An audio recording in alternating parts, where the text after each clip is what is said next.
The game icon appeared, Dragon Slayer Academy, an RPG where players attend the academy. Of course, it would not be complete without monsters on the front lines.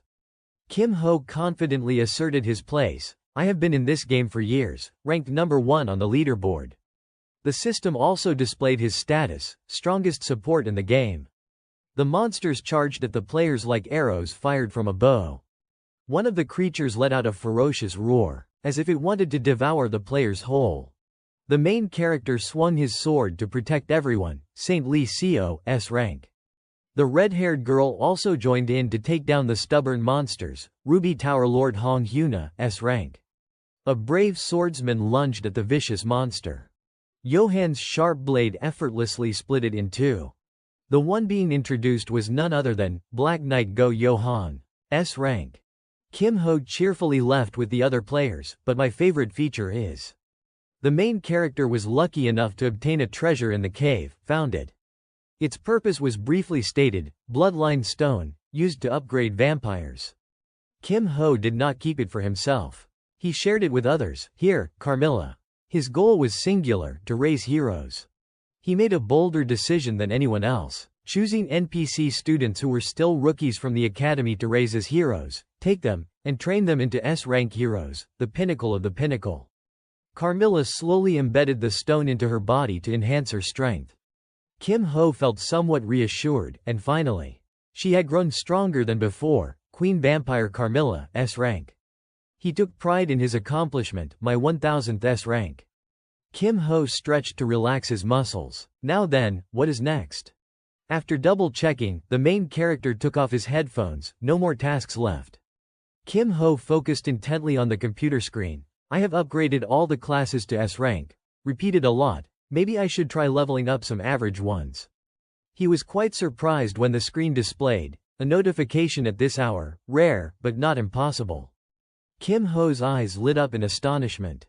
The console announced his current achievement, S-rank number 1000 graduated. You have reached a legendary milestone no one has ever achieved. A special quest has been activated. He could not believe his eyes. Wait. There is a quest like this too, the system continued. Prevent the apocalypse, difficulty, X-rank, warning. Kim Ho felt more thrilled than ever. X-rank, I thought S was the highest. Does that mean there are X-rank items too? And X-rank heroes? Kim Ho immediately clicked. If there is new content, why hesitate? I might as well dive in. The system sent him a notification, commence quest. He froze on the spot as the surroundings shifted.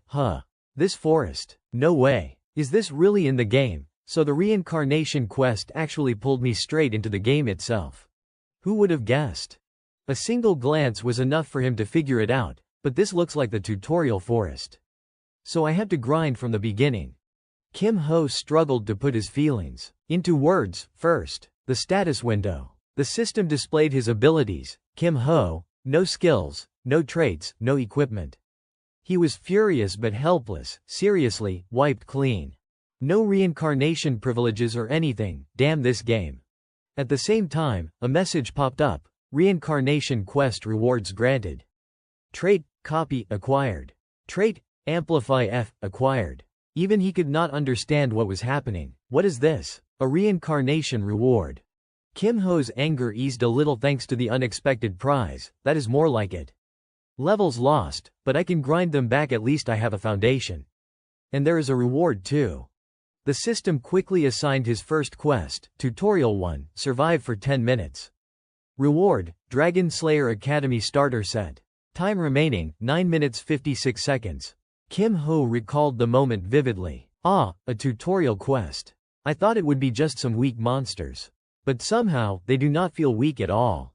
He looked up at the sky, trying to see what was blocking the sunlight. It was not hard for Kim Ho to identify the creature appearing before him, a dragon. Only now did he feel sheer panic, shooting forward like an arrow. 2 bosses right at the start of the tutorial. Is this X difficulty? Better get away first. Their sheer power forced him to be cautious. If I get caught, I will be dead before I can even react. He forced himself to stay calm, thinking of a way to handle this dangerous situation. Wait, is not this the perfect moment to try out the copy trait? Kim Ho analyzed the situation based on his knowledge. To copy a trait, I need to witness the action. More importantly, I have to identify the target's name and level. Even with the devastating explosion occurring, he remained confident this should be easy. The image of a fire dragon appeared in Kim Ho's mind. The system introduced a new attribute, target trait, S-rank elemental resistance added. He was ecstatic about this new ability. Nice, got it. I did not expect to copy an S-rank trait this early. The info panel updated further. S-rank elemental resistance greatly reduces damage from all elements. Kim Ho casually brushed a leaf off his shoulder onto the ground. I would like to get another skill, but without a mana core, I can't activate anything. One S-rank trait is already more than enough. He could not help but notice the odd natural phenomenon. Why is the wind blowing the wrong way? The two dragons radiated an overwhelming surge of energy. Kim Ho quickly turned around while fleeing. That is the breath attack. The deadliest move a dragon has. He could not help but worry about his own survival, even with elemental resistance. There was nothing left for Kim Ho but to run like crazy as the fire dragon and the thunder dragon charged toward him. At this distance, I am toast. Fortunately, the console sent him some good news. Tutorial completed. Rewards: Dragon Slayer Academy uniform, student card, train ticket. Tutorial 2: Board the train to Dragon Slayer Academy. Everyone had been waiting eagerly. The train to Dragon Slayer Academy is departing. Someone addressed the passengers. Excuse me, could the young lady stand up for a moment? Hyunwoo hoped the passenger would understand. Seats are full, may I sit here? He did not receive a response from the girl. Has the young lady fallen asleep? Kim Ho stepped onto the train, looking flustered. Sorry for waking her. I will find another seat. Are all seats taken? Hyunwoo did not know how to act in this awkward situation. Not exactly. She has not said anything. Yane awoke, dazed and confused, unsure of what was happening. The main character politely asked the silver-haired girl, "May I sit here?" Yane cheerfully agreed, "Sure." Kim Ho quickly introduced himself to his new companion. "Thanks, I am Kim Ho." He felt like an extra in the train car. The skilled sharpshooter said her name coldly, Seo Yane. He wanted to help Hyunwoo avoid embarrassment. "You can sit too, right?" The swordsman introduced himself. "Thanks. My name is Go Hyunwoo." Hyunwoo let out a sigh of relief. "Much oblige. I almost had to stand the entire ride. I will make sure to repay you, Kim Hung." Kim Ho was not the least bit surprised. Classic martial hero lines, speaking like a true protagonist. "Why are you late?" Hyunwoo excitedly shared his experience. "On the way here, I saw two ancient dragons. It was so unexpected, I got lost." Kim Ho shivered at the memory. "Same here. I nearly died." The engine's roar signaled the train's departure. "We are moving." He could only keep his thoughts to himself, unable to share them. Dragon Slayer Academy. The place I have visited countless times whenever a new hero arrived. I know everything here inside out, familiar to the point of boredom, but this time, something's different. The two new companions he had just met, Go Hyunwoo, Seo Yane. He carefully observed his surroundings, every student and instructor. All faces I have never seen before. Kim Ho felt it was completely reasonable to prepare for a new situation. The setup may be familiar, but the characters have changed. That means upcoming events and quests could be different. I need to pay attention to what has changed. He felt slightly annoyed but did not voice it. And that girl, she has been staring at me this whole time. Kim Ho had already noticed. Seo Yane has a special eye. She converts everything she sees into stats. The main character pulled out a clear example. For instance, the guy in front of us has a familiar status window. The system transmitted the information. Skill status: Wind Heaven Blade Technique D, Sword Trade C, Core E. According to Yane's assessment, pretty average. She felt puzzled by Kim Ho's ability, but Kim Ho, he is different. Even the system could not update his information. Copy status, amplify. Yane thought to herself, he is special. I can't even count how many status windows like that I have seen. Suddenly, he asked bluntly, "What are you staring at?" The silver-haired girl remembered her teacher's advice: if you are interested in someone, do something kind for them. Yane reached for the suitcase under the desk. The sharpshooter focused her attention on the pack of cookies. Yane peeled one off and offered it to Kim Ho. "Want one?" He accepted the cookie from her hand, thanks. Kim Ho tried to appear friendly, homemade, not bad at all. He was curious about the weapon Hyunwoo carried. Go Hyunwoo, can I ask? That big thing next to you, is that a long sword? Hyunwoo had nothing to hide from Kim Ho, you noticed, huh? The swordsman explained why the sword looked the way it did. It is a family heirloom from my clan. Unfortunately, I am not yet qualified to break the seal, so this is how it looks for now. Hyunwoo was always confident in his abilities. Until that time comes, this iron sword will be my companion. Don't worry, I have yet to meet an opponent it could not handle. The main character was not in a hurry. I see, though it might be better to find a more reliable weapon. Byung-chul suddenly popped in to join the conversation. Hey everyone, mind if I hang around here for a bit? They welcomed the newcomer enthusiastically. Not at all, go ahead. The orange-haired boy smiled brightly. Thanks a lot, it is just for a little while. Kim Ho was already familiar with Byung-chul. I did not hear your footsteps. I think I know who you are. Why not just sit down instead of running around? Byung-chul kept scratching his head. You caught me. The truth is, it turned out Byung-chul had come to introduce his business. Call Shin Byung-chul for anything Dragon Slayer Academy delivery service. Just pay, and we will get whatever you want. Kim Ho was not fully convinced. Anything at all, Byung-chul confidently affirmed, of course. Kim Ho wanted to be sure before taking action, even if it goes against the school rules. The orange-haired boy remained bold. Exactly, just call me.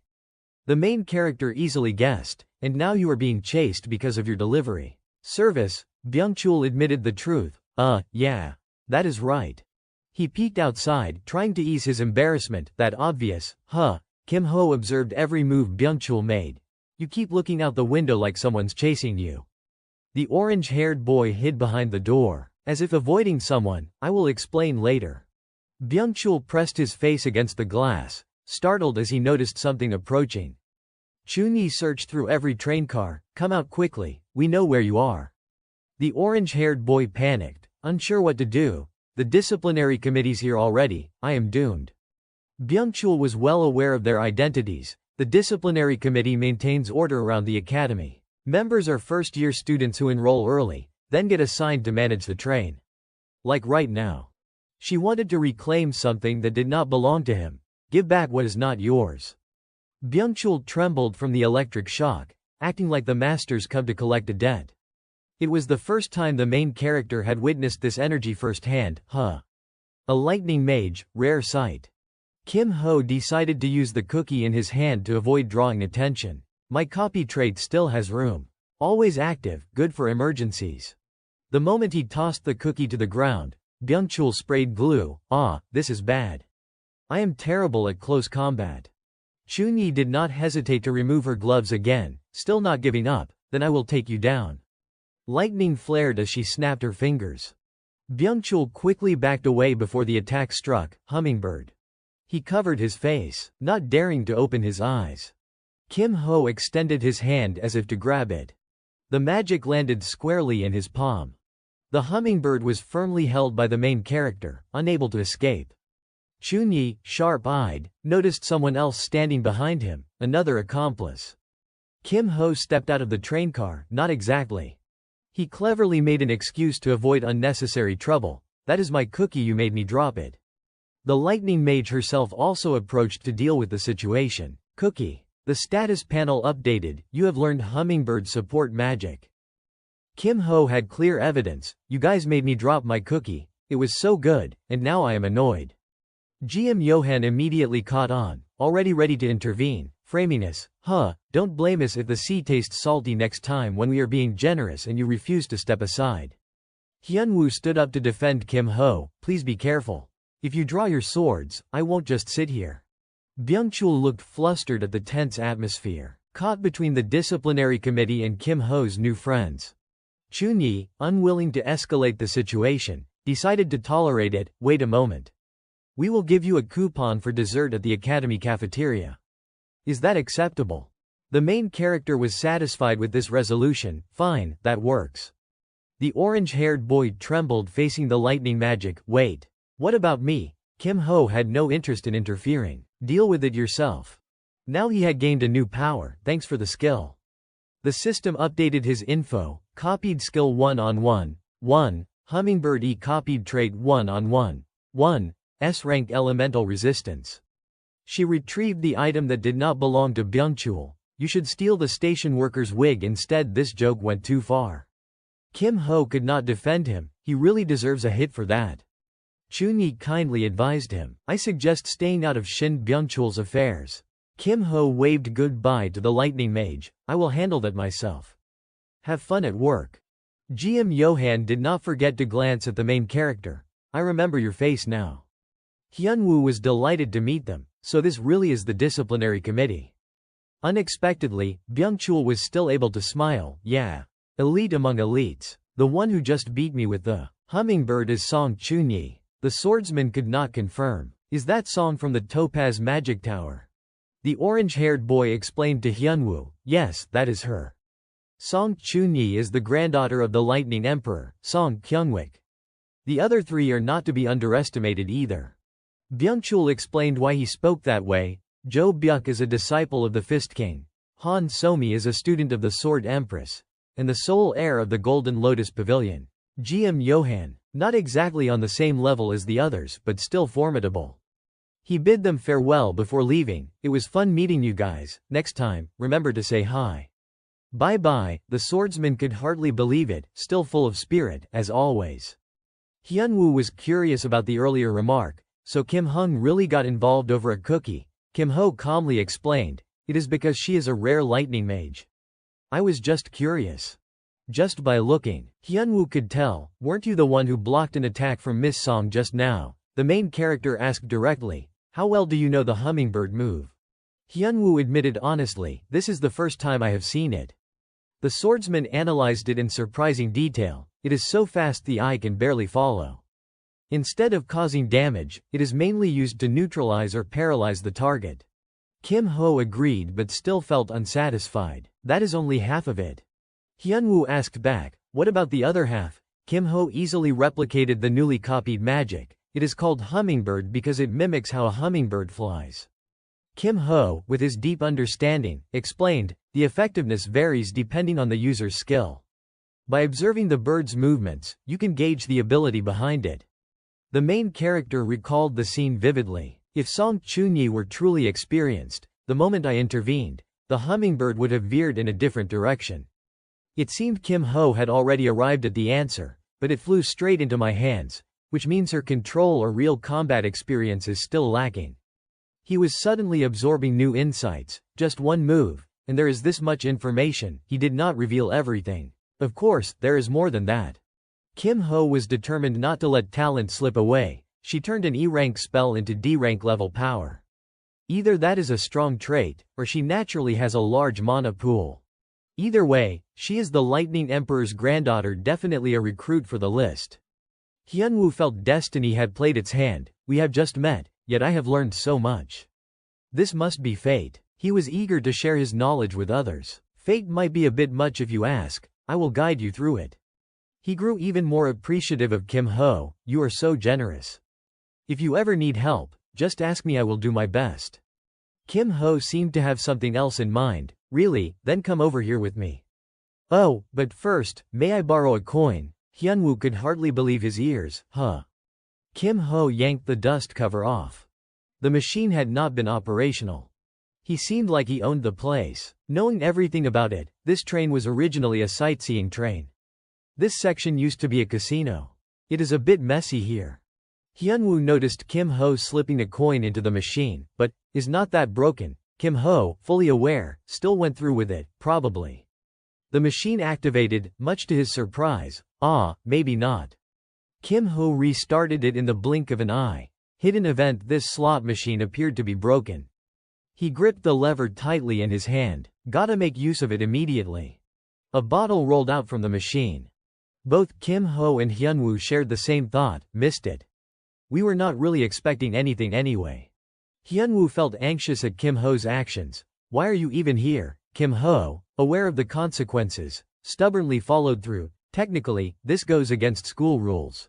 The issue is not using the machine, it is that an item came out. Hyunwoo hesitated. So, Can I just watch? Kim Ho's confidence seemed unshakable. Missed again. Yeah, it is fine. The disciplinary committee does not patrol here much anyway, they're probably checking elsewhere. So no worries. Suddenly, Somi appeared behind them without making a sound. Hey, what are you two doing here? The speaker was Han Somi, a first-year member of the disciplinary committee. Hyunwoo could hardly remain calm. We are in trouble. It is like running into Cao Cao himself. She did not want her classmates to get in trouble, so she came to warn them, students are not allowed to touch that. Violating the rules will cost you points. Kim Ho decided to team up with Hyunwoo. Can you stall for me? The young swordsman understood immediately. I will try. I also want to test a few things. Somi used psychological pressure to make him nervous. Helping someone break the rules counts as a violation too. You know that, right? Hyunwoo ignored her warning. This is my choice. He hoped to learn more from Somi. I heard that Miss Han learned her sword techniques from the Sword Empress. Could I have the honor of observing your skills? The student of the Sword Empress had not expected Hyunwoo to know about her. What is your name? The young swordsman remained humble. I am Go Hyunwoo, pleased to meet you. She shouted and lunged toward Hyunwoo. Very well. He struggled to block the magic aimed directly at him with his sword. Somi narrowly avoided Hyunwoo's attack. She was skeptical of fate as the weapon bounced back into her hands. Using a grounded stance, Somi pushed forward with force. Kim Ho evaluated the situation realistically, in terms of internal strength. He is weaker. His internal core still has gaps. He refused to give up easily, but we can't give up yet. There is still a lot of potential. The system highlighted the technique being used, using amplification. The system empowered Hyunwoo further. Target's internal core trait upgraded from E to C. Duration, 58 seconds. Cooldown, 59 minutes 58 seconds. Kim Ho placed his trust in him. Hold them off for 1 minute. Sparks flew as their weapons clashed. The battle between him and Somi was tense, but the spell duration from the system was ticking down. Effect, 19 seconds. Effect, 15 seconds. Kim Ho turned to check on Hyunwoo, and the display showed, effect, 14 seconds. He had his own thoughts. Slot machines are the signature feature of casinos. Normally, no one wants to waste coins gambling, but they do not know. Even though the outcome was not ideal, Kim Ho remained unbothered. This machine has an insurance system, it hits the ceiling. He carefully calculated while playing the slot machine, starting with 5 silver coins.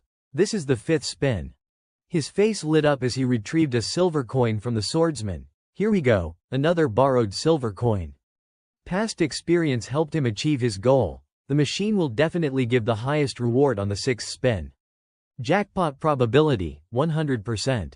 The item's effects were listed in detail. Dark ice crystal, C rank. Freezing cold to the touch.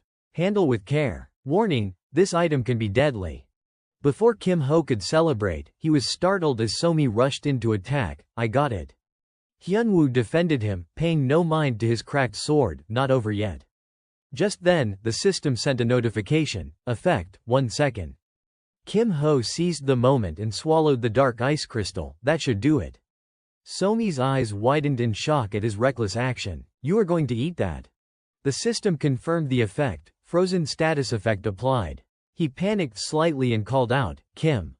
Multiple notifications popped up simultaneously. Frozen status effect applied. He returned to normal, calm and composed. All good. Hyunwoo and Somi exclaimed in unison, huh. A question arose for Kim Ho. So what exactly is that vial? Main smiled brightly. Basically, it is a type of elixir. Drinking it boosts your mana. Kim Ho was not afraid at all. He boldly ingested it, an insurance item for the 6th spin, the dark ice crystal. For a new player, this would be deadly. Even a small dose could freeze someone solid. Naturally, I am the exception thanks to my S-rank elemental resistance. The system kept processing data. Frozen status effect applied. Frozen status effect removed. Main was satisfied with its effect. The cold dissipates, and the energy within the dark ice crystal gradually grows inside me. Hyunwoo gently asked Somi, Miss Han, are you okay? The Sword Empress's student hesitated. Not exactly. Kim Ho did not trust her reaction. She sees everything. Only a fool would believe her. The young swordsman expressed his gratitude. Helping you, Kim Hung, makes me happy. Thanks to you, I got to spar with Miss Han and even got some good loot. Kim Ho felt he still owed Hyunwoo. You have helped me enough, but lend me one more silver coin. Hyunwoo eagerly wanted to learn more. If you do not mind, could you show me the technique again? Kim Ho skillfully declined to avoid disappointing him. Next time. It needs time to recharge, and I can't reveal everything yet. The cooldown is still an hour. Yane woke up while they were talking, understanding Kim Ho's reasoning. Got it. A technique that's strong must have its conditions. Main planned to share more when appropriate. The day's still long. There'll be a chance to use it again. A sound echoed through the train car, approaching destination. The scenery outside was breathtaking. Dungeon Island, the stop for this train. The name carried historical weight, named after the number of dungeons on the island. In the past, it was a lawless place crawling with criminals. The story unfolded with unexpected drama. One day, the first hero in Dragon Slayer set foot on the island. He cleared out the criminals, conquered every dungeon, built a city, and founded the academy. That is how the Dragon Slayer Academy came to be. A reminder rang out from outside. First years, this way. Someone shouted loudly to guide the new students, don't go that way, don't follow the upperclassmen. Hyunwoo enjoyed the lively atmosphere. What a ruckus. A black-haired girl showed her annoyance as a classmate's pet bothered her. Keep it under control. Kim Ho was excited exploring the school grounds. It really is crowded here. As soon as he entered the academy, someone approached him. Excuse me. Chunyi spoke with a serious tone, requesting his cooperation. Please come with us for a moment. They led him to the student disciplinary office, where the lightning mage treated her classmates politely. Have a seat. Kim Ho, as always, was fully aware of the situation. There is only one room in the disciplinary committee. Anyone who enters will emerge as someone else. That is the true nature of the room. The head of the disciplinary committee only wanted to confirm the incident. I heard you ate something from the slot machine. Seems like there is no problem. The scanner did not detect anything. Kim Ho had already calculated everything in advance. Of course, the freezing effect wore off ages ago. Sehun, still cautious due to lack of concrete evidence, added. Seems like it is not a prohibited item. He kindly reminded Kim Ho, having seen too many cases like him. But Kim Ho, listen carefully. I do not know if you are aware, but defying the disciplinary committee's orders is punishable. I am Sehun, 3rd year, head of the disciplinary committee at the Dragon Slayer Academy. Sehun decided to pardon him this time, since no one was hurt and this is your first violation, you won't be held accountable. But I hope this is the last time I had to see you here. Kim Ho politely acknowledged. Yes, sir. Sehun added in a friendly tone. Alright then, go ahead and have a good semester. Kim Ho maintained his respectful demeanor. Yes, sir. It did not take much for the Hell Cleaver to notice Chunhai's intent. Seems like you do not quite like him, Chunyi. She found it hard to trust Kim Ho. He looks suspicious no matter how you see it. If the target was not a banned item, there'd be no reason to use the machine. And no reason to destroy all evidence right on the spot. Sehun agreed with Chunhai's reasoning. We are thinking along the same lines. The lightning mage was determined to catch him. He has acquired an illicit skill at an advanced level. A proper investigation would surely expose him. Kim Ho nodded lightly. Yeah, maybe. Sehun questioned himself, but what if we find nothing, if we go as far as an investigation and still come up empty? What do we do next? Chunyi seemed unsure. That. She quickly bowed to show her remorse. I apologize, I acted hastily. Sehun reassured her without blame. Chunyi, I know you are very enthusiastic, but in situations like this, we need to take our time and assess the circumstances. He advised her not to overthink, just continue your work. You do not want to be late for the enrollment ceremony now. Kim Ho felt pleased that Hyunwoo remembered him. Thanks for saving me a seat. The system notified him. Guide 3 completed. You attended the enrollment ceremony on time. Reward, E-rank weapon selection ticket, 5 silver coins. Kim Ho valued the small reward. An E-rank weapon is better than nothing, and I even get back the silver I spent on the slot machine. Whispers filled the enrollment hall. There he is. Students murmured right in front of the senior. Is that the principal? He does not look impressive, but I heard he once led a Dragon Slayer team. Usually, the principal of Dragon Slayer Academy is a retired hero.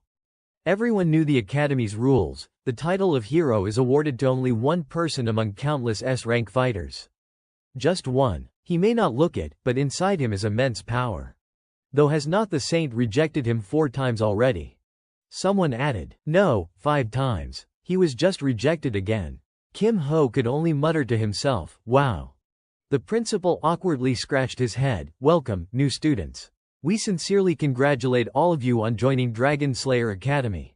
The disciplinary committee listened attentively to his words. Dragon Slayer Academy was founded long ago, true to its name, to train students for battle against dragons and to become dragon slayers. Nari and Byungchul did not pay much attention to the principal's introduction. The first hero emphasized the word slayer in the academy's name. You need to truly understand what slayer means. If you have never slain an orge, you can't be called a dragon slayer. The principal elaborated to make it easier for the new students to understand what it means to slay. Anyone who has not killed a dragon cannot be called a dragon slayer. Kim Ho was already bored. Oh man, this is so long. It seemed the principal was speaking more to himself than anyone else. Taking a life is the destiny and essence of a slayer. Don't deny this truth. Ask yourself why you want to kill. Why you wish to take another being's life. I hope all of you find your answer before graduation. One more thing. The students groaned in unison. Enough already, oh man. This is giving us a headache. The principal jolted slightly, realizing he would gone over time. I hope all of you become true heroes here at Dragon Slayer Academy. That is all. Hyunwoo maintained his cheerful attitude. That was a really meaningful speech. But he could not hold back his impatience. Don't you get bored listening to this? The swordsman, too accustomed to lectures, replied without hesitation. Bored, every single word is priceless wisdom. My master used to preach these teachings every single day.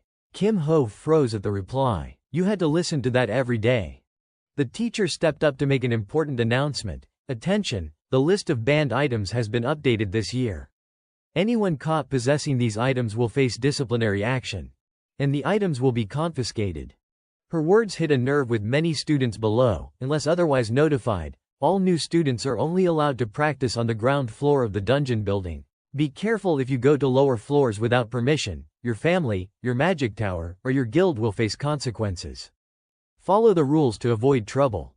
She reminded them of their responsibility. A moment of curiosity can bring disaster to everyone. Know the rules clearly and follow them properly to avoid punishment. The enrollment ceremony ends here. All students return to the dormitory in time for dinner. Yane, impatient with the long-winded explanation, muttered, finally. Straight to the point. A familiar voice rang out, startling Kim Ho and Hyunwoo. Come on, let us eat.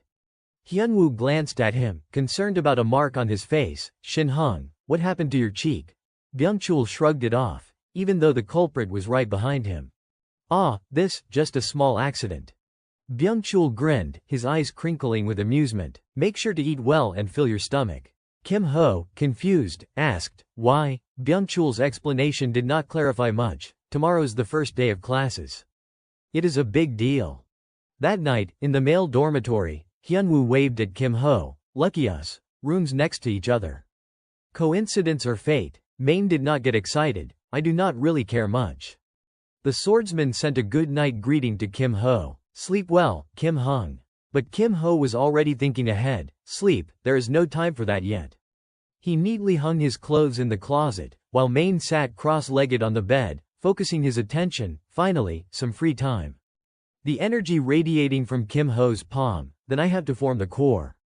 The system explained the element as if it were the heart of the body. To use any skill, whether magic or internal energy, you need a source of power. That is the role of the core.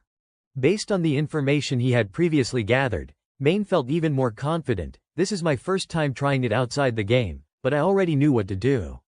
I absorbed the ice crystal, so I have enough mana. Kim Ho encouraged himself, I can do this. Meanwhile, in Go Hyunwoo's room, the swordsman sat on the floor in quiet meditation, saying nothing. The memory of the previous battle still weighed heavily on his mind. Han So-mi is the strongest opponent I have faced since leaving the mountains.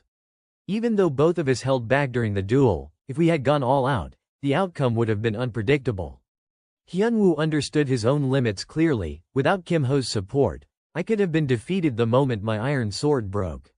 The swordsman's assessment was entirely accurate. Master, that is the word I would use to describe Kim Ho. From the very first meeting, there is a calmness that only the truly strong possess, eyes that seem to see through everything. Hyunwoo's mind was occupied solely with the family sword resting in the corner of the room. Should I ask him for help? After a moment's thought, he shook his head. No, I can't. He is my first true friend. Determined to rely on himself, Hyunwoo resolved, I will give it my all on my own first. The next day, the classroom was already bustling with noise. The silver-haired girl, having just woken, hurried to class. Good morning. Hyunwoo, ever considerate of his friends, remarked, you are here. I was worried you would oversleep. Kim Ho's prediction proved accurate. She must have overslept.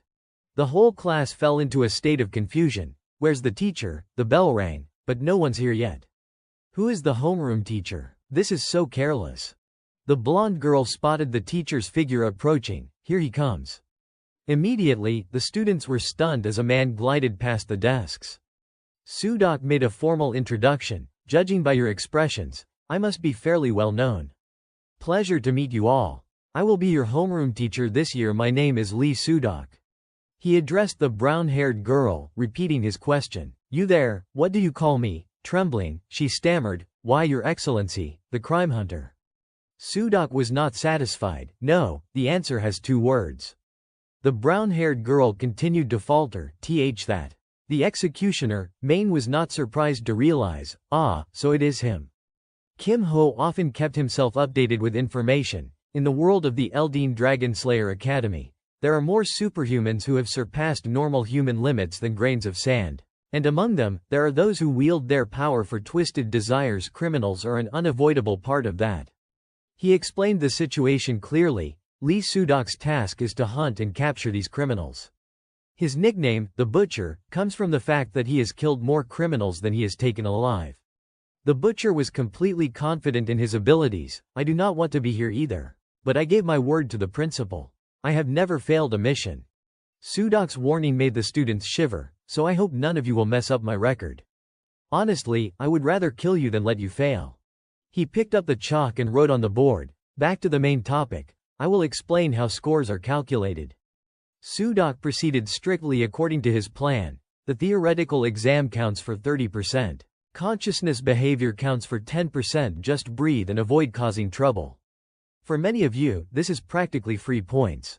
He was a man of principle who disliked carelessness. However, consciousness points can drop below 0, and that will drag all other scores down. I will keep an eye on slackers. Who knows? We might meet again after graduation. Sudok continued explaining the scoring system. Next is the most important part, the practical exam. It consists of dungeon raids, where you must clear each dungeon one by one. The Butcher calmly clarified the rest, and duels, where students face off against each other. Points are cumulative, meaning you will have to perform better than the person next to you.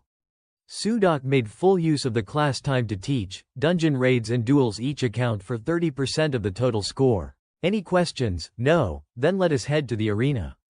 The tension rose as 2 students faced off with swords. He informed the students, it is time for the ranking test. For some reason, Byung-chul seemed thrilled. Finally, something big. Hyunwoo suddenly remembered, so this is what you were talking about. Yesterday, sir. Sudok set the standards to prepare the students for unexpected challenges, to ensure students are ready for any situation. The rules for duels change each time. Today's duel rule for the ranking test is deathmatch. Victory would be determined according to his announcement. The fight will not end until one side is completely exhausted and unable to continue. A shy black-haired boy raised his hand. Ready, Sudok added, or you can surrender. The Butcher provided clear information so everyone understood. The limit is 5 minutes. If no one wins, it will be considered a draw. Byung-chul diligently recorded Sudok's instructions. Each person will duel 3 randomly selected students, and points are awarded per win. 300 points for each victory. He turned to Kim Ho to ask, what about a draw or a loss? Kim Ho answered the question, 0 points, but no points will be deducted. Suddenly, a control panel appeared right in front of Kim Ho. The system sent a notification. Side quest. Objective. Achieve above average performance in the test. Win at least one duel. Rank in the top 50% of dungeon raids. Reward: support skill slot +1. Kim Ho already had his own plan, so I just need to win one duel and perform decently in the dungeon raid. But what matters most right now is something else. He analyzed the unique traits of each participant. The ranking test is the perfect opportunity to gauge other students' abilities. A chance for talents to train toward X rank, or to take note of students whose skills or traits are worth emulating. A moment later, Sudok called out the names from the list. Kim Ho, Hong Yunhua, step forward. Hyunwoo cheered from the sidelines. Do your best, Kim Win. A familiar red-haired figure appeared in front of Kim Ho. Kim Ho understood Hyuna better than anyone else. My opponent is the Ruby Tower. A fire magic specialist tower known for extreme firepower and exceptional area control, the top choice in my game. Kim Ho remained completely unfazed. Sorry, but you will be playing with me for 5 minutes. Hyuna felt a twinge of disappointment at facing him in the match. I need to make a name for myself. To do that, I have to defeat someone famous. Kim Ho. I have never heard the name. She underestimated his power. That weapon, even a novice mage would laugh at that level E Earth Staff. According to system data, level E Earth Staff slightly boosts earth magic and protective magic. Hyuna's reasoning was convincing but not conclusive, definitely not from the Emerald Tower, and it does not look like an earth mage. He is just using the staff to support protective magic. The length suggests he prioritizes power over mobility.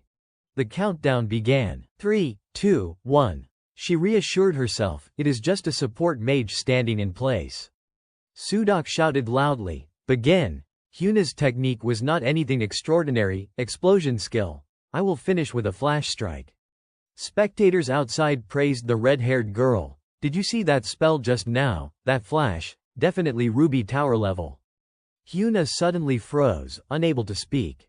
The control panel displayed Hong Yunhua score 100%, Kim Ho score 100%.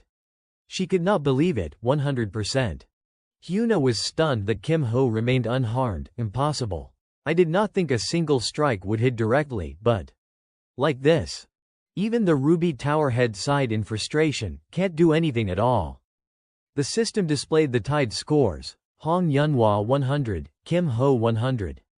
Hyuna suspected Kim Ho had used some trick to outsmart her. Nothing worked. Did he use some dispersal spell? Determined to defeat him, she resolved, if that is the case, let us see about this. Kim Ho remained utterly calm in the face of her attack. Dispersal magic won't stop me. The Ruby Tower head silently thought, try moving any opening and I will fire immediately. Even Hyuna herself was stunned on the spot. Huh, what is this? She could not comprehend his actions. Why is he just standing there? Clenching her teeth at facing such a formidable opponent, she muttered, if he is that confident. She poured all her energy into her final strike. The flames of her anger surged, then tried to block this fire pillar. Byung-chul, sitting in the stands, could not help but praise her, truly Ruby class level. Hyuna struggled to express her emotions. The red-haired girl was completely shocked as Kim Ho remained unscathed. He just blocked a strike from the future Ruby Tower head and did not get hurt at all.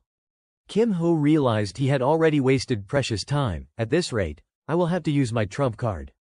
Special magic rapidly flew toward Hyuna. There, that is Hummingbird. The Ruby Tower head nearly got hit by the spell. Hyuna could not keep dodging the Hummingbird spell forever. When Hyuna's knees buckled, the system confirmed, paralysis status effect applied. Kim Ho made his decision, ending it here. He understood her competitive spirit. Save your trump card for the next match. Wanting what was best for Hyuna, he advised, think about the bigger picture. The final result of the duel appeared on the screen. Hong Yunhua, defeat. Kim Ho, victory. The students around them were in disbelief that he had turned the match around. Hong Yunhua lost. How did he not lose a single HP? Who is he? Doesn't look like any of the prodigies. Can't find his background. Who even is he? Kim Ho wanted to avoid trouble with the overly curious crowd. Got more attention than I planned. Better be careful. Sudok continued calling names. Next, Kim Ho. Kim Ho sighed at the situation. Again, no mercy at all. He already knew her name, Song Chunyi. The brown-haired boy looked surprised. Song Chunyi, from the Amber Tower, the black-haired boy had heard the news as well. I heard she joined the disciplinary committee as soon as she enrolled. It seemed Chunyi still harbored doubts about Kim Ho. Facing you is lucky, but I have something I need to confirm with you. Kim Ho stood still, silent. Unclear what his intentions were, he said, I surrender. She was infuriated by his words. Sudok wanted to know why Kim Ho acted this way, why. He offered a simple reason to settle the matter. I am not in my best state today. Fighting again would be hard for me. The butcher grew more puzzled. Isn't scoring more points better? Sudok urged Kim Ho to think carefully. So you truly want to give up? Kim Ho expressed his decision firmly. Yes, I won't do it. He did not hesitate at all. I will also forfeit the third match. Sudok respected the student's decision. All right, I will count it as a loss. The lightning element mage scolded him harshly. Pathetic, always ready to back down. Chunyi had always pushed herself to improve. My grandfather always says never to hesitate, even when the situation is not ideal, and to fight to the very end to reach the top. Kim Ho calmly reflected. Now that I think about it, her grandfather must be a lightning emperor like grandparent, like grandchild. He did not concern himself with that matter. For a competitive hero, that makes sense, but it has nothing to do with me.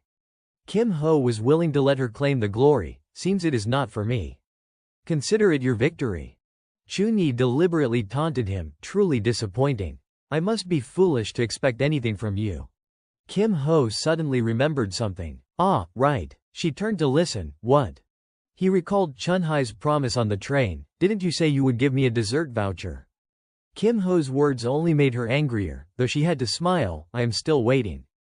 Sudok switched opponents for Chunyi. Next up, Song Chunyi, Yang Jihong. Jihong was thrilled to face the lightning mage. Amber Tower, amazing. He had not even finished speaking when he became flustered. You are ready, right? Chunyi unleashed a devastating attack the moment the butcher shouted, begin. The system's message confirmed her overwhelming power. Song Chunyi, 100, Yang Jihong, 0.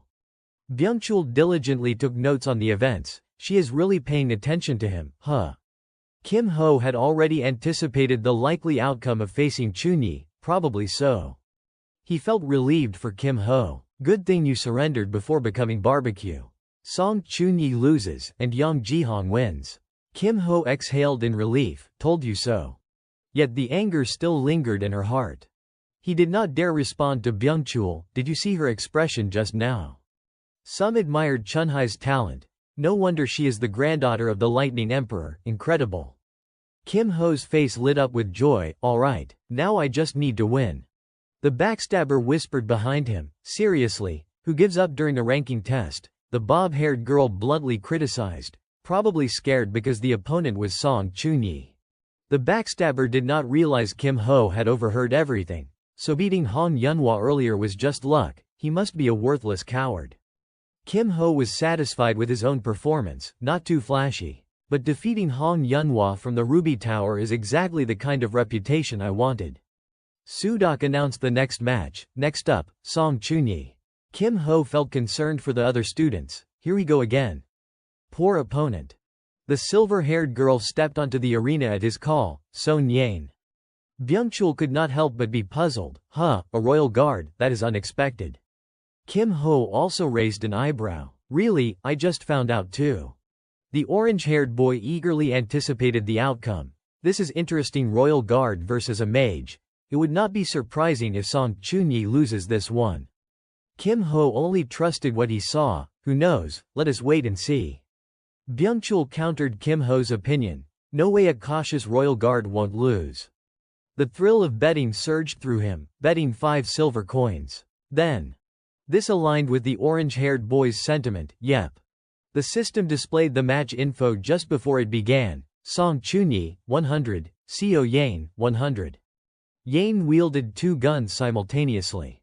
The sound of gunfire erupted as the sharpshooter unleashed a barrage toward her opponent. Start. Chunyi, the lightning mage, controlled the magical bullets with one hand. Her electricity quickly neutralized them. Byungchul could not believe his eyes. She blocked it. Kim Ho was not surprised at all. This method suited her perfectly, just as I thought. His intuition was uncannily accurate. Song Chunhai's mana pool is much larger, so that rank E hummingbird spell she is using is effectively a rank D. Yane continued firing magical bullets relentlessly. The hummingbird spell zipped past her body. Chunyi snapped her fingers, controlling her lightning magic. Yane had prepared for this, learning from the previous attacks. The silver-haired girl narrowly avoided the hummingbird strike. However, Yane fell to the ground after being struck by residual electricity. He worried about her condition. If that hit directly, the match would have ended right there. Kim Ho keenly noticed a change in the sharpshooter's speed. She dodged it, but her movements have slowed down. Byung-chul analyzed like an expert. Once stunned by electricity, the next attack is guaranteed to hit. Just as I thought. Song Chunyi is not an easy win. Yane retrieved a smoke bomb she had prepared in advance. She immediately threw it toward Chunyi. Chunyi, caught off guard, simply stood frozen. Kim Ho had not anticipated this move. A smoke bomb. He quickly noted the formula to use later. Perfect technique. Any ordinary bomb would have been blocked already. Byung-chul's prediction proved correct. Now the tide has turned. This is where the royal guard shines. Thick clouds of smoke enveloped the arena. Magical bullets suddenly shot into Chunhai's back, leaving her stunned. Chunhai's shield trembled violently, blue sparks crackling across its surface as Yane's sudden attack slammed into it. Gritting her teeth, she leaned slightly forward. Muttering under her breath, I blocked it with the shield, but the impact still threw me off balance. The silver-haired girl remained hidden behind the thick smoke, sniper rifle in hand. Having just thrown the smoke bomb, she now realized the imminent danger of losing the match and frowned in frustration. At this rate, I am in serious trouble. Byung-chul, watching the duel, could not help but admire Yane's skills. That kid must be loaded first year and already rocking a cloaking cloak. Kim Ho, intrigued, glanced over at him, while the orange-haired friend continued praising her tactical ingenuity, switching to a sniper-smart move. Meanwhile, the silver-haired girl kept her cold, focused gaze locked on Chunyi, preparing to fire. A shot rang out, a glowing emerald projectile streaking with lightning speed toward Chunhai's shoulder. She managed to tilt her head just enough to avoid a direct hit. But the force still jolted her, causing her to grimace and let out a sharp cry. The system board updated the scores. Song Chunyi 85%, Seo Yane 88%, time remaining, 2:13. As Chunyi turned to face her opponent, Yane had already vanished into the dense white smoke, concealing her position. Chunhai's worry grew. I can't just keep defending like this. Suddenly, Yane reappeared behind her, rifle raised, aiming directly. Another shot fired, colliding with Chunhai's shield behind her neck. Sparks of electricity surged from the impact, halting the bullet in its tracks. Chunyi, thinking ahead, focused on predicting the bullet's trajectory. I have to anticipate where the mana shot will go. As the bullet struck her reinforced shield, Chunyi twisted her body, preparing to counterattack. One hand reached behind her, channeling her lightning magic. Electric arcs sprang to life. Now's the perfect moment. She slammed her hand down onto the ground, sending a web of lightning racing toward Yane. The silver-haired girl leapt into the air, narrowly avoiding the strikes. Chunyi immediately noticed Yane's brief lapse in focus, spotting an opening. With a triumphant smirk, she raised a finger mockingly. Found you. Confident, she ensured the attack would land. No more dodging, right? As expected, Yane froze, unable to react in time. The lightning surged directly into her, enveloping her body in a painful storm. Screaming in agony, Yane collapsed, the sniper rifle slipping from her grasp. The system board updated once more. Song Chunyi 85%, Seo Yane 68%, time remaining, 0:00. Chunyi stood tall, victorious, while Yane lay defeated on the ground. Byung-chul clutched his head, utterly bewildered, unable to believe what he was seeing. She actually lost. Kim Ho exhaled, his eyes fixed on the battlefield below. Thinking to himself, no question about it. He could not deny Chunhai's sheer strength and skill. No first year could match her. As the match ended, the system board flashed the final results for the Lightning Mage. Song Chunyi wins, Seo Yane loses. Yane was quickly healed, her wounds from the lightning strikes gone. Yet her expression remained icy and composed. showing not the slightest sign of being rattled. Kim Ho silently admired her persistence, but to hold out against Chunyi, that is impressive. Byung-chul, having lost his bet to Kim Ho, placed 5 silver coins into his hand as promised. Here, 5 coins as I said. Suddenly, the orange-haired boy had a mischievous idea, trying to coax Kim Ho into one more round, holding onto his arm. Wait, how about one more? A real man plays 3 rounds. Kim Ho immediately declined, addicted to betting, one's enough. But Byung-chul persisted, gesturing toward the arena where Hyunwoo had appeared, hoping to provoke Kim Ho. Come on, look over there. You might change your mind. Hyunwoo's next opponent is the disciple of the Fist King, Jo Byuk. The orange-haired boy, sensing an exciting match, wanted to bet again to reclaim his previous 5 coins. Byung-chul, delighted, tried to lure Kim Ho into placing a bet. Who are you backing? After a moment's thought, Kim Ho replied calmly, let us see. Probably the Fist King's disciple. The orange-haired boy chuckled and placed his bet on the opposite side. Then I will go with the other one. So cruel to be on the same side. Kim Ho crossed his arms, eyes calmly watching the duel unfold, unshaken. I am just telling the truth. I never said Hyunwoo would lose. Byung-chul, pen poised to take notes, frowned in confusion. Huh, what do you mean by that? Kim Ho only smiled, enjoying the curiosity he sparked. Just wait and see. Hyunwoo suddenly glanced up toward the stands, spotting Kim Ho observing the match. A small, excited smile formed on his face. He is watching. Gripping the hilt of his sword, Hyunwoo prepared to draw, determined to show his full strength. I have to give my best, but it won't be easy. He drew the blade from its sheath at his side. The Fist King's disciple, curious, asked, why not draw the sword from your back? Hyunwoo's reply was a subtle provocation, a challenge that dismissed his opponent. Not the time yet. Byuk's hand clenched in response to the disdain, but he remained composed, unfazed. Not the time, huh? The disciple of the Fist King assumed a ready stance, resolute. I won't hold back. Hyunwoo, his gaze equally steadfast, nodded in agreement. Nor will I. The system board displayed their stats. Go Hyunwoo 100% versus Jo Byuk 100%. The referee's voice rang out. Begin. Immediately, Byuk lunged forward, moving with blinding speed straight at him. The Fist King's disciple swung a powerful punch with his bare hand. Hyunwoo, the swordsman, slashed his blade in a swift horizontal arc, narrowly dodging the strike. Flames erupted around Byuk's fist as he prepared his next attack. Hyunwoo thought silently, that is the Fist King's disciple. No wasted movements at all. Hyunwoo raised his sword to block the devastating blow, but the sheer force made him cry out, HGH. The impact sent him flying backward, the tremendous power leaving him shaken. Gritting his teeth in anger, he muttered, even after bracing for the impact, I am still pushed so far back. Can't rely on basic moves here. Byuk charged forward like a human torch, his fist blazing. Hyunwoo resolved to strike. All right. Time to end this with one move. Calmly, he activated his technique. A faint, blue smoke curled along the blade. Azure slash. Fire and ice clashed between the two combatants. Byuk's powerful punch cut across Hyunwoo's body, and unexpectedly, Hyunwoo's sword shattered into pieces. Seeing his weapon break so easily from basic attacks, he conceded defeat. It seems I can't continue. I surrender. Both fighters were quickly healed after the duel. On the Fist King's disciple's shoulder was a scratch left by Hyunwoo's sword, a minor mark of resistance. Byuk grinned, looking forward to their next encounter. I will be waiting for our next match. The system board displayed the final results. Go Hyunwoo loses, Jo Byuk wins. The two were swiftly teleported off the arena, leaving only 2 pristine white whirlpools behind. Kim Ho observed quietly, thinking, just as I thought, the iron sword could not withstand it. He recalled seeing Hyunwoo wield the sword on the ship and had suspected this outcome. Watching now, he concluded, he is really using the iron sword as a consumable item.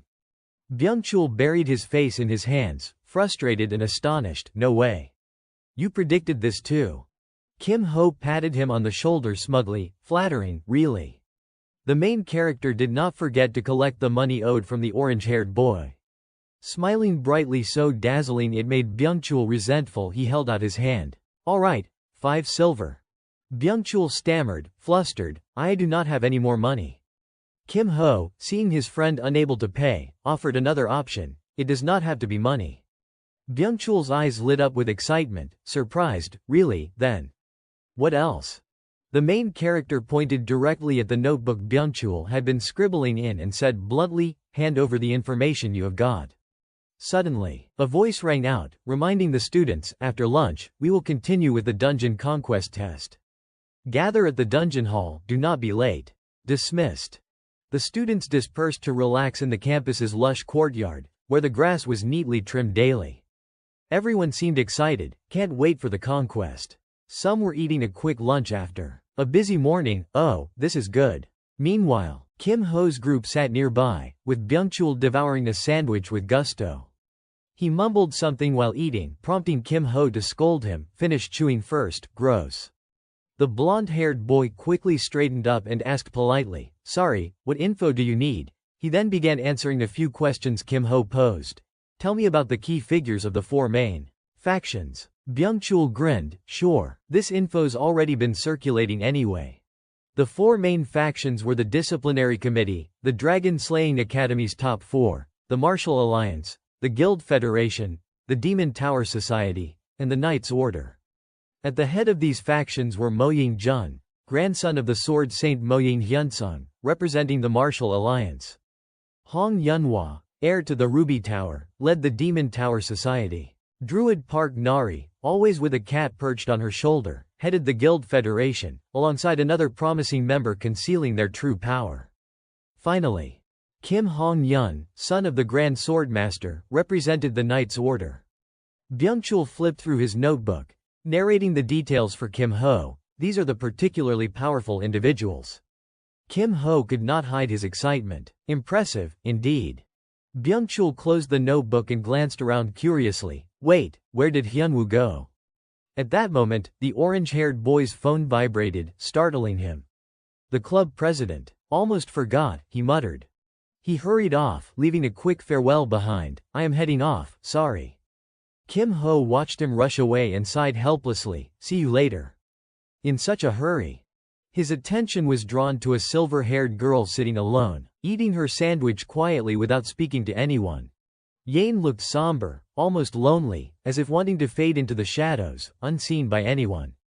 Kim Ho could not help but think, perhaps she is the first person I have truly connected with in this world. I can't just sit here and watch her spirit falter like this.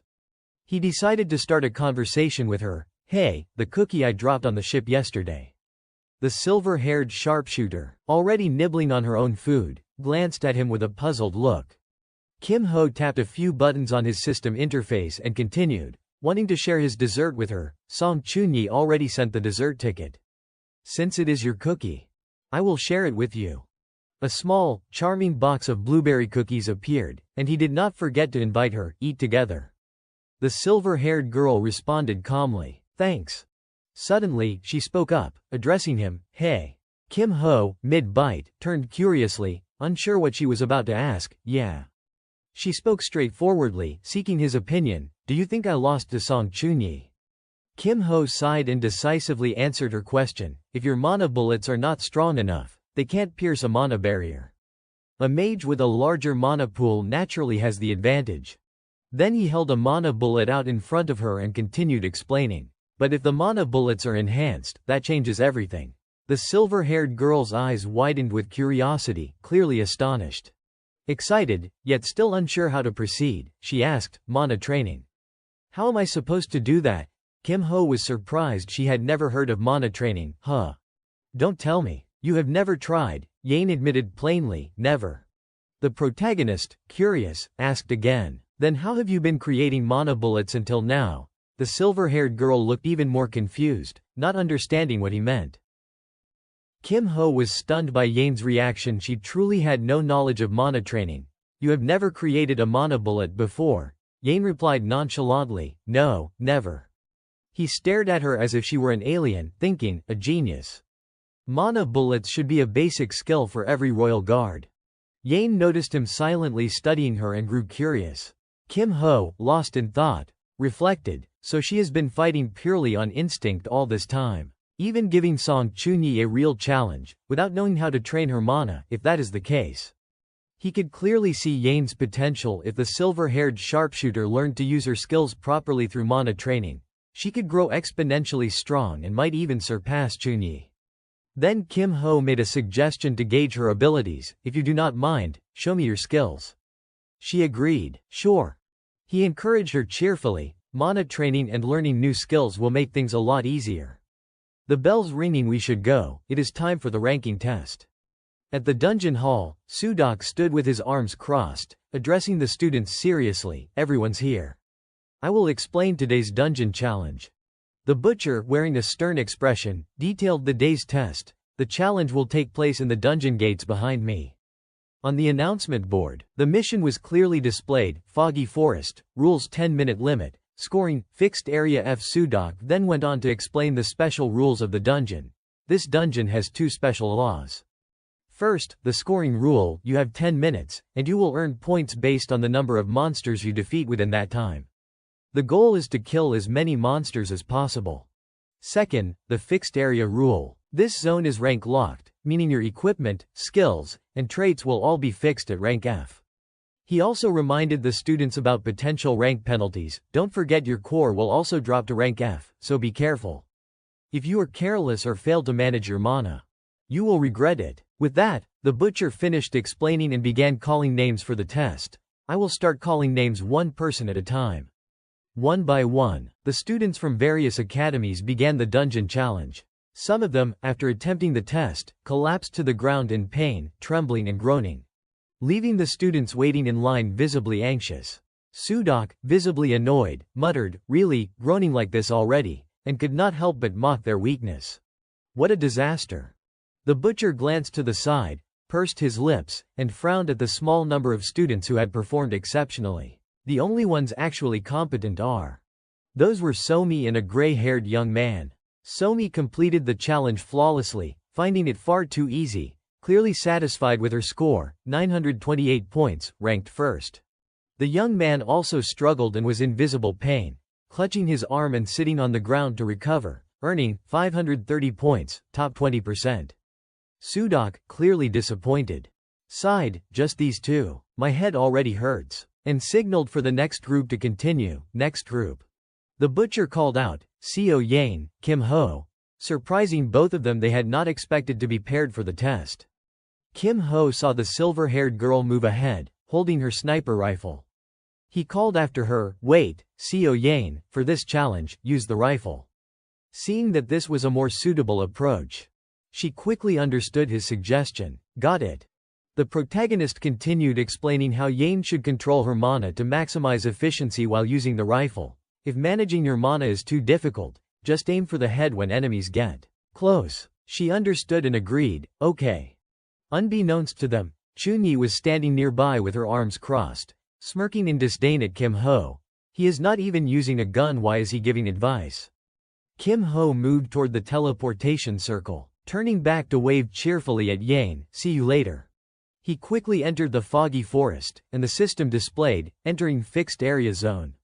Finally, the protagonist had been transported into the area.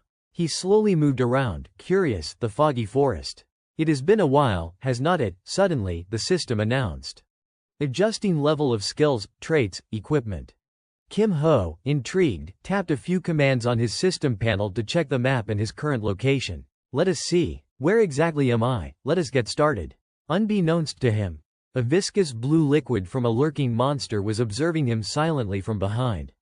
At that moment, the system announced, time remaining, 10 minutes. The protagonist drew a staff with excitement, ready to hunt. The system promptly continued, start. Time remaining, 9 minutes 59 seconds.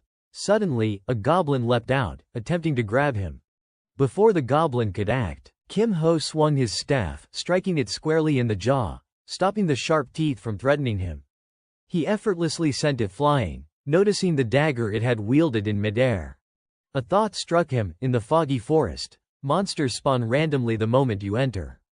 Surprised by the sudden attack but undeterred, he mentally mapped out the likely spawn points. Still, there are some familiar attack patterns. Based on where that goblin appeared, this is a Type C spawn. One hand held the dagger he would just taken from the goblin, the other gripped his staff firmly as he calculated where the next monster would appear. so the next one will come from over there. Without hesitation, Kim Ho threw the dagger toward the approaching creature. The weapon struck the orc's eye, causing it to howl in pain. The massive orc collapsed, and its fall generated a shockwave that rattled the ground. Kim Ho exhaled in relief, impressed with the ease of the takedown. Looks like I do not even need the staff for this one. Immediately, he grabbed the orc's massive sword, slinging it over his shoulder with a grin, weapons lying around. Might as well borrow from the orcs and goblins. Kim Ho, seeing the goblin and orc sprawled out on the forest floor, felt a thrill for the hunt ahead. Time to rack up some points. He continued hunting the forest's monsters, blood splattering across the foggy night as their pitiful screams filled the air. The system updated, time remaining, 7 minutes 2 seconds. Suddenly, 2 red-eyed orcs charged at him. Kim Ho's eyes narrowed, calculating, 2 trolls from the edge. Wait, I can't let this get recorded. It seemed like none of the monsters posed any real threat to him. Kim Ho could effortlessly swipe through them with one hand, defeating them with almost no exertion at all.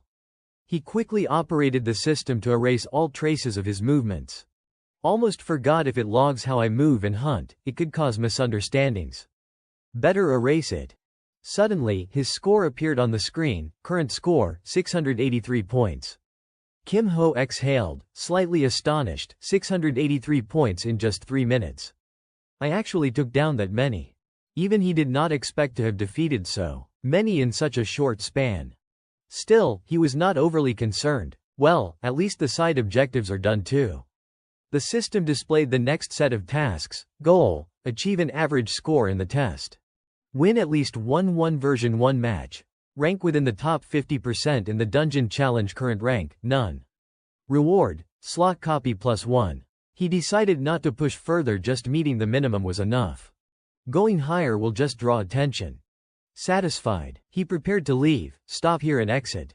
The teleportation vortex activated, guiding him out of the dungeon. As he stepped forward, he unexpectedly saw Yane standing motionless, her exhaustion written all over her face. The silver-haired sharpshooter emerged looking battered. Her eyes shadowed and weary. The system displayed her score, CO Yane, 781 points, top 21%. Kim Ho approached her. How are you? Are you okay? Contrasting his cheerful demeanor, Yane let out a weary sigh, exhausted. Completely. Seeing her so drained, he complimented her to ease the fatigue from the challenge. Tired, your score is not bad at all. Behind them, Sudok silently evaluated Kim Ho's performance. This kid. He gave up in the version 1, did not even stay the full 10 minutes. Is he planning to drop out?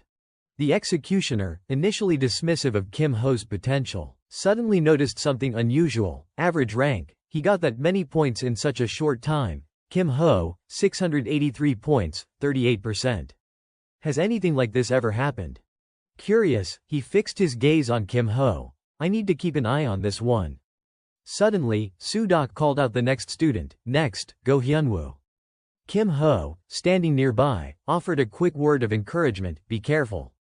Hyunwoo responded briskly. I will be back soon, and the swordsman stepped toward the teleportation circle. Watching him leave, Kim Ho glanced at the current leaderboard and thought, that is Lee Sung-hyun, the son of the Grand Swordmaster. Lee Sung-hyun, 951 points, rank 1. Han So-mi, 928 points, rank 2. Mo Yongjun, 903 points, rank 3. He paused at the third name, Mo Yongjun. The grandson of sword sage Mo Ying, right. Recalling So-mi's combat skills, he evaluated, if the top competitors are all at Han So-mi's level, then Go Hyunwoo should be just as impressive. Suddenly, the leaderboard shifted, revealing a new top score. Go Hyunwoo, 1023 points, rank 1. Kim Ho was not surprised. He had expected the swordsman to claim the top spot. As I thought. Number 1, indeed. When Hyunwoo stepped out of the misty forest through the teleportation circle, whispers immediately spread among the students, full of curiosity and admiration. Is that the guy from that group? No wonder he fought so well earlier. 1,000 points, that is possible. Kim Ho saw the swordsman emerge and praised him. Well done. Hyunwoo's face lit up at the compliment. Kim Hung, it is all thanks to you. He did not forget to express genuine gratitude for all the help Kim Ho had given him to improve his score. Letting me rest after the 1v1 match really helped me rack up points. Kim Ho, slightly embarrassed and modest, replied, "You're giving me too much credit." Suddenly, a young man with slicked back hair noticed Kim Ho sticking close to Hyunwoo and assumed he was trying to ride on the swordsman's reputation. He sneered. "Ha, what is up with that guy? Clinging to the top rank like a coward," another student chimed in. "Yeah, did not he give up in the 1v1 challenge anyway?" Hyunwoo heard every mocking word clearly. Furious, he spun around to retort, "Hey," but Kim Ho quickly intervened, not wanting him to get into a confrontation. "It is fine, just ignore them," he reassured calmly. Hyunwoo wanted to defend Kim Ho's honor, but Kim Ho winked at him, comforting him silently. "I said it is fine." Seeing Kim Ho's firm stance, Hyunwoo sighed and reluctantly agreed, "All right. If that is what you want." Kim Ho then glanced at the leaderboard, noticing all the other students' scores and asked, "Already done?" Hyunwoo quickly replied, "I have not seen Miss Chunhai's results yet." Curious, Kim Ho looked back toward the teleportation circle. "Oh, not done yet." Meanwhile, Chunyi was battling multiple goblins on her own. She unleashed her lightning magic, summoning crackling bolts to strike them down, her expression showing mild disdain. "This is nothing." Suddenly, the lightning mage sensed something unusual and panicked. "What?" She stared at the goblins, dazed from the bolts but still struggling to stand, confused and muttering to herself, "I knew my power would be reduced. But just slightly, right?" Then Chunyi recalled Kim Ho's advice to Yane, "If controlling mana is difficult, just aim at the heads of approaching monsters." She suddenly realized, oh, that is right. Clenching her fists as lightning sparks danced around her, anger surged within, annoying. That advice just popped into my head. My mana is limited, and my AoE is not working properly. Unexpectedly, she found herself following his suggestion and resigned herself to it. Fine. Then aim at a single point. With that, she cast her spell, Lightning Strike. Chunhai's fist, faster than lightning, surged forward with dazzling electric arcs, striking through the body of a goblin. One strike, total kill. At the same time, Chunhai's test time came to an end, and the system displayed, Song Chunyi 571 points, top 47%.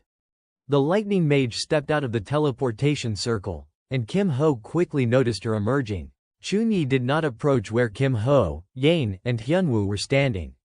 Her face was flushed with embarrassment, and she muttered to herself in shame, "Why does it have to show up like this? My score is not even good. So embarrassing." She did not want her low score to be displayed in front of him. Kim Ho, Yane, and Hyunwoo all turned to look at her, and Kim Ho spoke first, "Ah, you are back."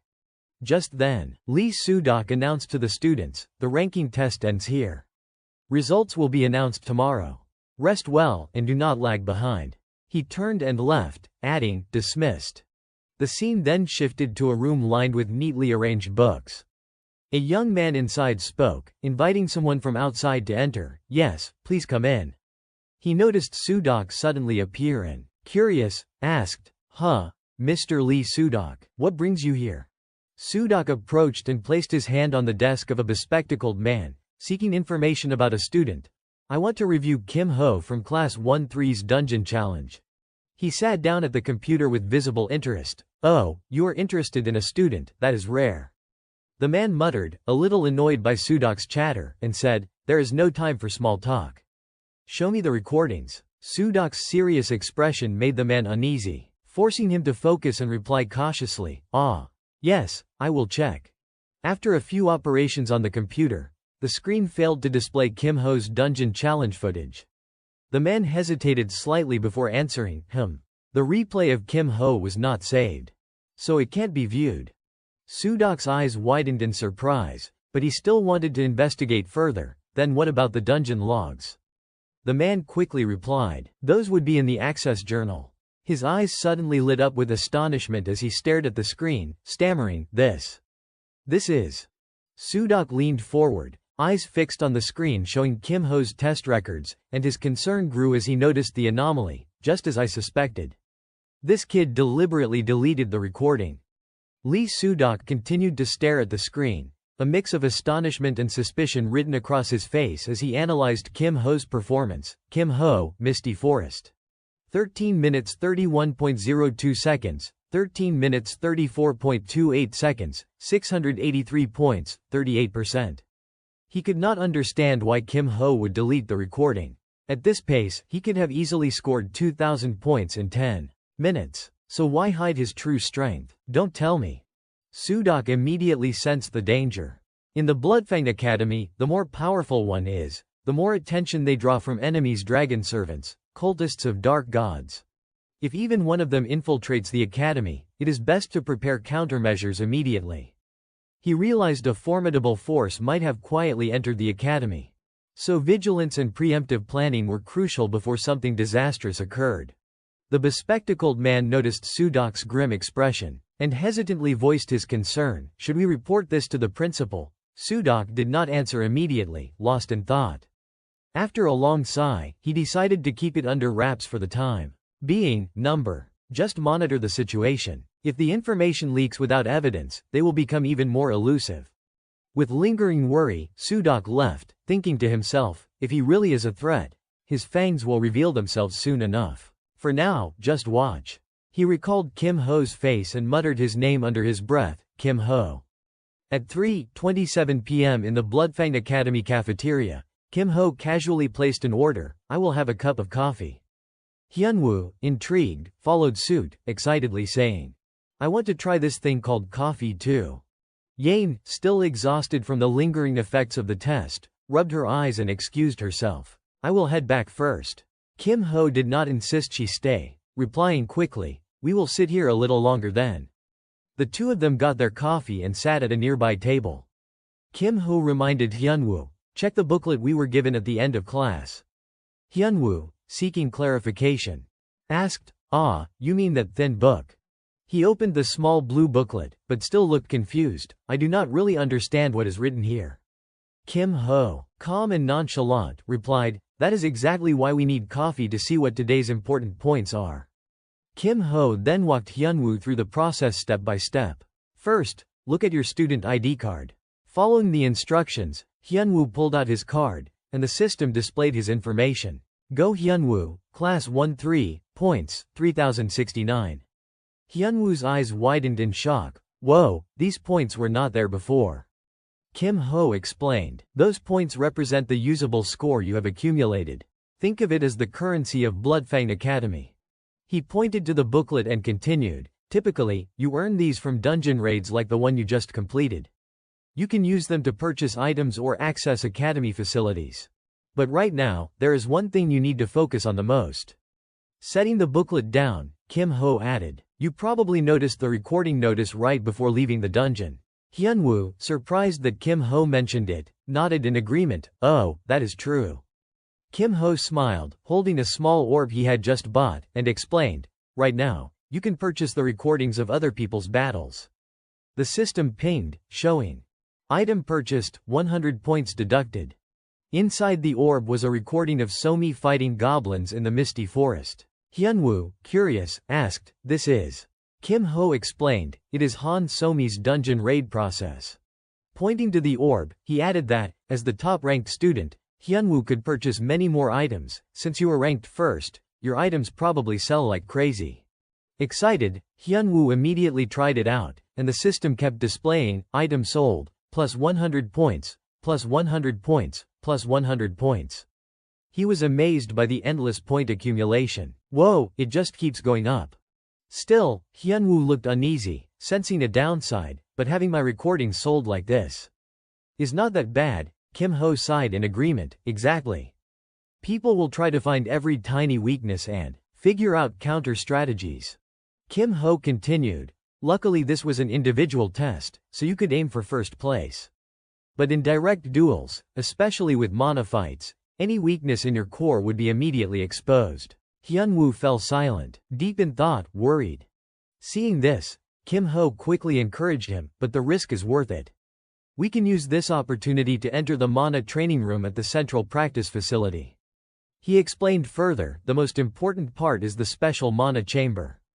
The mana there is denser than usual, so your inner power grows much faster." Hyunwoo jumped up, slapping the table in shock. "There is a place like that?"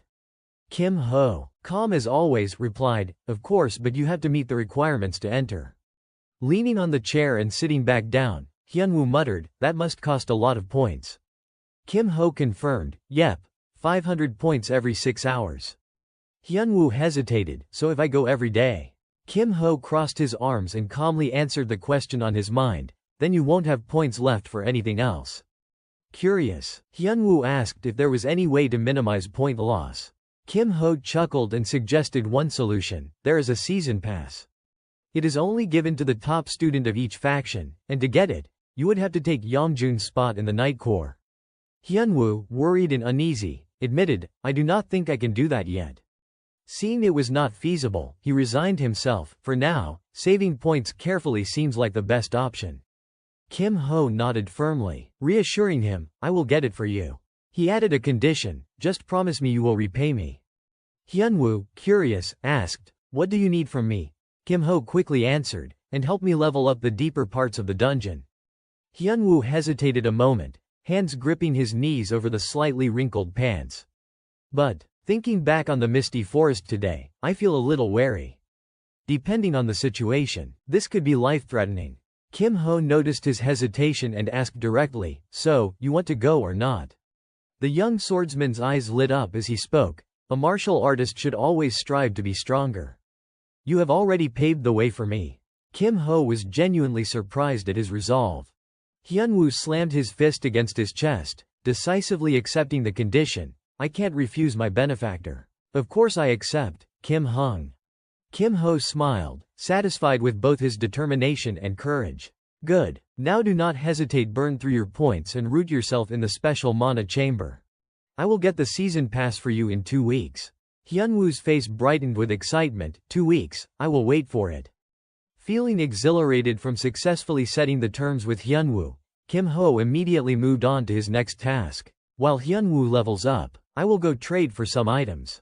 At workshop number 4, Kim Ho pushed open the door and said politely, excuse me. A young man sat with his back to him, busy at work, objects scattered on the floor. He did not turn around but asked casually, who is there? Embarrassed, Kim Ho chuckled nervously, hello, I am here because I am interested in the Magical Technology Club. The man working diligently, Jae-sok, did not look up and asked, then why did not you come to workshop number 1 first? Kim Ho explained, I went there, but they told me to start at workshop 4. The head of the club, clearly irritated, paused his work and muttered angrily, really? He removed his glasses, revealing dark circled eyes, impatiently signaling for Kim Ho to hurry and leave, just look around and go. We are busy, do not get in the way. Kim Ho, calm and unfazed, replied politely, yes, I will observe quietly. Jae-sok resumed his work, and Kim Ho thought to himself, magical technology skill. At this level, probably grade B. Silently, Kim Ho extended his hand, golden light flickering around his fingers. Using the copy function, he effortlessly completed the first part of his task. First objective complete. He noted casually. The system displayed the update. Skill added to slot, Magical Technology B, copy, skills 2/2, 1. Hummingbird E, 2. Magical Technology B. Seeing that Jae-sok was not paying attention, Kim Ho smiled inwardly, next target. Should be somewhere nearby. Suddenly, he spotted it easily and grinned with excitement, found it. He picked up a cube and curiously asked the club head, hey, I found this, does it have any value? Jae-sok looked it over and asked, the 10x10x10 cube. Kim Ho explained, this requires ridiculously high skill to handle, so no one ever does it. It is basically trash. Seeing that Jae-sok did not need it, he tested whether he could take it. It looks interesting. If you do not need it, can I take it? Don't worry, I am not just taking it for nothing. Kim Ho's face lit up with a bright smile as he held a vial in his hand, the system announcing, purchased obtained thermal reaction catalyst, 1000 points deducted. He then turned to Jae-sok, the head of the Magical Technology Club, would you like to take this? Jae-suk's eyes gleamed at the sight of the vial. A thermal reaction catalyst is not top tier, but in magical technology, you can never have too much. He agreed to the exchange, taking the vial carefully, just this once, okay, don't brag to anyone else. Kim Ho responded cheerfully, thank you. As he walked away, Jae-suk could not hide his excitement. Niece, saved 1,000 points. Even Kim Ho, stepping outside, could still hear him chuckling. Selling trash for 1,000 points, he must be thrilled. But Kim Ho could not help staring at the cube he would found. Is this really trash? The system displayed the objective linked to it. Side quest. Cube beyond the gate. A strange cube found in the Magical Technology Workshop. Objective. Achieve above average ranking in the assessment. Reward. Unlock quest chain. Kim Ho chuckled to himself as he tapped a few buttons on the system. The quest itself is trash. Who wants to deal with this hassle? The final reward for the quest, a rank S item. The Cube of Life, he thought, feeling a surge of excitement. Tiny blue sparks swirled around his feet. Before him, a room bathed entirely in a blue hue appeared, the training center. Mana room. Holding the cube in his hands, Kim Ho realized, I do not even need the quest to know how to do this. He grasped the cube, feeling the purple energy swirling around his hands, and the system displayed, use amplification, upgrade magical technology. B right pointing arrow S, duration. 59 seconds, cooldown, 58 minutes 58 seconds. Kim Ho's eyes gleamed, let us begin. Swiftly spinning the cube in his hands, the system counted down, effect, 47 seconds. Effect, 14 seconds. He lifted a small block from the larger cube with precision. At this pace, 3 days should be enough. As the small blocks scattered across the floor, the system updated, amplification complete. Effect expired. Downgrade magical technology. S right pointing arrow B cooldown, 58 minutes 54 seconds. Kim Ho exhaled sharply. Wow, a minute flies by. He sat cross-legged, clasping a circle with his hands to absorb the blue energy in the room, thinking, once the rank drops, the cube can't operate. I will meditate to refine my core. Suddenly, the system announced, effect expired. His eyes snapped open. 1 hour of meditation, 1 minute on the cube, repeat. The system continuously chimed, use amplification. Effect, 1 minute. Upgrade magical technology. B right pointing arrow S. Kim Ho kept working diligently. I need to complete the Cube of Life before Friday. The event triggers on the first Friday.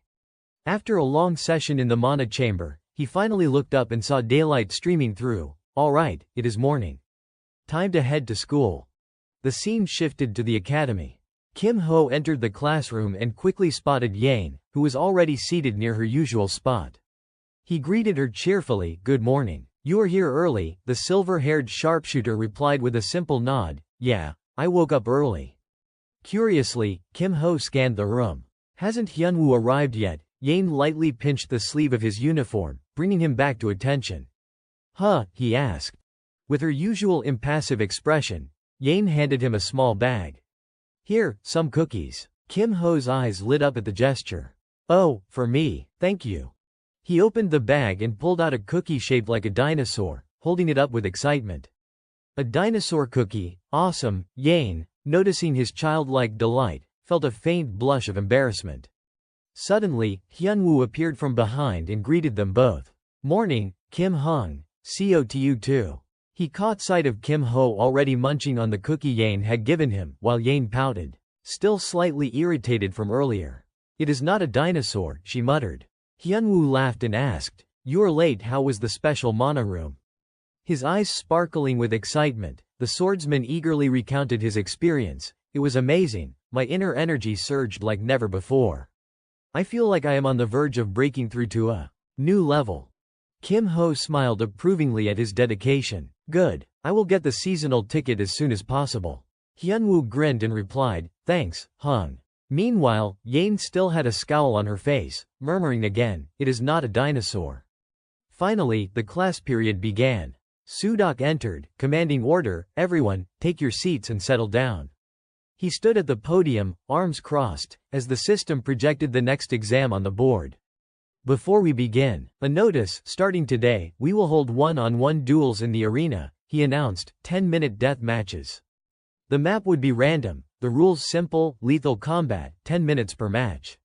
Sudok continued to explain, time limit increased to 10 minutes, so adjust accordingly. First-year students must complete at least 3 duels this week. Skipping will result in point deductions. Consider this your warning. When the explanation concluded, Kim Ho grinned, a spark of determination in his eyes. So it begins. In this dueling round, I am going to win. Kim Ho stared at his system board with intense excitement. Here we go. The system displayed the detailed mission notice, side quest, week 1 duels, objective, complete 3 duels 0 per 3, deadline, Sunday midnight, reward, depends on number of wins. He clenched his fist. I have to win this match no matter what. He patted Hyunwoo on the shoulder, reminding him, let us head to the arena. The first few plays are the most crucial. The swordsman eagerly responded, got it, let us go. Suddenly, a small hand tugged on Kim Ho's sleeve. Yane's silver hair brushed against his arm as she spoke hesitantly, I am free today. Kim Ho froze in surprise. Her words left everyone momentarily stunned, especially him. Flustered, he asked, what do you mean? Then he realized what she was referring to. He paused, thinking carefully. You mean practicing mana bullets like last time, right? Yane nodded in agreement, yes. Kim Ho smiled and accepted her suggestion. All right, I will meet you later. Her expression remained calm and impassive as she nodded, okay. Later that afternoon, at the arena, Kim Ho led the way with Hyunwoo following behind. Suddenly, a voice called out, that person is. Ji-young turned to Kim Ho and asked Jung-hwa, do you know him? The leader of the Emerald Tower crossed his arms and replied, he is the one who surrendered before facing Miss Song. A red-haired student sneered, clearly disdainful. So it is that coward I have heard about recently. Hyunwoo's eyes blazed with anger. How dare they speak about him like that? He shouted, pathetic, but Kim Ho's hand shot out, stopping him from causing a scene. Still unwilling to let it slide, Hyunwoo called out, Kim Hung. Meanwhile, Kim Ho calmly addressed them. Did you take the ranking test? I got 300 points. How about you? Ji-young's jaw tightened, sweat beading his forehead as he realized he had the same score as a swordsman. 300 points. I have the same as this kid. He shouted in disbelief, you think I am on the same level as some brat like you, if it were not for meeting Song Chunyi in the second round. Mentioning the match against Chunyi, the red-haired student sneered, Song Chunyi, oh right. The one who got struck by lightning and had to be carried out. That was you. His lips curled into a cold smirk, veins standing out on his face. Ji-young ground his teeth, furious. What? Ji-young added, startling Jung-hwa. Well, at least we are tied in points. The red-haired student raised his spear in challenge, eyes blazing. Get down here, you coward, I will show you the wall you can never cross. Kim Ho accepted the challenge, and a one-on-one duel between the two began. The system displayed, Yang Ji-young 100%, Kim Ho 100%. Ji-young gritted his teeth, spear poised, and shouted fiercely, just one strike is enough. Main summoned his staff with excitement and replied, all right, one strike it is. The system signaled the start, begin. The red-haired student struck first, thrusting his spear straight at Kim Ho. As the spear neared his face, Kim Ho merely smiled lightly, making no effort to dodge. Suddenly, a small bird from his side delivered a hidden electric attack behind Ji-young. Kim Ho grinned, satisfied. Fool, got hit again. The system announced, paralysis effect applied. Ji-young's jaw clenched in panic as he found himself immobilized. Without giving him a chance to react, Kim Ho raised his staff high, his expression cold. Sorry, you are not getting a free hit like Song Chunyi. Ji-young tried to bargain, wait. Just 2 seconds, but before he could finish, a strike landed squarely on his head. The red-haired student screamed in pain and collapsed face first on the ground.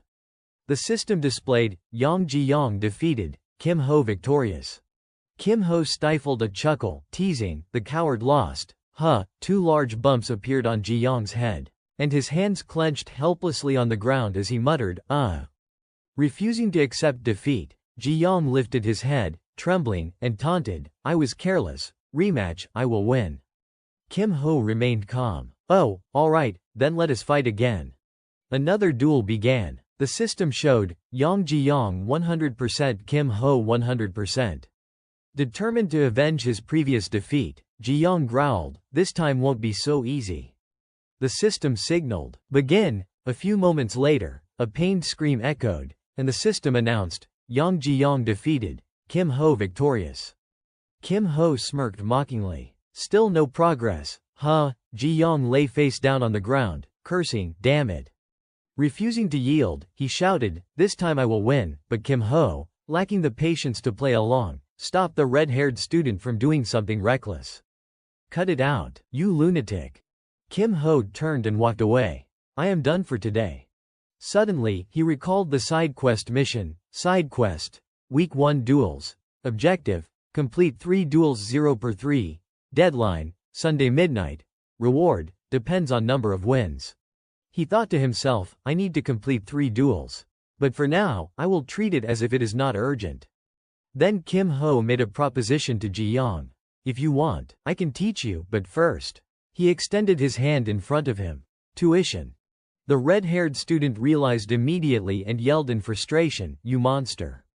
Still, he accepted. A small box appeared in his hand as he handed it over. This is a family elixir. I will give it to you as payment. Kim Ho smiled, pleased. Oh, high-quality stuff.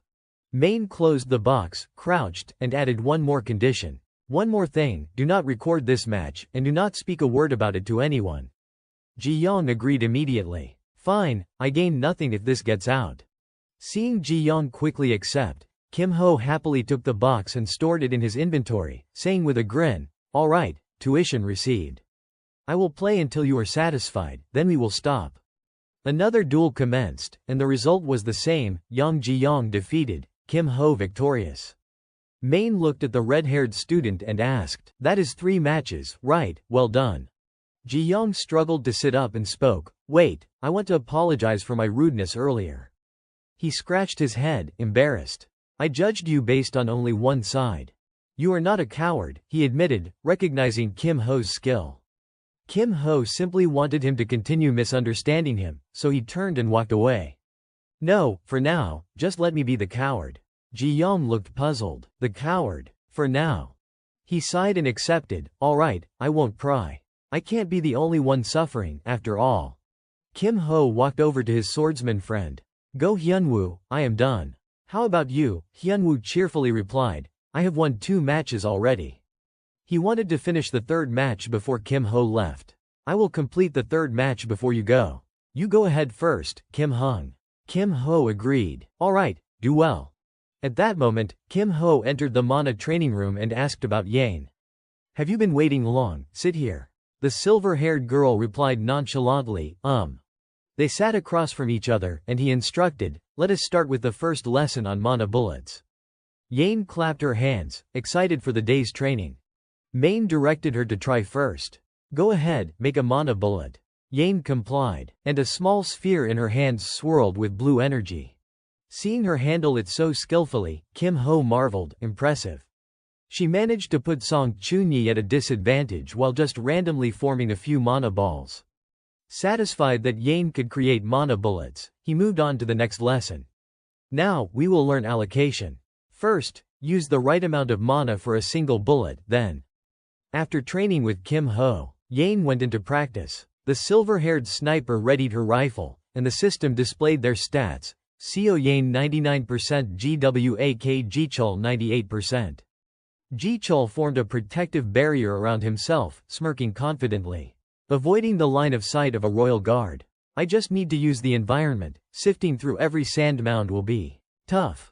But Seo Yane has a special eye, he noted cautiously, sensing an abnormal mana flow among the sand piles. He smiled assuredly, certain of victory. Even if she destroys all the sand piles, she won't break my barrier. I do not need to fear a shooter who can't breach Song Chunhai's shield, Jichul thought. But just as he finished, a bullet pierced his barrier, grazing his face and leaving a streak of blood. He was stunned, panic rising. The shield had been breached by the female sniper. No. What? Yane, delighted, aimed through one eye and fired directly at him. Another bullet came, and Jichul screamed in fear. Ah, that hurts. She defeated him with ease. The system displayed, Seo Yane wins, GWAK Jichul loses. Night had fallen, and the full moon shone brightly over the academy. In Sudok's hands was a sphere recording the battle between Ji Yong and Yane. The butcher watched it over and over. Muttering in curiosity, the hummingbird's movements are so erratic. Her control has reached the pinnacle. The second match is the same, she is practically toying with her opponent. But that is not the only issue, he muttered, pulling out another recording. This one captured the fight between Yane and Chunyi. Co Yane's ranking trial. That bullet was just a crude mana lump back then. Now it is a fully formed mana bullet. Can someone improve that much in just 2 days? The butcher was stunned, marveling at how quickly she had progressed in such a short span. Sudok suddenly recalled Kim Ho's words before leaving, instructing the female sniper. "Ah, you mean practicing mana bullets like last time, right? Alright, I will meet you later." He gritted his teeth and swore under his breath, "That guy again." He stared curiously at Kim Ho's recording, wanting to uncover his true identity. "Kim Ho, who exactly are you?" Meanwhile, Main was still diligently assembling the life cube. Finally, the cube sprouted green vines curling around it. Mission S level complete. He exclaimed with joy, "Done, it is finished." The system immediately displayed, Life Cube B. Increases the effect of life storage items by 1.3x. Kim Ho could not hide his excitement at the upgrade. Internally, he reflected, thanks to the amplification skill from the reward, I finished just in time. Meditating boosted my core to D rank. And the amplification skill itself leveled up from F to E. Duration increased from 1 to 2 minutes. Cooldown reduced from 60 to 50 minutes. Meanwhile, the red-haired boy could not stop tears from flowing as he benefited from Kim Ho's help. Using that skill consumes insane amounts of mana. Finally can breathe. Thanks to his elixirs too. Thank you. It seemed that, at this moment, Kim Ho had already devised a plan in his mind. Everything is ready. Time to spread some rumors. On his way carrying the box, he coincidentally ran into Nari and Buma. His heart lifted at the sight of them.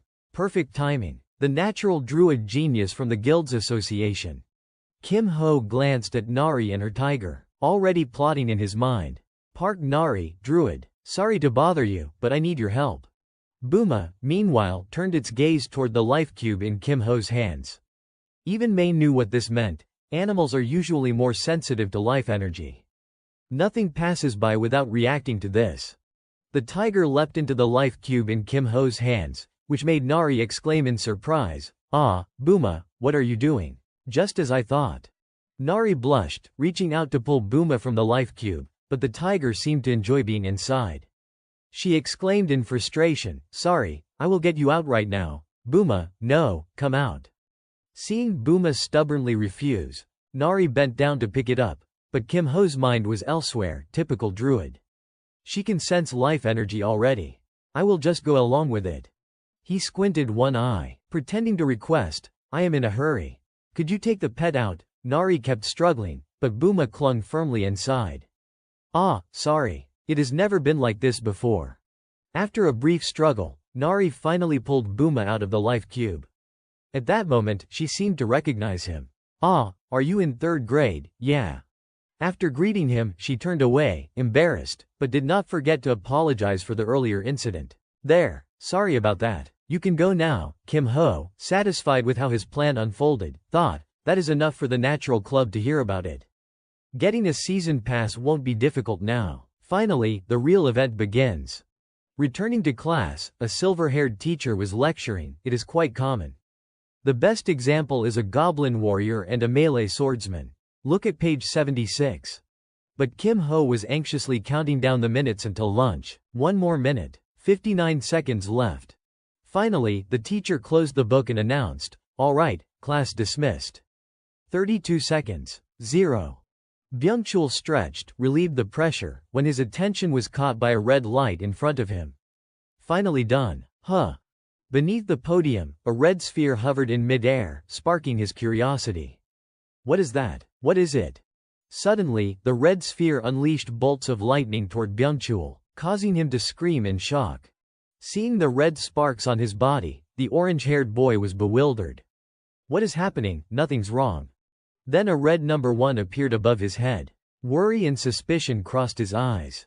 That's fear. Is it a barrier? It hurts my chest. Everyone in the classroom had numbers appear above their heads. They pointed at each other, stammering, "Hey, there is a number on your head." "Wait, you have got one too." It turned out the sphere was part of a surprise inspection across the academy. Sudden artifact inspection at the Satrong Academy Prohibition Wave. Apparently, all dangerous or forbidden items were confiscated by the greenish-blue sphere. A detection field identifies students carrying prohibited items. Anything deemed inappropriate will be added to the ban list. The goal of the Prohibition Wave is to filter out illegal equipment. Kim Ho, witnessing all of this, was impressed. Finally, it is starting. Wow, the sound effects are insane. Jo Beok must be behind this. Hyunwoo also seemed intrigued by the event. This looks worth watching.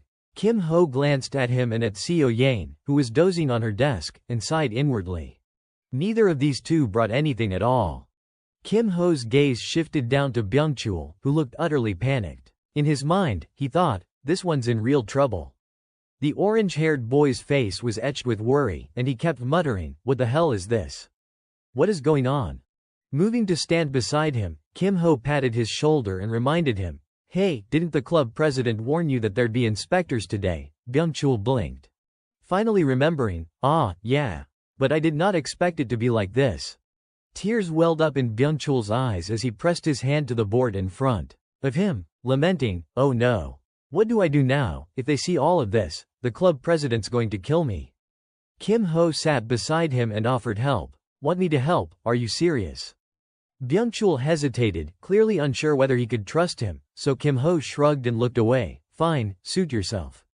Realizing the gravity of the situation, Byungchul quickly grabbed his hand, pleading, no, I would be honored, I beg you, big brother, I will do anything.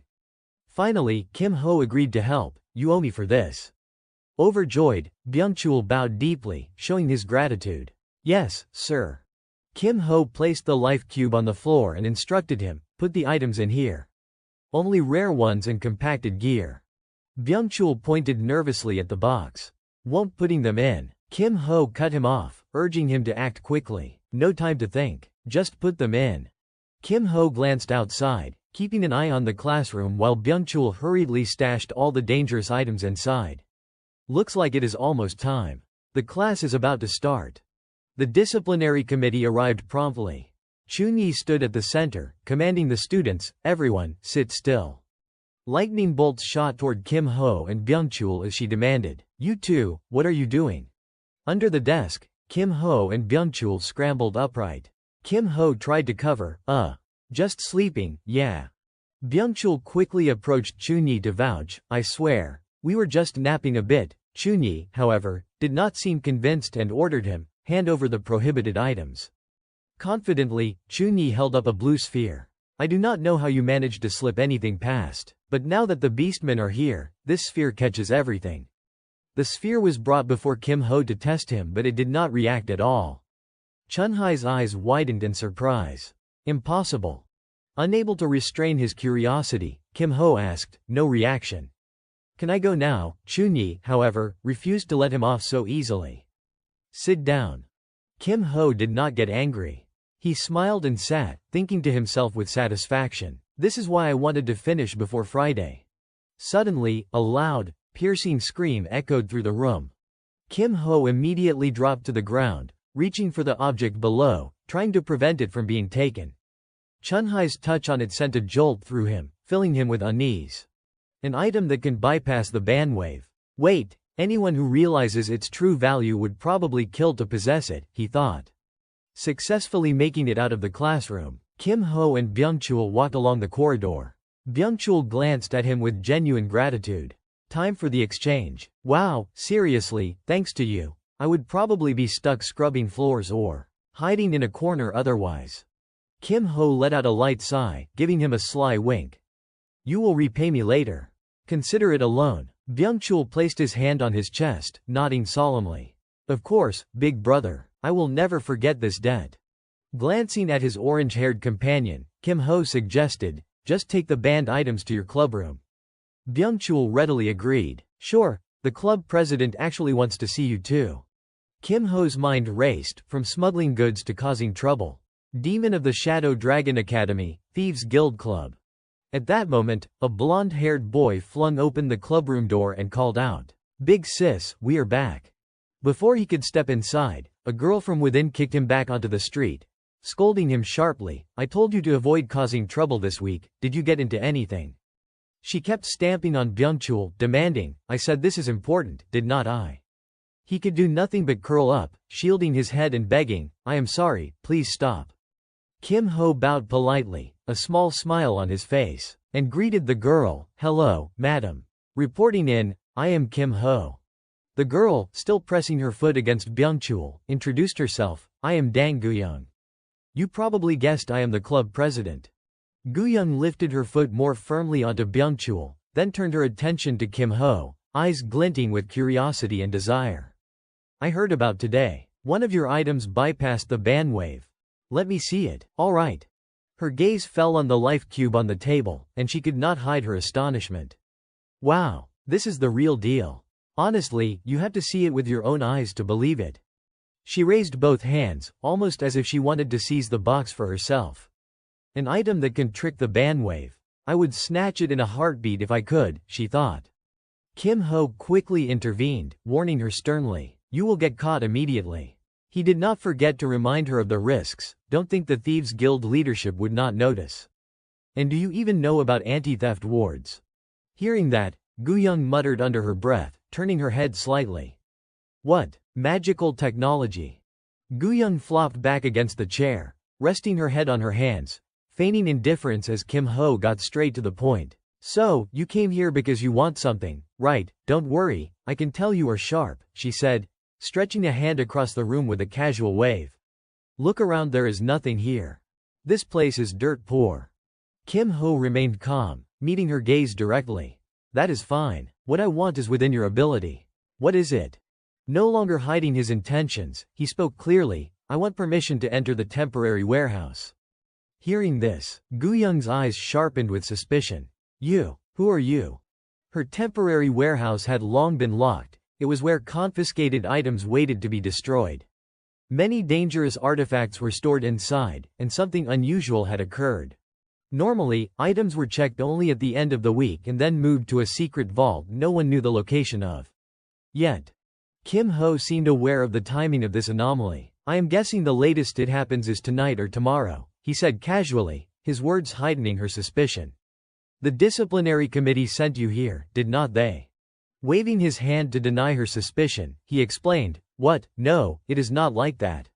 I am not associated with them. I just need something. Guyoung remained composed, rejecting his request outright. I appreciate it, but I do not let anyone into the warehouse for free. Took too much effort to set up. Even if we are acquainted, it does not matter. Kim Ho rested his hand on the life cube, continuing confidently. The disciplinary committee is guarding the temporary warehouse. Right, getting in is not easy, and escaping is even harder.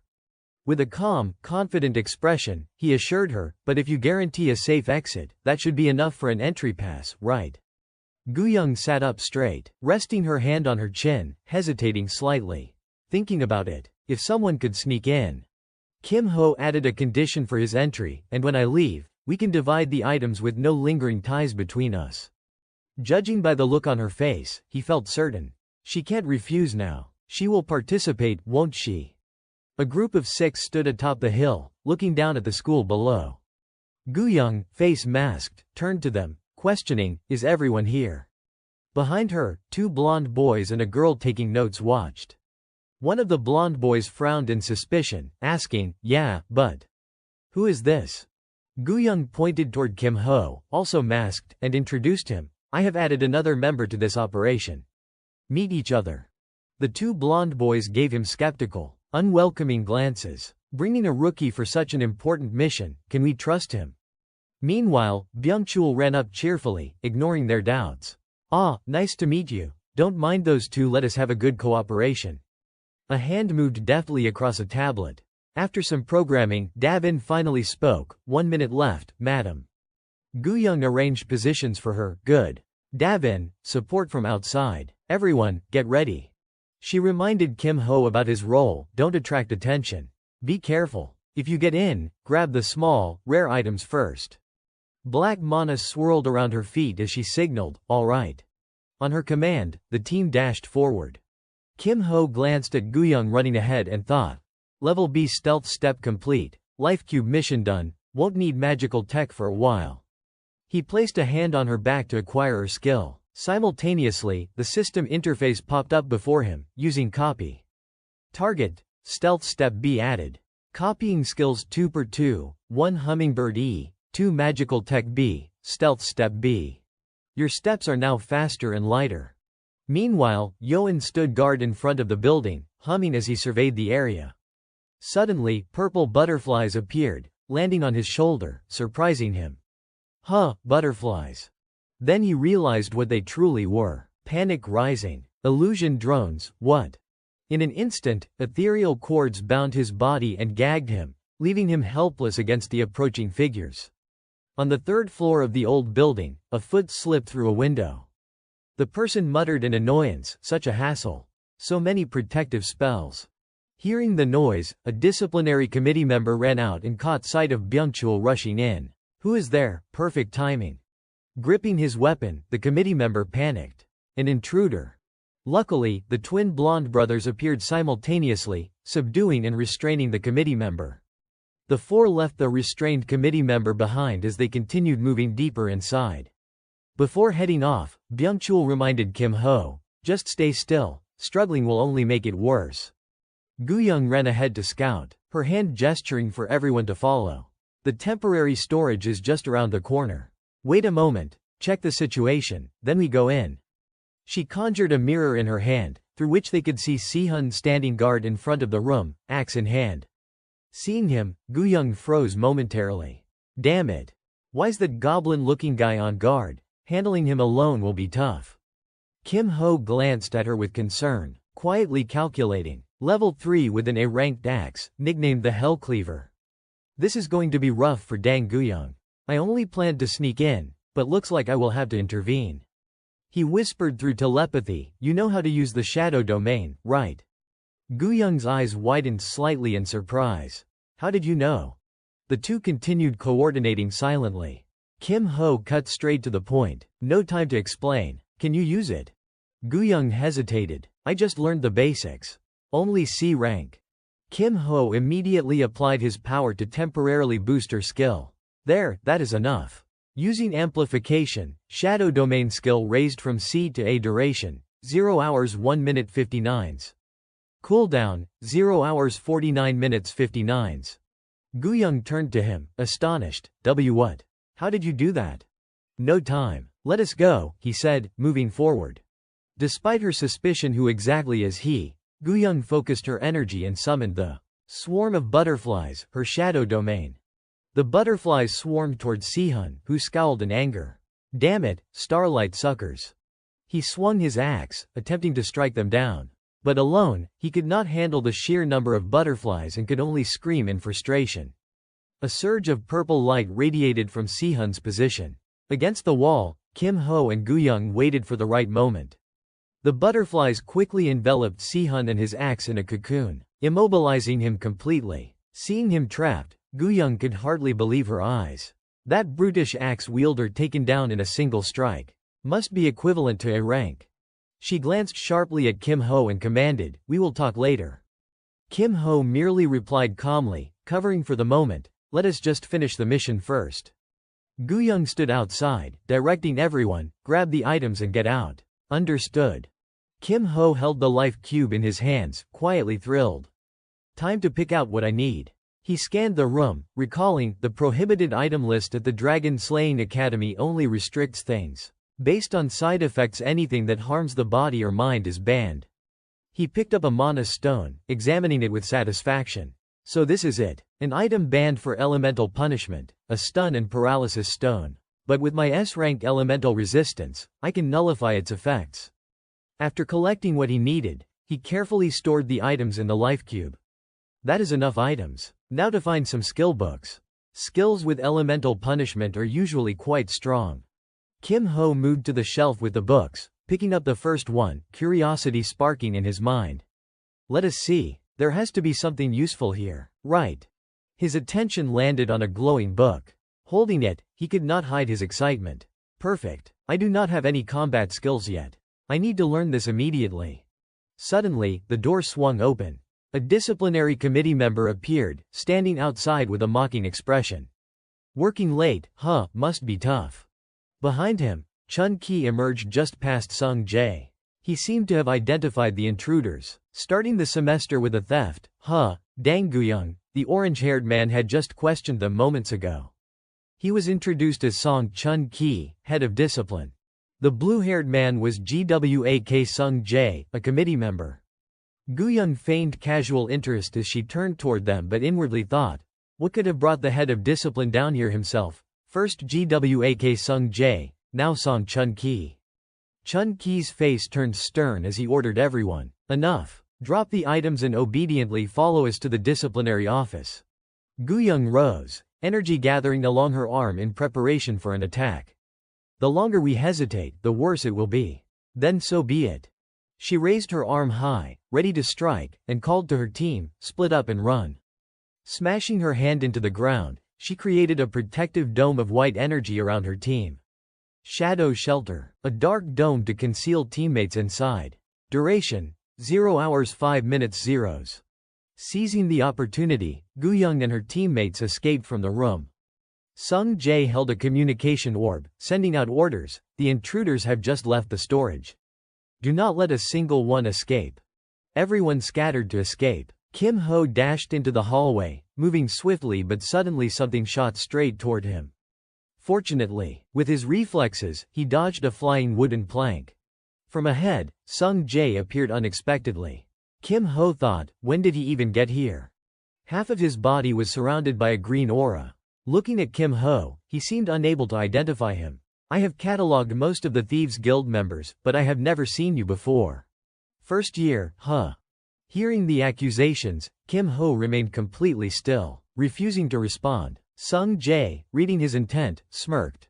Not saying anything so I won't reveal your voice, huh, clever. Sung-jae then summoned sharp steel spikes from the ground, aiming to trap Kim Ho.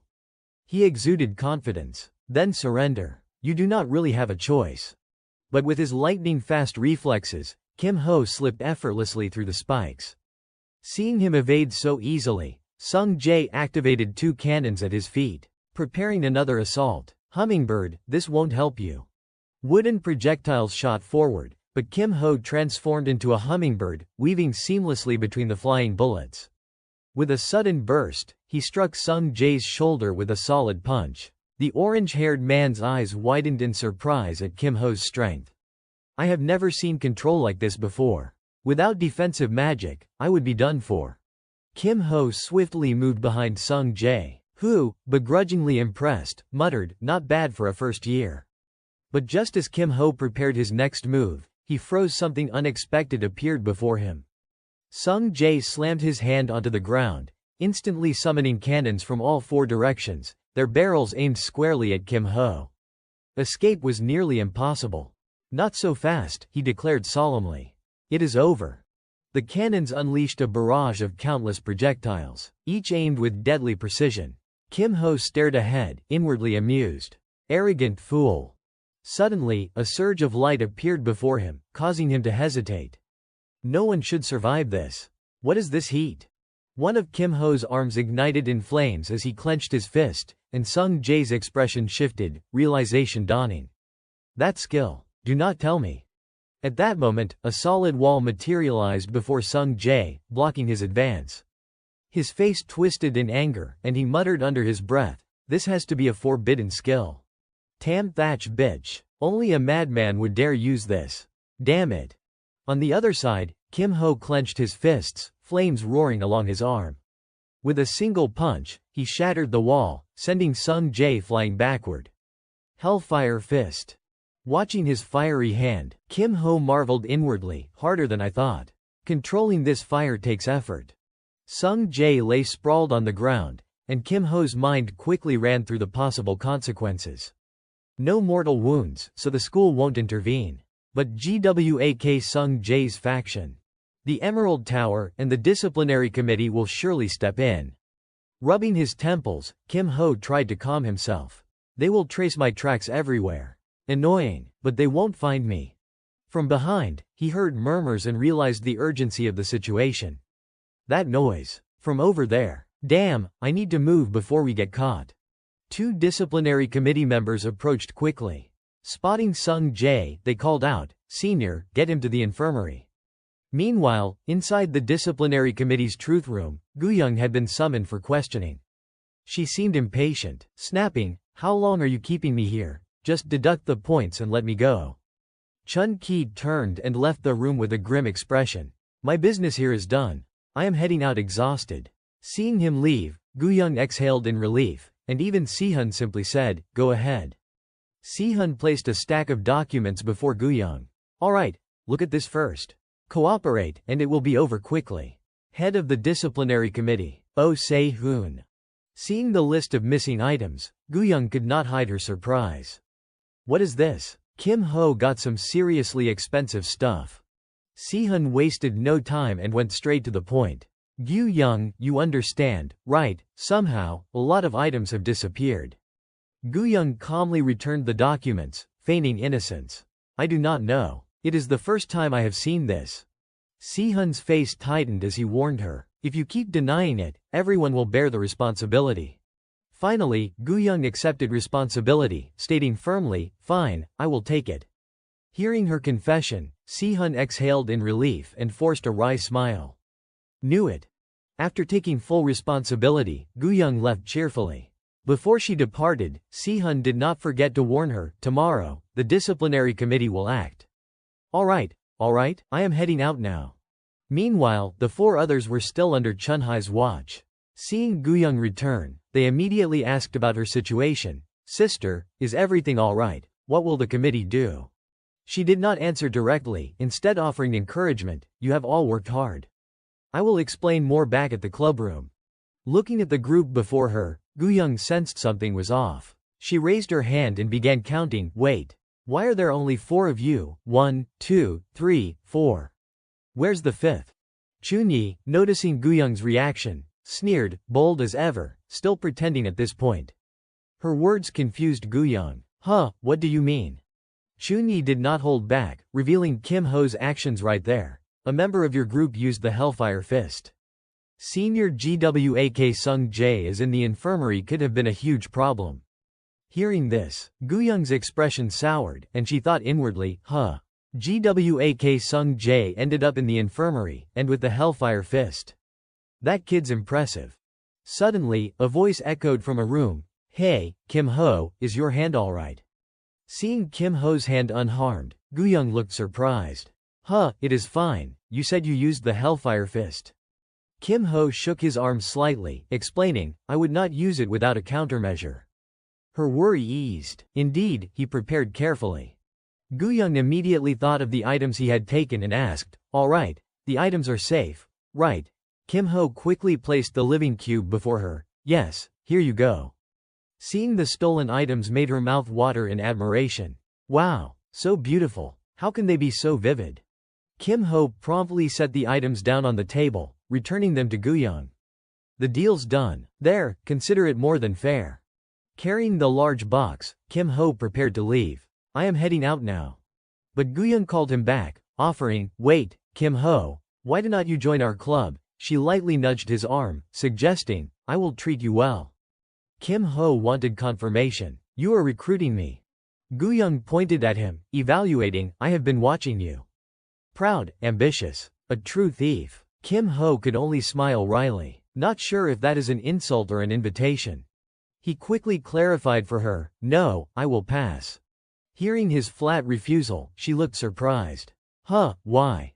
Kim Ho revealed his reasoning. "It is about the living cube, is not it? You are planning to sell it." He also wanted to exchange it for something else. "I need 4 seasonal passes to the special training room." 4 passes, that is all. Hearing this condition, Guyang frowned. 4 passes just to bypass the anti-magic waves, isn't that a bit steep? Kim Ho disclosed the truth behind the living cube. The anti-magic waves are secondary. It has another main power. Its primary ability. "Well, I will show you." But to make her fully understand, he added a condition. "I will show you its description, so do me a favor first." Hearing this, her expression darkened. So stingy. What favor?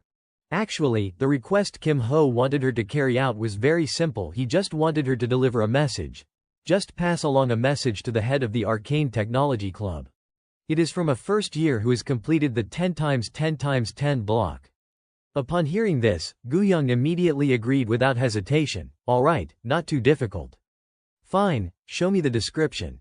Once the final agreement was reached, Kim Ho revealed the Living Cube's main ability to Guyoung, leaving her utterly surprised. What? The Living Cube's effect increases 1.3 times. Block B, no way. Something like this actually exists.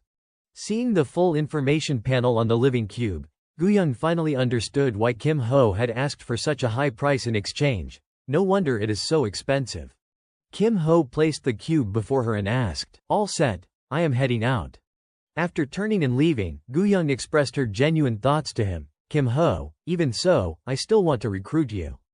She smiled, hoping he would reconsider her offer. Think it over carefully. Kim Ho let out a gentle sigh and replied respectfully, "Yes, madam." A few days later, in the courtyard of the Dragon Slaying Academy, Kim Ho and Yane were walking together. Seeing her look exhausted, he asked with concern, "Did you rest enough over the weekend?" Seeing her drooping posture, he worried, "Really, it is only Monday morning and you already look worn out. What happened?" Kim Ho noticed two people trailing behind them and guessed their intentions. Following us. Planning to confront me directly, perhaps from the Emerald Tower or the Nature Club. With conflicting thoughts in his mind, he ultimately decided, forget them for now. But it is annoying. Maybe I should deal with this. "Co Yane, you go ahead."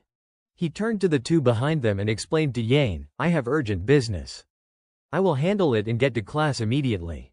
Yane, noticing the two trailing them, did not ask further and quickly agreed, "All right." Turning back to face the two followers, Kim Ho questioned them directly. "What are you two following me for? If you have business, speak up." Ji-chul, no longer hiding, revealed their affiliation, making Suyeon next to him slightly anxious. "You have exposed yourself, which makes it easy for us." "Really? We are members of the Emerald Tower, got it." Suyeon, slightly embarrassed, added, "Our club president wants you to come. Can you come with us?" Kim Ho firmly denied any connection and challenged them. "I have nothing to do with the Emerald Tower. If you want to meet, go see us directly." Seeing that negotiation was not working, Ji-chul put on his gloves, preparing to take action. Talking does not work, no drinks accepted. Now it is time for punishment by force. At that moment, Kim Ho transformed into the hummingbird, darting straight toward Ji-chul while agreeing with his words, "I agree." Using his ability, he struck Ji-chul directly, making him yelp in pain. Suyeon, standing nearby, immediately recognized the technique Kim Ho had used, hummingbird. Surrounded by a surge of energy, Kim Ho announced firmly, "If you want another hit, come at me. I do not have time for this." Seeing her teammate in such a state, Suyeon quickly raised her hands in surrender, forcing a smile while thinking internally, "No, sorry for bothering you. The hummingbird's movements are too erratic. There is no need to take unnecessary hits." She knelt down and supported Ji-chul, explaining, "I will take him back, so you can go ahead." Receiving a satisfied nod from Kim Ho, he immediately turned and left. Good, at least someone can assess the situation. Suyeon helped Ji-chul to his feet and questioned the rumors she would heard. "So, the talk that he is a coward is not true." Ji-chul, still unafraid and boastful, shouted, "Nothing like that, just lucky this time, next time, I will make sure to." Before he could finish, a bullet whizzed past his head from behind. Another one struck near Suyeon as she tried to question, "Sniper. From where?" The bullet hit her, forcing her to jerk back, complaining, "Why me too?" Both Suyeon and Ji-chul ended up sprawled on the ground, incapacitated. Meanwhile, in the classroom, as the teacher lectured from the podium, Yane quietly took a seat beside Kim Ho. The reason the dungeon's layout is so complex is to drain as much energy as possible before reaching the core. If you run out of resources before getting there, the conquest fails. Seeing her sit behind him, he asked, but she did not answer, "Why are you later than me? Where have you been?" She remained silent, bowing her head to continue listening. Kim Ho noted, "This dungeon raid is timed." The teacher spoke enthusiastically about the surface dungeon to the class. The surface dungeon can be conquered multiple times in practice mode, but points are only awarded once. For the Goblin Swamp map, to complete the raid, you must reach the totem and destroy it within 5 minutes. It is best to practice finding the most efficient route before attempting the actual challenge. That is it for today. After class, Byung-chul nudged Hyunwoo on the shoulder. Hey, Ho Hyunwoo, come to the dungeon with me, just the two of us. Hyunwoo seemed surprised at the invitation. With me? Kim Ho encouraged him. Don't hesitate, just go with him. With Kim Ho's approval, Hyunwoo smiled and accepted. If Kim Hung says so, alright. I will go with you, Shin Hung. Byung-chul winked at him from behind, making Hyunwoo blush and chuckle. Smart move. Kim Ho glanced over, already realizing, I guess he has already got someone to go with him. Yain gently placed her hand on Kim Ho's and said, come with me. A hand gripped Ji-chul tightly against the bookshelf, scolding him. Pathetic. The man taunted Ji-chul's incompetence further. Your brother's in the disciplinary committee, and yet you got handled by a thief, damn it. And with 2 more people, you have really stained my name too. Ji-chul struggled under the grip while Soo-yeon was forced to kneel, her hands pressed to the floor. The man continued to berate them. What is this, a famed swordsman, and you still can't handle a couple of people? Finally, the man turned and walked away, releasing Ji-chul, muttering under his breath, pathetic. Looking at the piles of books scattered on the floor, he sighed heavily, muttering to himself, I knew this would turn into a disaster, but I still need to meet him directly. The blue-haired girl standing beside him was Ha Soo-yeon, the head of the nature club, while Jung-hwa, sitting nearby, announced firmly, yes, an official meeting. The Emerald Tower's reputation has hit rock bottom. Jung-hwa added with conviction, that strange box of his won't make up for this. If he dares insult the Emerald Tower, he better be prepared to pay. Ji-chul crawled toward Jung-hwa, pleading for a chance. I will make amends, I won't make the same mistake again. But Jung-hwa only mocked him. Do you think you have the right to speak now? Ji-chul, desperate, tried again. It was my negligence, please give me one more chance. Jung-hwa showed no leniency and warned him sharply, mess up again, and you are expelled from the tower. Still want to try? Determined to regain his dignity, Ji-chul had no choice but to agree. Yes, I won't disappoint you. Jung-hwa then summoned a golem and handed it to Ji-chul, instructing him, I will lend you this golem. Use it to dominate. Ji-chul bowed deeply, swearing, I swear I will win. At the Goblin Swamp, Kim Ho and Yain were training. The monsters in the trees screeched continuously, and Kim Ho reminded her, no rush, this is just practice. Noticing the system panel beside him, Kim Ho mentally calculated, to get the highest rewards from both single and duo dungeons. Side Quest. Tactical Challenge Week 2. Objective. Conquer either single or duo dungeon. Deadline, Sunday evening. Reward depends on remaining time out of 5 minutes. Looks like it needs to be completed in under 1 minute. 2 monsters quickly appeared, rushing toward Kim Ho and Yain, preparing to attack. Single dungeon is easy, but duo dungeon is the real challenge. Yain quickly aimed her gun at the 2 monsters and fired. Kim Ho observed her, thinking, I could teach Seo Yain their attack trajectories, but it would not help her growth. He smiled subtly, thinking, she needs to figure it out on her own during practice mode. At that moment, the lead monster appeared, Elite Goblin, waterlogged. Kim Ho immediately charged forward to confront it. Kim Ho glanced at Yain, wanting to gauge her thoughts. Do you want to dodge it like before or take it down? Will killing it give points? Yain stared at the monster in front of them and instructed firmly. You will earn an extra 120 points if you take down the boss. Go for it. Kim Ho immediately summoned his hummingbird, agreeing to her request. Got it, I will support you. His hummingbird struck the goblin in the stomach and arms, staggering it. Yain positioned herself beside the monster, aiming her gun steadily. The silver-haired girl fired a shot that struck the goblin's head. A crack appeared atop the goblin's skull, and its red, furious eyes fixed on Yain. It quickly turned around, swinging its blade dangerously close to her head, enough to take her life in an instant. Unfazed, Yain kept her aim steady on the goblin. Kim Ho reached out and reminded her, activate the amplifier, do not rush it. Yain held her gun aimed at the goblin's chest, while Kim Ho, behind her, enlarged his hummingbird, upgrading hummingbird skill from E to C. Seizing the opportunity, the goblin was frozen in place, unable to move, and Yain fired directly at it. The system panel immediately popped up with the reward notification, kill points. Time remaining, 0, 18. Additional points, 120. Critical hit, 149. Time remaining, 2, 29. Points awarded, 149. Bonus, 500 points. Total, 649 points. Kim Ho approached, praising Yane's combat ability. First try, and you did great.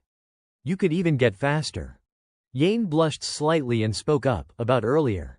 She looked at him and asked, can you also teach me how to make magical bullets? Seeing her eagerness to learn, Kim Ho felt pleased. Looks like she is more motivated than I thought. That boss encounter must have stung a bit.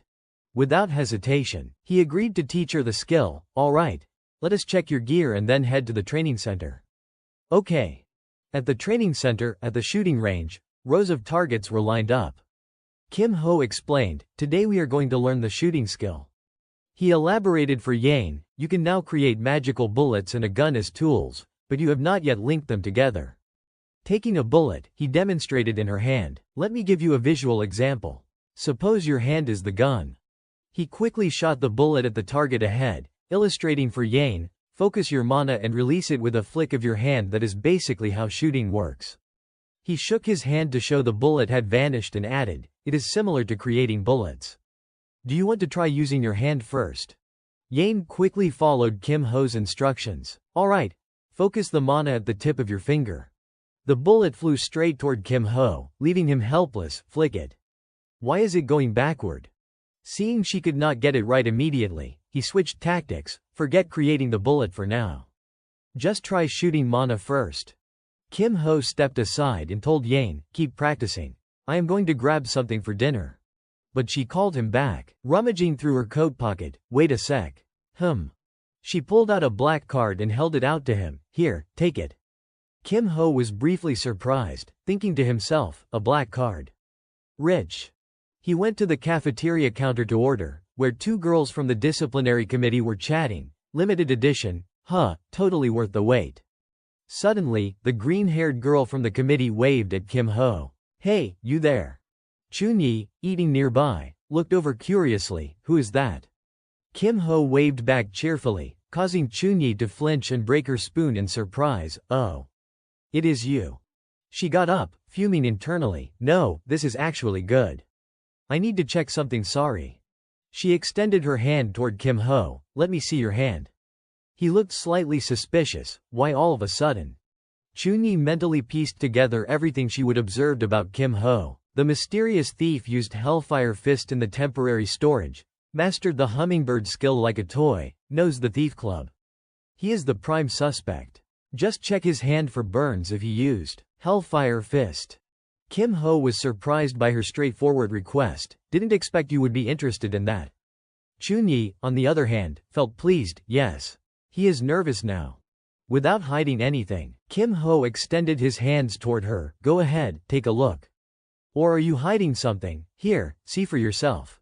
Chunyi examined his hands but was taken aback. They were completely unscathed. Both hands, really, professional. No way, not a single mark. Seeing her hold his hands a little too long, Kim Ho prompted her. Can I have them back? How long do you intend to stare? Embarrassed, Chunyi quickly let go and looked away. Sorry. Just then, Kim Ho called her back curiously. Wait. I thought you were checking my hands. What about my love life? Chunyi turned with an annoyed expression and replied, troubled. Very difficult.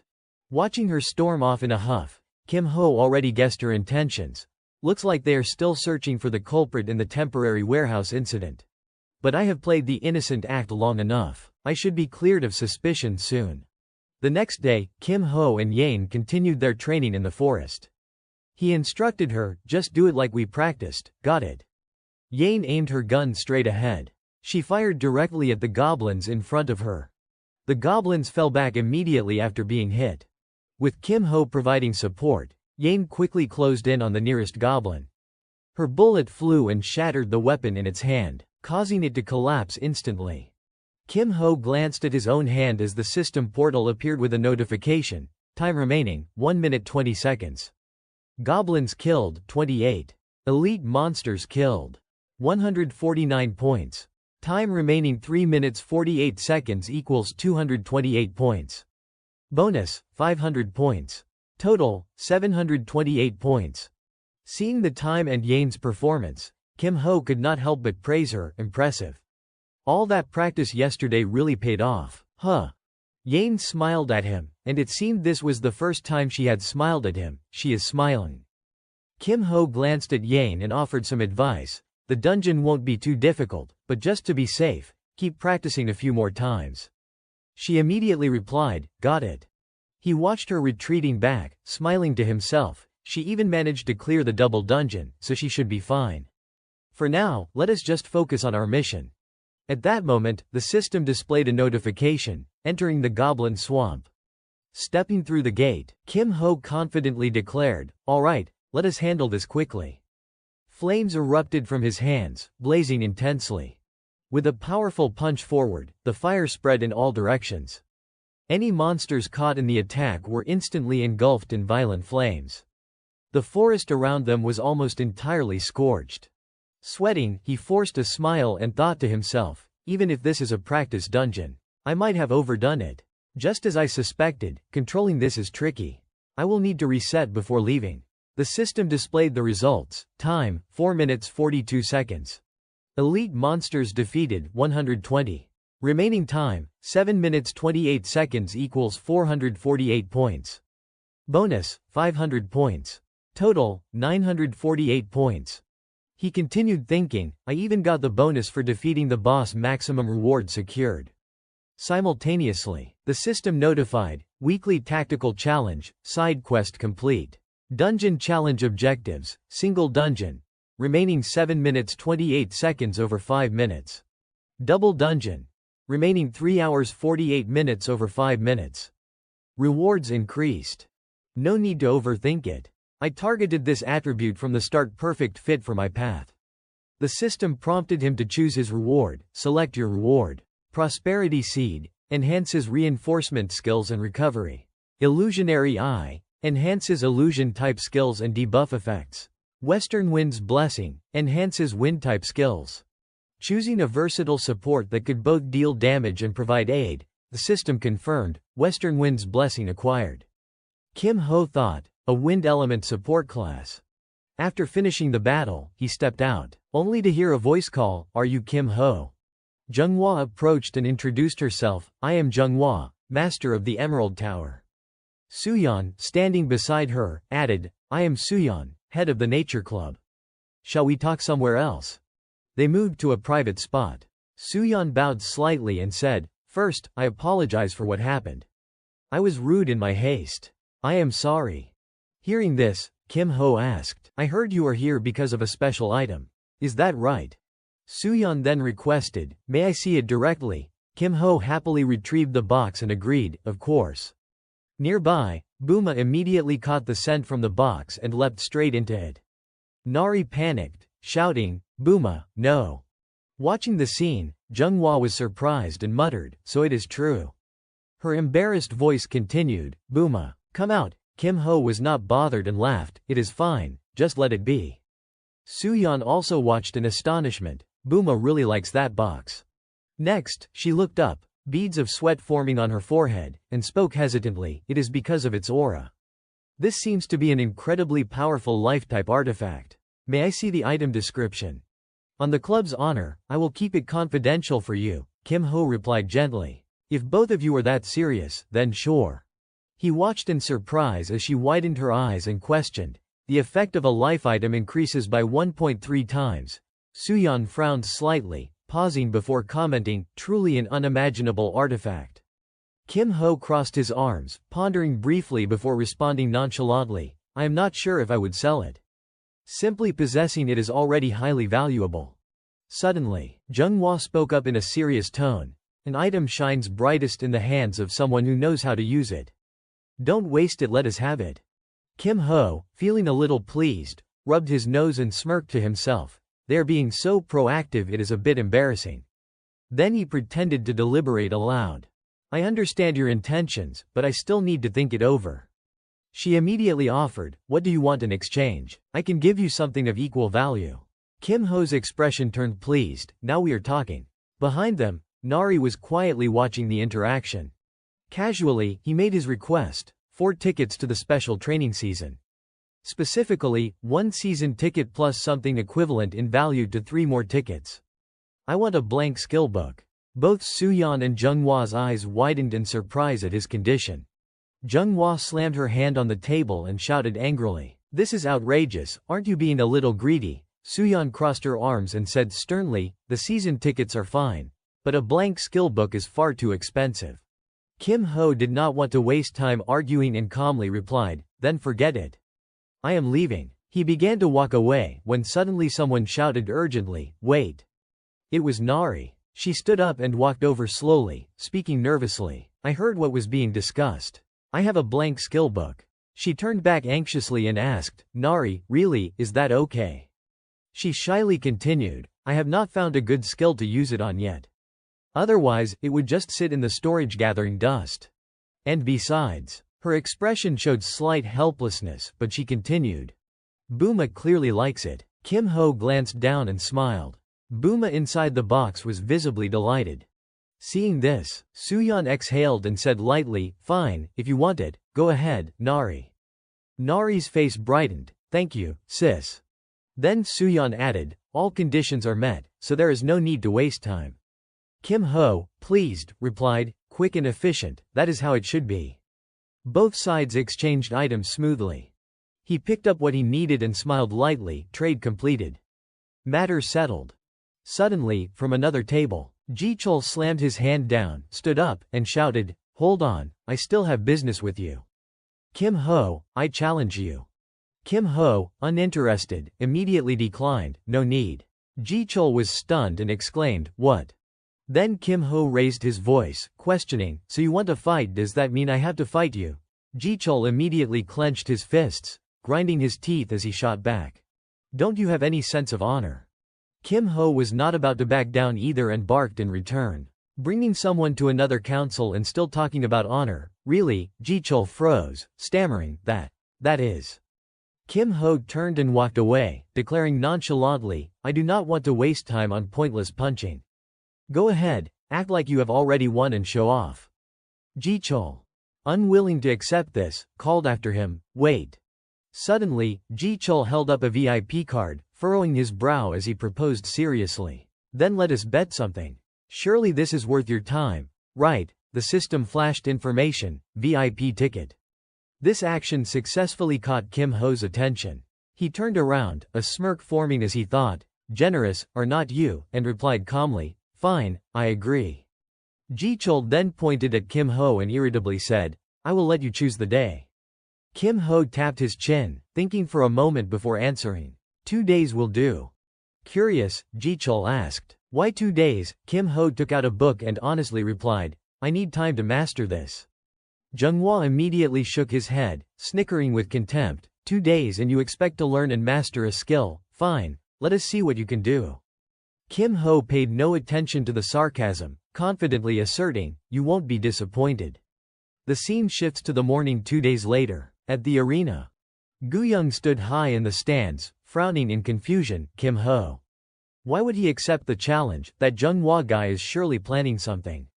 Byung-chul, standing next to her, smiled and said, "You are here." In front of them, Hyunwoo and Yane were already present. Since Kim Ho accepted, he is probably going to win, Guyung muttered, exhaling and frowning. "Yeah, but something still feels off." She furrowed her brow further, sweating slightly, thinking to herself, "I need to stay alert just in case." Meanwhile, on the arena floor, Ji-chul put on his gloves and praised, "Already showing up without running, that is commendable." Kim Ho faced him calmly, no reason to refuse when there is a VIP ticket involved. Junghwa, watching from above, announced, "This match will be recorded for everyone to see. Do you both agree?" Both immediately answered in unison, "We agree." After confirming with both parties, Junghwa declared, "Then let us begin. Both of you, enter the arena." The system started transporting them, and the information appeared. Jagged stone map, deathmatch rules, 10-minute limit. Points, Kim Ho vs GWAK Ji-chul, 100%. Start. As they stepped into the arena, Ji-chul, unable to contain his arrogance, shouted, "Last time you just got lucky. But this time is different. Let me show you the real gap in our abilities." Kim Ho did not pay it any mind and casually swung his hand, unleashing his power. Ji-chul shouted in shock, "Earth! What the hell is this?" His body suddenly wavered as if something had destabilized him. Kim Ho stood there, confused, asking calmly, "What are you trying to show?" Meanwhile, Ji-chul crashed heavily onto the sandy ground. "It is just dirt. Won't hurt. Stop showing off," Kim Ho remarked. Ji-chul gritted his teeth, forcing himself up with a hiss of frustration. Then, with a surge of anger, Ji-chul formed a massive sphere of earth, yelling, "Let us see if you can stay calm now." The name of the skill appeared above him, Earth Cluster. He hurled the massive chunk of earth directly at Kim Ho. Kim Ho, unfazed, simply extended his hand and lightly deflected the attack to the side. He then smiled faintly, redirecting the force back toward Ji-chul. Seeing the attack rebound toward him, Ji-chul panicked, sweat pouring down his face. "What? How is this happening? What did you just do?" A loud explosion rang out as Kim Ho's counterattack connected. He curved the corner of his mouth into a smug, victorious smile. Ji-chul was struck by his own attack, teeth gritted in anger as he cursed under his breath. "Damn it, this can't end like this." Suddenly, he forced himself to his feet and declared, "Fine, I admit you are no coward." Inside, he thought, "I do not want to use this. But I have to win this fight." With determination, he slammed both hands into the ground, furrowing his brows and shouting, "Let us see how you deal with this." A massive wooden figure suddenly emerged. The system immediately displayed Wood Golem, a golem refined by borrowing the power of the green forest and imparting life to an ancient log. From the stands, Gu-young was watching the fight live, her anger boiling over as she shouted, "Cheeky bastard, how can this be allowed? Why is a third-year's golem even here?" Zhenghua, that shameless jerk, Sung Jae, observing from afar, flinched at the outburst. Zhenghua, sitting nearby with arms crossed, frowned and spoke, "I did not think it was necessary to bring out a golem. But if it manages to take him down, then there is no issue." Kim Ho, hearing this, furrowed his brow slightly, a hint of dissatisfaction crossing his face. Gu-young, still on edge, gritted her teeth and thought worriedly, "With so many eyes watching, he can't use fire. Should I try to stop him?" Back on the battlefield, Ji-chul, grinning arrogantly, shouted after summoning his wooden golem, "Let us see if you can handle a golem. Stop acting so smug." Kim Ho merely frowned slightly at Ji-chul's arrogant tone, saying nothing. Flashback to 2 days earlier in the MANHWA training room, a book lay open, posing a question: which type of supporter is the most useful? The answer depends on the situation. That is why there are so many types of supporters: healing, buffing, debuffing, and so on. But if you want to become a truly versatile supporter, there is no skill more suitable than this. Back to the present, Ji-chul's arrogant frown deepened as he declared, "I will take you down in a single strike. Let us see what cheap tricks you have left." The wooden golem raised one massive arm high and slammed it down with tremendous force. Kim Ho swiftly dodged, springing into the air with a burst of power. Blue energy radiated from his legs as he thought, "For someone aiming to be a wind element supporter like me, this is the optimal skill I can extract from a blank skill book." He appeared in front of the golem, swinging his arm to strike. Kim Ho did not hold back. He punched the golem square in the face, sending it crashing backward. The impact shattered the golem entirely, accompanied by Ji-chul's loud scream. While Kim Ho wore a triumphant expression after landing the blow.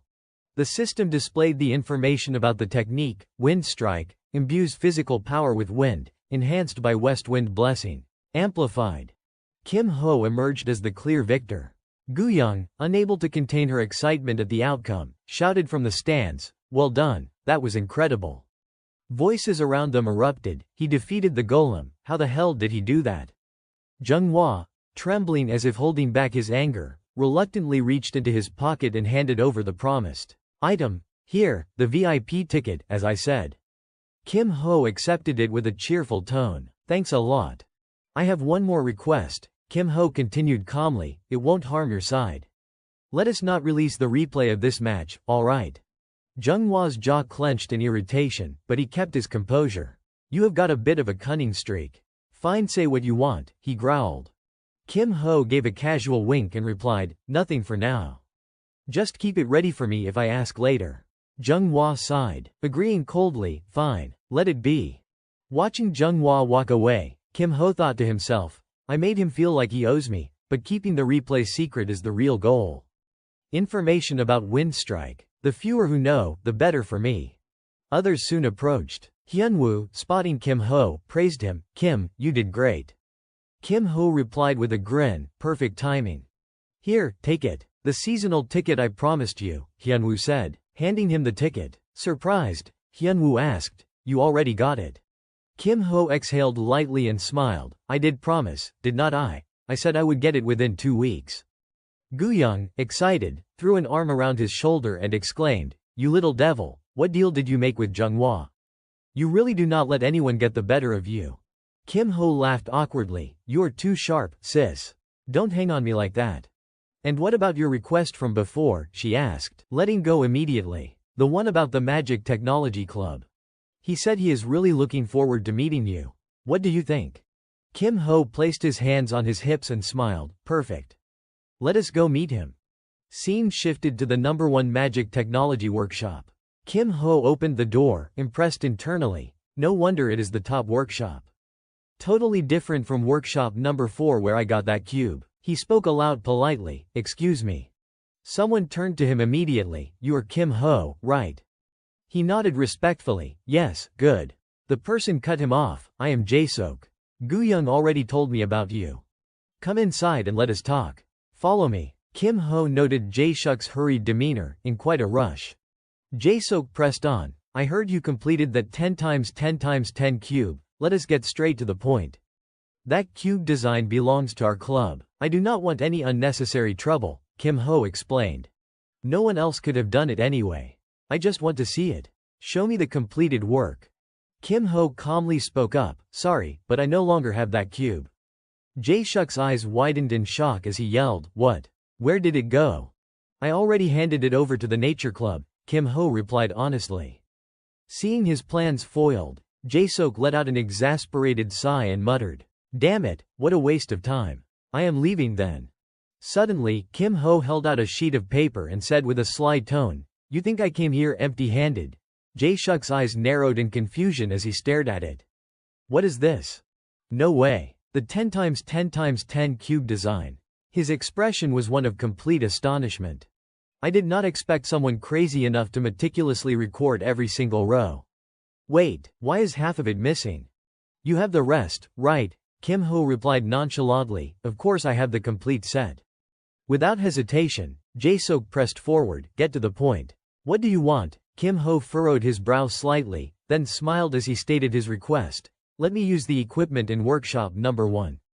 Jae-sok immediately set a condition, only from midnight to dawn. We need it during the day. Kim Ho grinned. Sounds good. Jae-sok quickly snatched the remaining sheets from Kim Ho's hands and eagerly said, deal, now hand over the rest. And what do you think about joining our club? Jae-sok asked. Kim Ho laughed lightly, thanks, but I will have to decline. Jae-sok stood up, conceding with a wry smile, it is a shame to lose a talent like you, but I understand. Just keep using the extra gear in workshop number 4, and make sure you continue submitting designs like this. I am off now. Thanks again, Kim Ho replied with an amused grin, thank you. Straightforward as ever. After Jae-sok left, Kim Ho smiled to himself, the foundation is set. My ultimate weapon is ready. Meanwhile, in a hallway elsewhere in the academy, Sung Jae followed closely behind Zhenghua, speaking seriously, you should reconsider expelling him from the club. Zhenghua scowled angrily. Why? Sung Jae quickly explained, how many first years can summon a golem, especially a third-year golem? But Zhenghua dismissed him, stating firmly, that does not change the fact that the honor of the Emerald Tower has been tarnished. Sung Jae frowned deeply, yes, my younger sibling went too far. But still. Was it really only my sibling who brought shame to the Emerald Tower? Zhenghua retorted, shocked by the suggestion.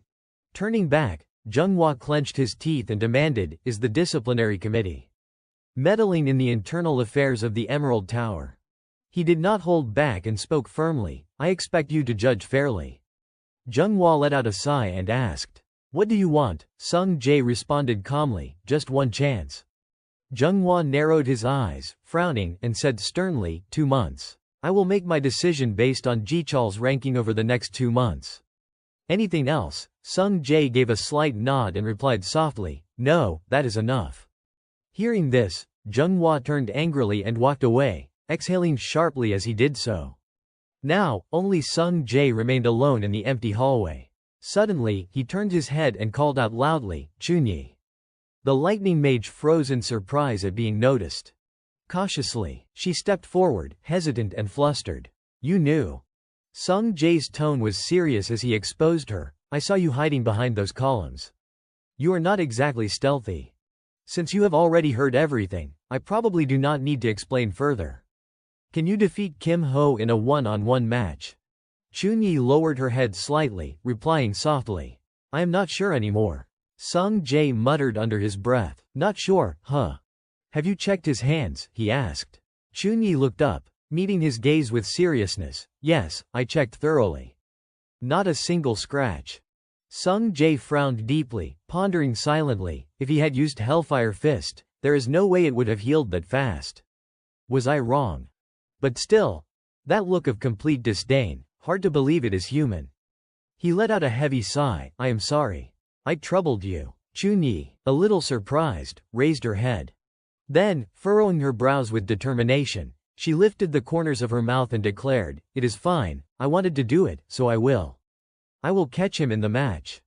By the second week of week 3, the system screen suddenly displayed a notification, map, random, rules, 2 version 2 deathmatch, time limit, 10 minutes.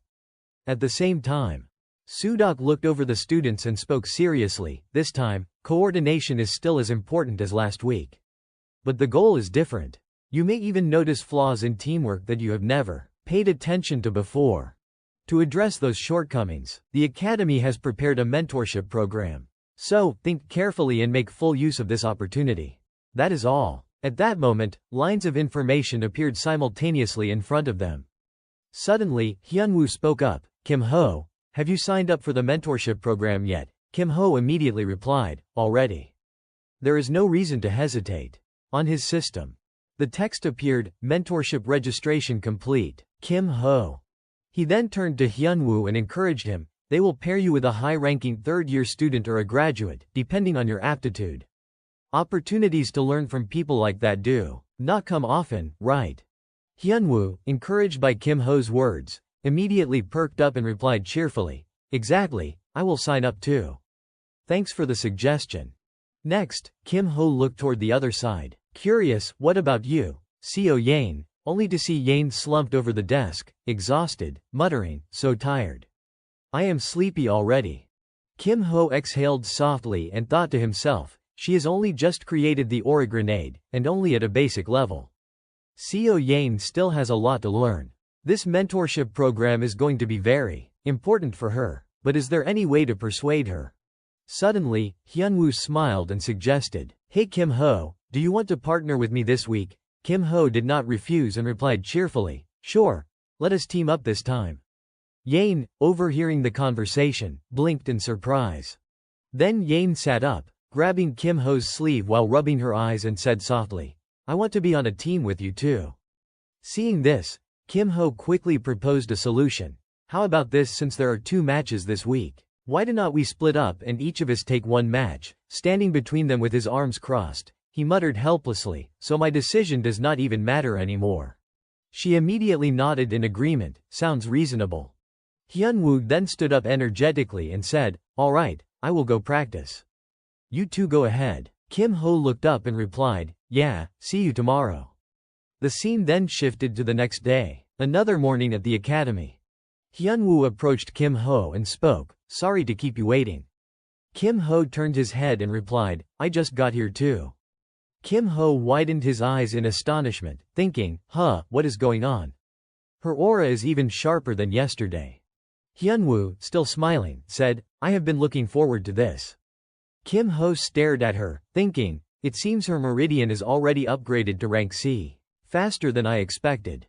Then Hyunwoo asked excitedly, by the way, how was pairing with Yane yesterday? Kim Ho scratched his head and sighed, hesitating, well, we won, but. At that moment, the intense scenes from yesterday's match flashed before him. Kim Ho recalled the previous match, thinking to himself, yesterday's opponent was Hong Hyuna, the rising star of the Ruby Tower. I know Seo Yain is not yet a match for a rising star. But, he continued his train of thought, the outcome was even more one-sided than I expected. Meanwhile, alert sounds kept pinging, indicating Yain's status. Seo Yain 81%. Seo Yain 78%. Seo Yain 74%. Seeing this, Kim Ho sighed inwardly, so, what I feared has come true. The intense flames had restricted her attack range, and Kim Ho silently affirmed, Seo Yain has absolutely no defensive capability. He immediately launched forward with full force. With controlled strength, Kim Ho shattered the raging flames, startling both of them. He then directed his skill straight toward Jae-seok, lightly touching him with his hand. Instantly, Jae-seok was hurled backward, right before Hyuna's eyes. The staff was now aimed directly at her, and she went pale with fear. Standing ahead was Kim Ho, his expression cold and emotionless, eyes fixed unwaveringly on Hyuna. Back in the present, as Kim Ho waited for a match to appear on the system, he muttered to himself, I tried to end that match quickly, even advising her to join the mentorship program. A hint of frustration crept into his voice as he continued, but she did not seem interested at all. Hyunwoo, hearing the whole story, wiped sweat from his forehead with a wry smile. Sounds like a lot happened. Kim Ho exhaled deeply and spoke seriously. She will have to take a few hits before she really gets it. Hyunwoo, hearing this, hesitated, that intense, huh? Suddenly, Kim Ho was startled as the system alerted, match found. Hyunwoo's eyes lit up, I will show you the results of my training. The two of them stepped into the arena together. But at the sight before him, Kim Ho was momentarily stunned. Huh, what is going on here? Hyunwoo hesitated. This time our opponents are. At the same time, the system displayed their stats. Team Jang Sam, 572 points. Seo Yain, 741 points. Hyunwoo added, Seo Yain's team, Yain, seeing them, was equally surprised. Kim Ho smiled to himself, thinking, perfect timing. This is the chance for Yain to realize how weak her defense really is. Hyunwoo glanced at him and asked, think we can win? Kim Ho, brimming with confidence, smiled and replied, of course. Then the signal sounded, start, both immediately dashed forward. Kim Ho smirked, leave Seo Yain to me. Hyunwoo nodded seriously, got it. Yain, noticing the situation, immediately sprang into action. Kim Ho thought, she is throwing smoke bombs. Just as I predicted. But that did not slow them down. Looking at the pair, he called out arrogantly, sorry, but it won't do you any good. She did not just stand there to take it. Yain immediately drew her gun and fired 2 shots toward the pair. Kim Ho casually raised his hand, effortlessly dodging the attack. He then closed the distance, standing directly in front of Yain's barrel. Without a hint of hesitation, he struck her hand with his staff. Then, with a flicker of excitement, he prepared to launch a counterattack. But as his punch neared Yain's face, he suddenly paused. Instantly, he tapped her forehead with a finger, making her flinch and let out a small yelp. After the tap, Kim Ho smirked lightly. What is the matter? Want to continue? Yain, having taken the hit, sat on the ground, clutching her head. She then turned away, furrowed her brow, and sulkily declared, I give up. Seeing her reaction, Kim Ho smiled inwardly, looks like her pride took quite a hit. Glancing behind him, he muttered, now, let us see the other side. The other two were still engaged in an intense duel. Watching their swordplay, he thought to himself, previously, Shin Byung-chul mentioned there is a hidden talent in the Guild Alliance. That unusual movement of the right hand. I found it suspicious from the start, but... Suddenly, he called out loudly, wait, both of you, stop. The two turned in confusion to look at him. Furrowing his brows, he spoke seriously, I know you are holding back. Can you fight seriously? Jang Sam shook his head resolutely. I do not know what you are basing that on, but I am fighting seriously. Kim Ho winked and offered, if you are worried about the replay, we can set it to private. And I can give you a little incentive. He then spoke in a deep tone, presenting his condition, the shadowless spirit. If you win, I will give you the information. Jang Sam's eyes widened in astonishment. Kim Ho thought smugly to himself, if he values it enough to hide his true strength, he certainly won't pass up this clue. Jang Sam, sweating, stammered, "How do you know about that?" Kim Ho arched an eyebrow, smiling, "I already said if you win, you get the information." Hearing this, Jang Sam gripped his sword and said, "If you dare take it that far, then I will play along, just as you want." He got into a ready stance, preparing for the fight. Hyunwoo furrowed his brow as he took in the scene before him. In an instant, his gaze has completely changed, he thought, and then squared his shoulders, firmly declaring, "I will give it my all too." Jang Sam exhaled slightly at those words but did not hesitate for a moment. He immediately thrust his razor-sharp sword straight toward Hyunwoo. Hyunwoo took the hit, grimacing and letting out a sharp exclamation while the system registered, "Go Hyunwoo 87%. Still relentless. Jang Sam swung again and shouted fiercely, "It is not over yet." Hyunwoo's health continued to drop under the onslaught. "Go Hyunwoo 73%. Go Hyunwoo 68%. Despite the relentless attacks, he gritted his teeth and held his ground. Meanwhile, Jang Sam's eyes glinted with deadly intent. "I will finish this with this move," he resolved, aligning the tip of his sword directly toward Hyunwoo. The sharp point aimed straight at Hyunwoo's eyes, the tension in the air thickening with every heartbeat. Suddenly, Hyunwoo's eyes narrowed, and he began shifting the path of his sword, catching Jang Sam completely off guard. He then spoke in a low, commanding tone, "Flowing strike, torrent stream." Immediately, a powerful attack surged forward. The intense energy dissipated in an instant, leaving the tip of Hyunwoo's sword broken. Jang Sam's weapon also splintered into several pieces from the impact.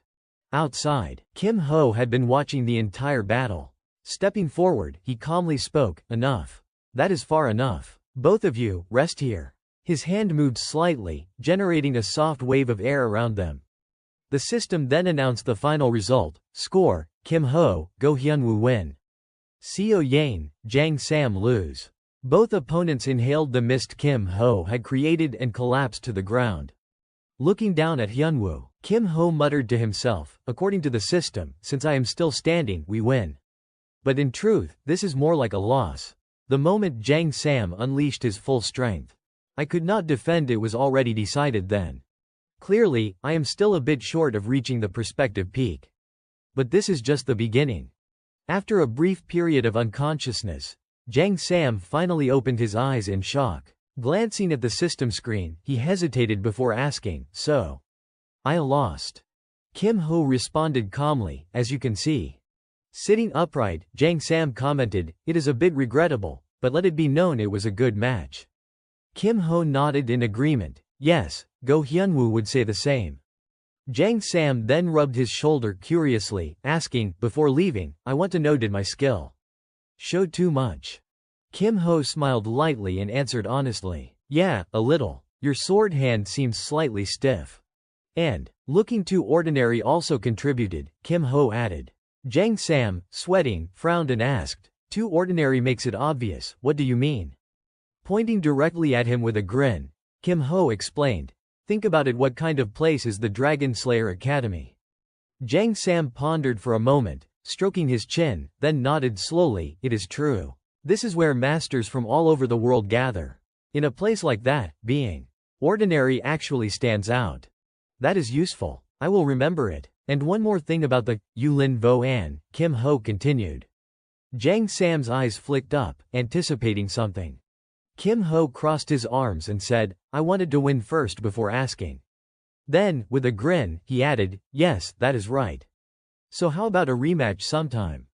Jang Sam, cheerful, responded, "Sure, anytime." After the battle, they all returned together. Hyunwoo spoke hesitantly, "I feel like I just made a fool of myself. I have no face left to show." Kim Ho glanced at him and sincerely commented, "You opened a gap with your probing move, and the final decisive play was very succinct." Picking up his sword, he then added softly, "One thing I am still concerned about: weapons. We can't keep dodging forever." Kim Ho looked puzzled and said, "It is simple, just use a better weapon." Hyunwoo, hearing this, groaned in frustration. "Embarrassing. My finances are not exactly abundant." Kim Ho then held up a book and said, "Weapons are not only bought with money. Hyunwoo immediately quieted down and glanced down at it. How many points do you have? Hyunwoo quickly checked the system and replied, I think around 5,000 points. Kim Ho nodded appreciatively. That is more than enough. Following Kim Ho's guidance, Hyunwoo proceeded with the purchase. Kim Ho next instructed, get an E-rank longsword and a D-rank longsword. The system confirmed the transactions. Item purchased, D-rank longsword 1200 points.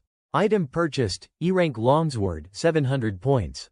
Item purchased, heat catalyst, X3, 3000 points. Kim Ho continued, with the remaining points, buy 3 more heat catalyst vials. Hand them over to me first. After buying the items, Hyunwoo handed the 3 vials to Kim Ho, curiosity written on his face. What is this catalyst for? Kim Ho accepted the vials and explained, it is a crafting material. I will make some useful items for you. That is it for today. Focus on recovery. Hyunwoo smiled and nodded. Thanks, Kim Ho, for everything.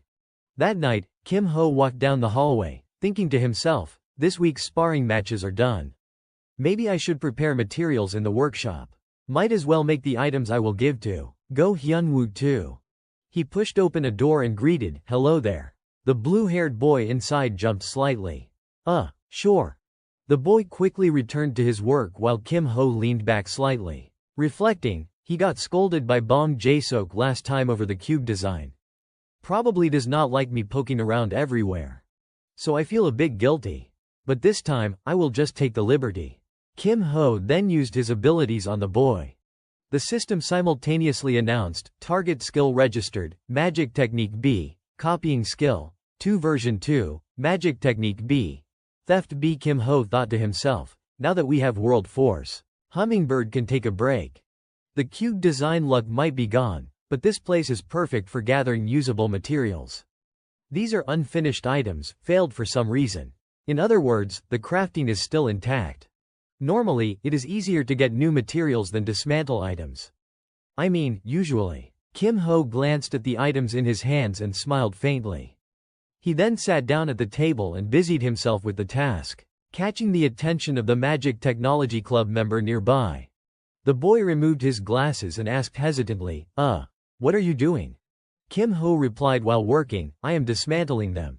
Collecting some materials. The boy, sweating with curiosity, asked, if you do not mind. Can I watch? Kim Ho responded cheerfully, sure, go ahead. The blue-haired boy picked up an item and marveled in surprise. You dismantled it and all the materials came out perfectly. Looks like it is brand new.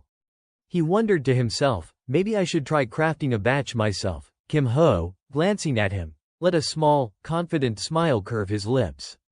Suddenly, he spoke up, Senior, do you want to trade for these materials? The boy's eyes lit up with excitement. Really, I would love that. What do you need? Without hesitation, Kim Ho listed several items he needed. A cooling set with a central axle, reinforced steel wire, and... The boy quickly interjected, but this. What if Bong Jae-seok starts nagging again? Seeing the worried expression, Kim Ho reassured him, just trading the materials should be fine. If you are still concerned, this time I will ask for permission directly. The Magic Technology Club member immediately pulled out his phone and said, really, should I send a message then? I see it has been read but no reply yet, Kim Ho said with mild frustration. He must be busy. We will have to wait. The boy hesitated. If you say it is nothing special, then okay. What is that? He jumped when Jae-seok suddenly burst through the door. Bong Jae-seok. While the blue-haired boy was still startled, he quickly approached and asked, did you dismantle this? Perfect timing. Take a look at this. It is a failed item, but it cost quite a lot in materials. A few items immediately appeared on the table. Jae-seok then looked at Kim Ho. So, you managed to take it apart, Kim Ho, arms crossed, observed calmly. This will take quite a bit of time. The blue-haired boy fidgeted behind them. Curiosity written all over his face. I know it will take time. I will pay accordingly, Jae-seok said plainly. Kim Ho seized the opportunity and smiled lightly. I also need the materials, so let me receive my pay in items. Jae-seok immediately agreed. Send me the list, I will prepare them right away. No rush, take your time. Just message me when you need something, Kim Ho replied cheerfully. He raised his hand in a small salute and then turned to leave. At the same time, the blue-haired boy hesitated, then pointed at himself and asked, "By the way, could you help me with one more thing?" Kim Ho did not hesitate. "What is it?" The boy pointed toward a machine in the corner. "I have something I need from over there. Could you dismantle it for me?" Kim Ho looked in the direction he was pointing and replied calmly, "No problem." The club member smiled and promised, "Thanks, I will do my best to give you everything you need." The scene shifted to the next morning, and Kim Ho's voice could be heard, "It is already morning. The rest will have to wait until after class." As he stepped into the classroom, he thought to himself, there is still some time before class. A quick nap beforehand. Yeah, that should work. But the sight in front of him made him blink in surprise. Seeing Yane asleep at her desk, he furrowed his brow in confusion. "Co Yane, why is she here so early today? She vanished without a word yesterday." He approached her and asked, "Why are you here so early? You have not eaten breakfast yet, right? Want something to eat?" Yane flinched slightly at the sound of his voice, but did not lift her head. Kim Ho raised an eyebrow, thinking to himself, as expected, she has not fully recovered yet. He continued, explaining gently, "Yesterday's match was a bit one-sided, right? I only did it to show you your weaknesses." Yane stayed silent, keeping her head down. "Maybe you are starting to realize how vulnerable your combat style is when your position is exposed. Now that your mana foundation is stable, why not try investing in some support skills?" At this, Yane finally lifted her head, asking curiously, "You will be tutoring me personally?" Kim Ho placed a bag of bread on the desk and smiled lightly. "I would like to tutor you myself, but for this part, learning from another marksman will be more effective. Even if it is a bit troublesome, you should accept the mentorship." Yane picked up a piece of bread and replied, "All right, I will do it." At that moment, Hyunwoo arrived, eyes lighting up as he exclaimed, "Miss Co signed up too, good decision." Kim Ho looked up and asked after him, "Go Hyunwoo, are you feeling better?" Hyunwoo replied enthusiastically, "Thanks to you, Kim Ho, I am back to my best state. My body's fine, but I am worried about the weapon I bought yesterday. I plan to test it in the remaining matches." Kim Ho handed him an item with a smile and suggested, "All right then, go ahead and use this as well."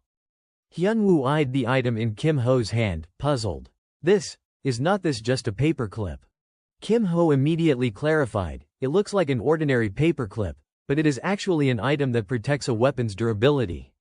At the same time, the system displayed the item's details. Durable clip, D, automatically restores weapon durability. He quickly attached it to the inside of his shirt and said, "For the remaining duels, try using it together with your newly acquired weapon."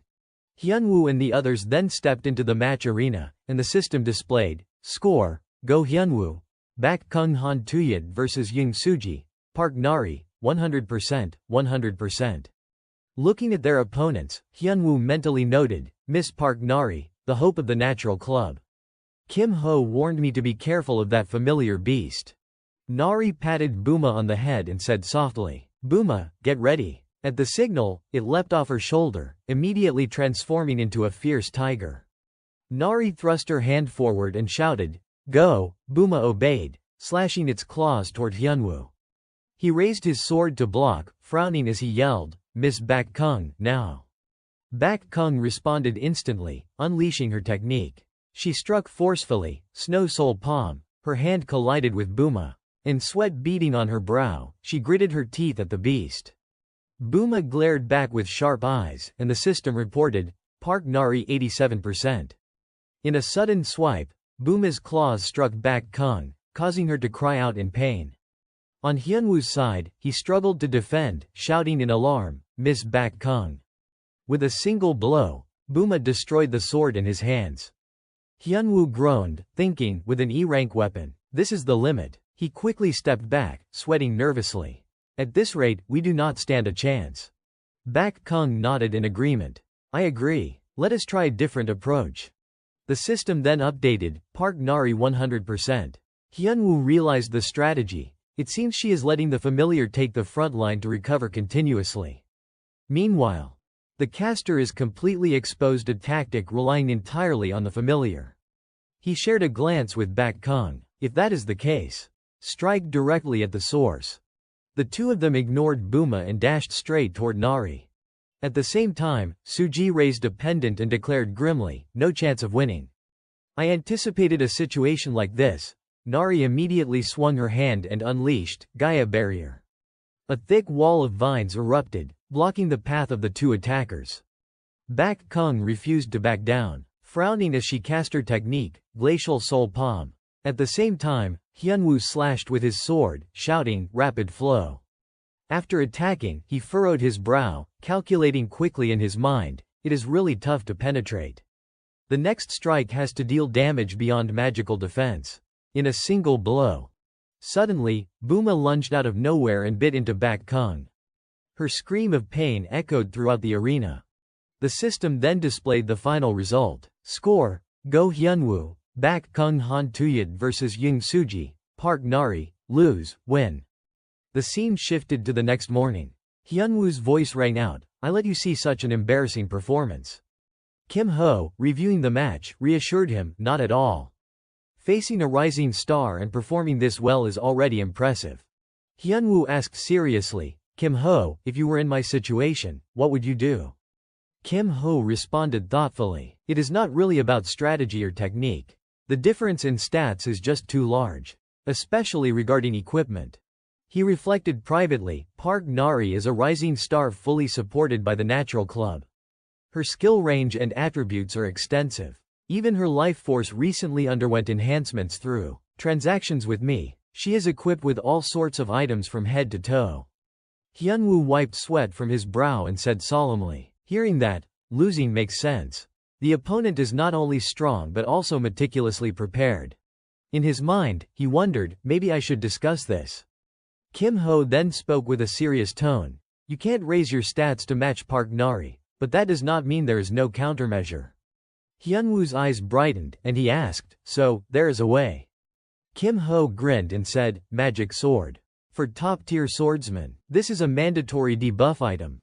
Hyunwoo, sweating, murmured with furrowed brows, "Magic sword. I did not even know such an item existed." Another lesson from Kim Ho. Kim Ho then pointed to the clip on Hyunwoo's chest and said, "Forget the magic sword for now. The priority is preventing your weapon from breaking. Focus on collecting artifacts that enhance durability for B-rank weapons and above." Hyunwoo lowered his head, hesitating, "B-rank? That won't be easy to find." Kim Ho gave a thumbs up and smiled encouragingly, "You might farm them in the underground dungeon of Dungeon Dong. But since it is the week of duels, it is not like you can't go down there." Hyunwoo looked at Kim Ho and reported, "Anyway, next week we won't be allowed into the dungeon levels." Kim Ho frowned in confusion, "Why's that?" Hyunwoo replied frankly, "Because we do not have the qualifications yet." Kim Ho nodded thoughtfully, "The underground levels of Dungeon Dong are different from the surface, they are real combat. They can't just throw first-year freshmen into life or death battles. So, right now, there really is not a way." Hyunwoo let out a low whistle, "Yeah. That sounds tough for now." Kim Ho set his cup down and added calmly, "I mean officially." "Officially?" Hyunwoo hesitated, then seeing Kim Ho's slight pause, he immediately guessed, "You mean sneaking in is fine." Kim Ho pulled out his phone with a smile. "There is a courier service for moments like this." Hyunwoo's eyes lit up. "You mean Shin?" Kim Ho sent a message and confirmed, "Yeah, he will be here soon." Just then, a voice rang out, "You two here?" Byung-chul appeared, grinning. "So, how can I help?" Kim Ho answered promptly, "We plan to enter the dungeon for a bit." Byung-chul nodded. "I was thinking of going Monday night." Kim Ho glanced at him with a faint smile. "Monday night, perfect timing." Byung-chul then asked, "Which dungeon number?" Kim Ho quickly replied, "Number 388. Byung-chul pulled out a notebook and pen and began flipping through the pages. "Let us see. Number 388. Feathered Serpent Shrine, D rank, right, 4-person dungeon. Who is going in?" Hyunwoo and Kim Ho exchanged a silent look. Kim Ho pointed to Hyunwoo. "It will just be the two of us." Byung-chul wiped sweat from his brow, hesitating. "Are you sure? Anything that goes wrong, I am responsible." Kim Ho's gaze was firm. "We won't die. If anything goes wrong, we will pull out immediately." Hyunwoo nodded, trusting completely. "And I trust Kim Ho." Byung-chul quickly jotted down their names. Alright, then it is settled. I will prep for Monday night. Kim Ho asked smoothly, what about payment for this favor? Byung-chul looked down, smiling. Between us, no need for payment. Plus, we still have that debt from the Ben Wave incident. Consider it settled with this. Kim Ho's eyes widened slightly, thinking, I did not expect him to offer repayment on his own. Byung-chul added honestly, to be frank. I have only been to the dungeon once myself. Kim Ho crossed his arms, frowning in exasperation, so that is why he is not familiar yet. Then Kim Ho spoke reassuringly, it is fine. Even if it is your first time, just do not be careless. Byung-chul scratched his head and forced a smile, replying, don't worry, I will give it my all. Next, Kim Ho suggested, while we are at it, why not gain some extra experience at dungeon number 104 as well? Byung-chul flipped through his notebook, hesitating, if it is number 104. That is a B-rank Black Serpent dungeon. It is in the deep area, so with my current level, I can't help much. Kim Ho leaned back, arms crossed, speaking calmly, I know. Try discussing it with the department head. Byung-chul tucked the notebook away and nodded, that should be doable. I will ask my sister about it then. Alright, see you Monday night. Thanks for everything. Kim Ho turned to Hyunwoo, asking, shall we plan our approach? Hyunwoo picked up his cup, curious, sure. What do I need to do? Kim Ho immediately laid out the plan. First, we enter the scheduled D-rank dungeon, the Feathered Serpent Shrine. We will look for a weapon for you there, and I will gather some loot for myself. After that, we will have a few days to negotiate with the Thief Club about the B-rank Black Serpent and get the necessary items ready. Deep area dungeons are dangerous. Even a small mistake can cost lives. Hyunwoo wiped sweat from his brow, replying, I am mentally prepared. Kim Ho opened the system interface and said seriously, your role is crucial. Skill is obvious, but coordination is equally essential. You must understand the dungeon as thoroughly as I do. 2 guidebooks immediately appeared before Hyunwoo's eyes. Surprised, he exclaimed, these. Kim Ho explained calmly, these are the full walkthrough guides for both dungeons. Learn them by heart, not a single word missed. He slammed his hand on the books to emphasize the demand. In Workshop No. 1, various components were laid out on the bench. A calm voice spoke, so these are the things you asked me to find last time: extraction solution for mana rock, a mana core, and the weather chip, right? Another person in the room replied quietly, yes. Thanks to you, I was able to track down ingredients that are normally impossible to find. Thank you. While Kim Ho reassembled the piece, Jae-sok leaned in with a request. Looks like you are almost finished. Mind if I take a quick look? Kim Ho, generous and open, agreed. Sure, just a moment. With his natural talent, Kim Ho finished the craft quickly. Done. Jae-sok stepped forward, surprised at the object in Kim Ho's hands. I wondered what you were gathering those materials for. Turns out you made something strange again. He seemed genuinely curious. It looks like the head of a wand or staff. Have you found the shaft yet? Kim Ho did not hide anything. Not yet. I have not found one that fits. Even though he denied it out loud, Kim Ho already had a plan. As for the shaft, I will find that later.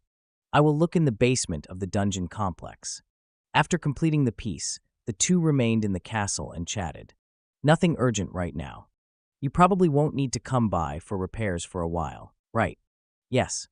I know I have been bothering you lately, but I will keep dropping by. A little later, in classroom 1-3, the teacher stepped up and began the day's lecture. This week's raid assignment will be a sweep of the compressed stone map.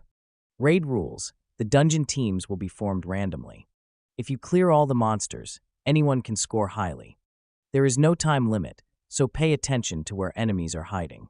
He continued with specifics about the upcoming sweep. Importantly, both the terrain and teammates will be randomly assigned. That means you will be fighting alongside strangers in a new area. Having announced the raid, he closed his book and gave parting instructions. Coordinate smoothly and clear the area step by step. That is all for today. See you next class. Hyunwoo turned to Kim Ho, sounding regretful. Teams are random this week, so we won't be able to go together. Everyone's on their own this time. At that moment, Seo Yain woke up and added, we should postpone the mana ammo lecture for now. Next week is mentoring week anyway. You will learn new skills then. Because he cared for them both, Kim Ho reminded them carefully, focus on shoring up your strength this week. Fine, you must test things in training mode before going into real combat. Even as he talked about training, Kim Ho's mind was elsewhere.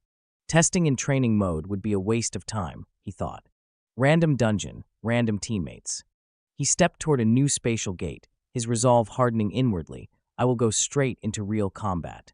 Looking at the glowing system panel before him, Kim Ho silently wished, hopefully I get a decent partner this time. Still, no matter who it is, I will make sure we hit 100% completion.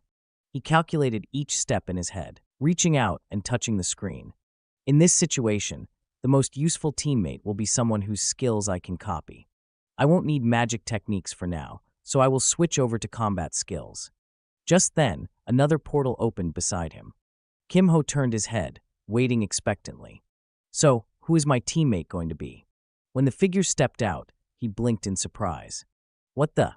Of all people, it was Hyuna. His voice came sharp with disbelief.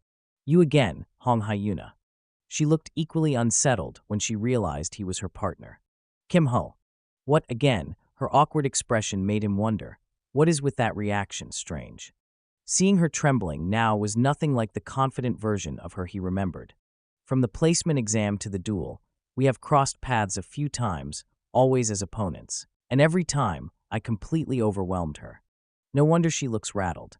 He sighed, accepting her as his teammate. Fine.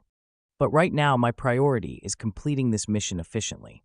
Sorry, Hyuna, but keeping up a little pressure works in my favor. What are you standing there for? His voice cut through the silence, startling her. His eyes burned like embers as he commanded move. Now. The red-haired girl could only nod, forcing out, all right. Together they sprinted forward. As they ran, Hyuna berated herself. I should have skipped today and come tomorrow instead. Why did I let my pride push me to finish this raid quickly? It was clear she had not wanted to run into Kim Ho at all. Of all people, why him? I just wanted to avoid teaming up with this guy. She tried to call out, but he was already racing ahead, leaving her puzzled. Where is he even going? There is nothing over there. Suddenly, monsters dropped from the trees, blocking their path. The system panel flashed a warning in front of Hyuna, making her even more uneasy. What is going on? Every intersection is crawling with monsters. This is not supposed to be easy. But Kim Ho did not break stride. He simply darted past the creatures, heading deeper into the dungeon. Hyuna, stunned, called after him helplessly. Hey, wait, you did not clear them out yet. Watching him ignore her entirely and charge ahead, she fumed inwardly. Are you kidding me? You are just going to leave me with all this. What? I am supposed to clean up after you.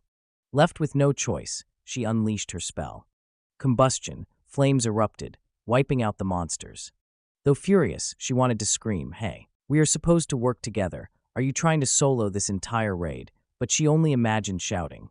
In reality, Kim Ho did not spare her a thought, only urging her curtly, do not fall behind. Just follow me. Fine, she muttered. Trailing after him, Hyuna watched his back closely, suspicion creeping into her mind. Something feels off about him in this raid. Kim Ho, on the other hand, never hesitated. He kept charging straight ahead, unbothered as she struggled against the creatures. Hyuna cut down another wave with a blast, but between attacks, she stole glances at him. He just keeps pushing forward, not even blinking. After clearing out the monsters in the area, the two of them pressed deeper inside. Watching Kim Ho's unshaken demeanor, Hyuna began to piece things together. This guy. It is like he is treating the raid as if he has been through it dozens, maybe hundreds of times already. Suddenly, he stretched out an arm, stopping her in her tracks. Hold up. Before them appeared a small cave. The sight sparked their curiosity. Huh. Is that an earthen cave? Let us check it out. Hyuna crouched down, peering into the entrance as she offered her assessment. Judging by the size, it is probably a goblin den. A person could barely squeeze through. Kim Ho simply crossed his arms and ordered from behind. You go in and check. His sharp, commanding gaze bore into her, sparking with menace. You can handle it. Do not want to. The redhead had no choice but to swallow her pride and crawl inside at his command. Fine. If that is what you want, I will go. Her action caught him off guard, and he blinked in surprise. Wait. She is actually going in. I only meant for her to blast it with fire magic from outside. At that moment, a powerful light burst from inside the cave. That glow. The tiny cave detonated from within, sending shockwaves outward. Standing outside, Kim Ho could not help but marvel. That is the student of the Ruby Tower for you, burning hot. As the smoke cleared, Hyuna stumbled out, clothes covered in dirt, collapsing to the ground. She shouted in exasperation. What the hell am I even doing right now? She was about to unleash more complaints, but when she saw Kim Ho's eyes gleaming with interest, she quickly changed her tone, feigning flattery. Well, I guess this is just part of dungeon crawling.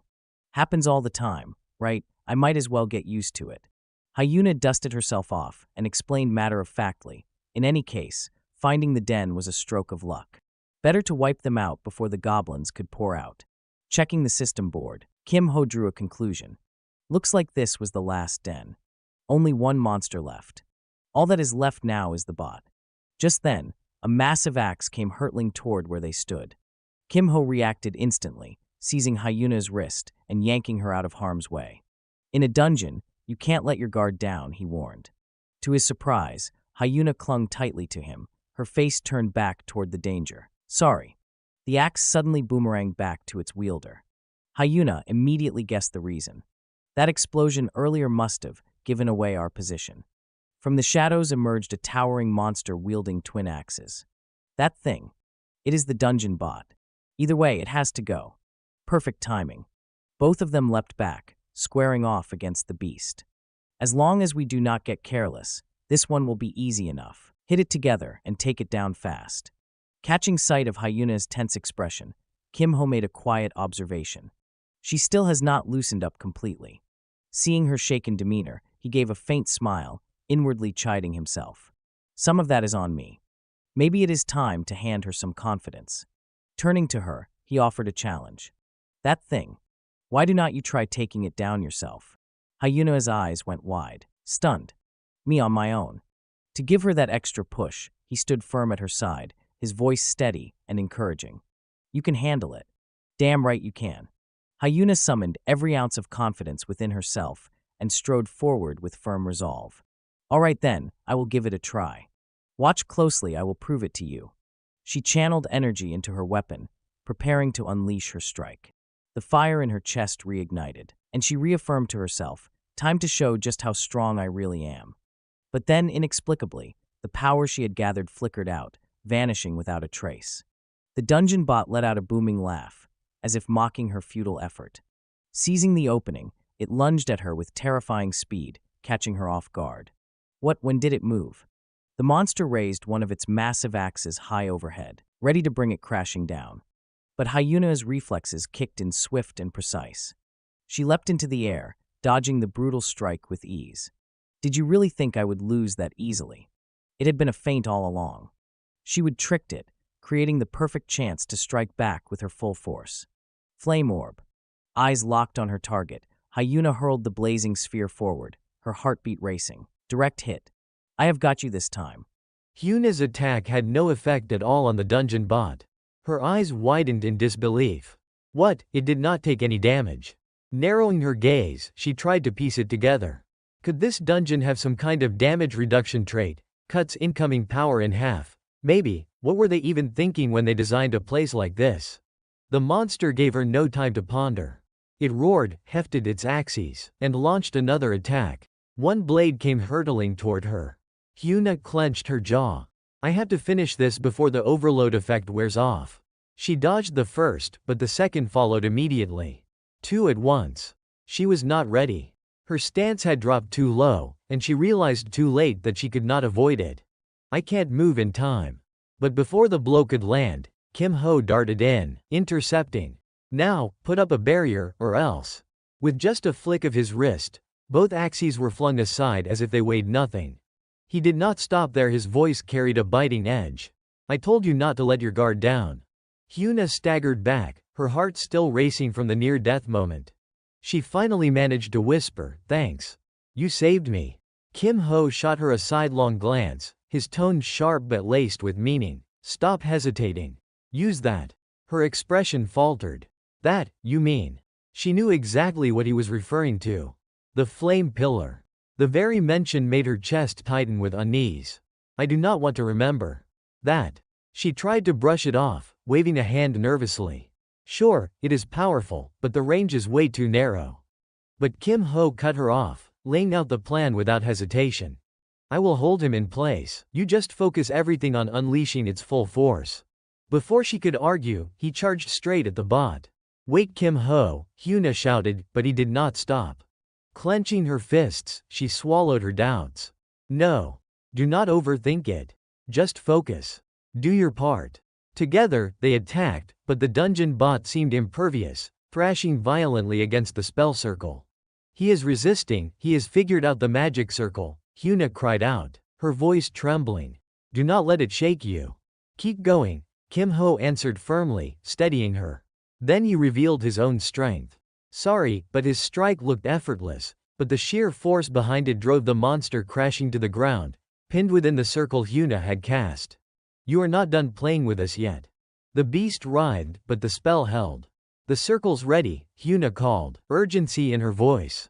Get out of range, now. The monster surged back to its feet, swinging down another axe at Kim Ho, but he barely flinched. Thanks to elemental resistance, I do not need to dodge. Still, I will follow through with the plan.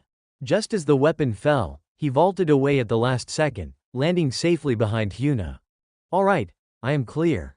That is good enough, right? Her tense shoulders eased slightly. Yes. That is perfect. Pouring every ounce of mana she had into her hands, Hyuna prepared the finishing blow. This ends here, one strike is all I need. A towering blaze erupted at her command. Flame pillar. The inferno engulfed the monster in an instant, leaving it no chance to react. Kim Ho, watching with calm certainty, thought to himself, as expected. The flames devoured the dungeon bot completely, reducing it to ash. At that moment, the system screen blinked into view, remaining monsters, 0. Completion, 100%. Base score, 800. Dungeon clear bonus, 200. Total, 1000. Final multiplier 0.8. Total points awarded, 800. Hyuna, chest heaving as sweat and soot clung to her, let out a heavy breath. It is over. Kim Ho looked at the small figure of the girl standing before him and could not help but admire her silently. That was over pretty fast. For someone going toe-to-toe with a bot, she actually fought quite well. Hyuna, having drained too much stamina, was left gasping for breath. Meanwhile, the protagonist behind her chuckled inwardly. Even if it was a bit forced. Then, the red-haired girl suddenly spoke, as though she had something she wanted to say to Kim Ho. Wiping the sweat off her face, she made her request. There is something I would like to ask of you. Her polite tone caught him off guard. What is it? Why do you sound so hesitant? Hyuna remembered the humiliating moment when she had crawled into the cave like a small dog, right in front of Kim Ho's eyes. She also recalled how he had been the one to save her from that flying axe. That was why she finally spoke up. It is. Could you set the replay to private? At last, Kim Ho understood her intent. You want me to make the replay unlisted, she quickly added an offer in exchange. I will make up for the points you lost, so. Then, all of a sudden, Hyuna placed something into his hand. This is definitely more valuable than the replay. Kim Ho examined the gemstone in his palm and frowned. What, a ruby, just to hide a replay? If it were a modest reward, maybe. But this is going overboard. Hyuna, seeing his expression as he stared at the item, grew anxious. That look, does he mean this still is not enough? She hurriedly pulled up her system interface, searching for something even more precious to offer. Then, I will give you a bigger ruby, but Kim Ho raised his hand to stop her. No need. This is more than enough. He even gave her a thumbs up in praise for her performance today. You worked hard, Hong Hyuna. Hearing him address her so suddenly, she was not pleased. If anything, she felt annoyed. What is with calling me out of nowhere? I was the one who did everything myself. But outwardly, she still responded, though her tone was not exactly cheerful. You worked hard too. Seeing the expression on her face, Kim Ho thought to himself, she does not have to be that shy about it. His view of her began to shift. In any case, Hong Hyuna's movements were sharper than I expected. The rumors that she is on par with promising talents were not wrong. Once again, he copied a skill he had just observed from her. What surprised me the most was her close combat. Thanks to that, I was able to pick a skill worth copying. Recalling the move she had used, he found himself giving her quiet credit. I do not know what kind of skill Hong Yuna absorbed through overload, but I also have a powerful fire-type ability Inferno First, Hellfire Fist. Thinking about the red-haired girl made him smile unconsciously. This kind of destructive power must come with exceptional physical reinforcement as well. Then, his mind drifted back to the ruby she had given him. Well, what should I do with this? He already had an idea in mind. Tonight, I need to head down to the dungeon's basement. I will take this to the Ruby Tower later and have it appraised. At the ground floor of the dungeon, Kim Ho stepped back out through the dimensional gate. He glanced around the area. Looks like Go Hyunwoo and Shin Byungchul are not here yet. While waiting, I might as well check my quest rewards. The system window popped up with a new notification. Side quest, Week 4 conquest complete. Objective, clear dungeon conquest. Completion rate, 100%. Reward, copy trait slot 1. The announcement immediately piqued Kim Ho's interest. Finally, I can copy a new trait. If I manage to find something useful in the dungeon's basement, that would be ideal. But before he could dwell on it, a voice called out near his ear. Hey, what are you doing? The sound of footsteps echoed along the corridor as two figures approached. They teased him along the way. If you were going to go first, you should have said something. I was waiting upstairs, you know. So, Kim, you got here ahead of us, huh? It was Hyunwoo and Byungchul. They both arrived with a casual confidence, Hyunwoo declaring, anyway, it is late already. Let us move out. I won't let you down, Kim. Byungchul fished around in his pocket, then pulled something out for them. Oh, right. There is something I wanted to give you guys. Holding two items in his hand, he presented them to Kim Ho. Here, you too. Wear these second-year student tie clips and anonymity badges. The orange-haired boy quickly pinned them onto Kim Ho's jacket and explained their function. They will make the wearer's face look ordinary and unremarkable. Thanks to these, even if we run into upperclassmen, it won't matter. Once Kim Ho put them on, he could not help but marvel at the effect. Huh, my face really does look faded. Hyunwoo chimed in, as long as we are just passing by, there is no way our identities will be exposed. Meanwhile, Byungchul, not quite understanding, just gave a silly grin. Feels kinda weird, though. With everyone gathered, Kim Ho gave the order. Alright then, let us go. We are heading down. The three of them descended together into the basement. The further they went, the deeper it seemed. They kept walking, yet the bottom was nowhere in sight. Hyunwoo finally spoke up, growing restless. Is it still that far? We should be close, right? Peering downward, Hyunwoo's eyes widened in awe. I have heard this dungeon was massive, but I did not think it would be like this. Just reaching the D rank level has already taken so much time. If this is the shallow part, then the so-called deep levels must be. Kim Ho turned back to explain. Actually, there are teleportation devices normally, but since we snuck in, we can't use them. He let out a sigh, throwing in a jab at Byungchul. Honestly, if the guide were good enough, even that could be hacked. Byungchul gave a dry laugh, brushing it off. Well, we are almost there anyway. At that moment, a mechanical voice suddenly rang out.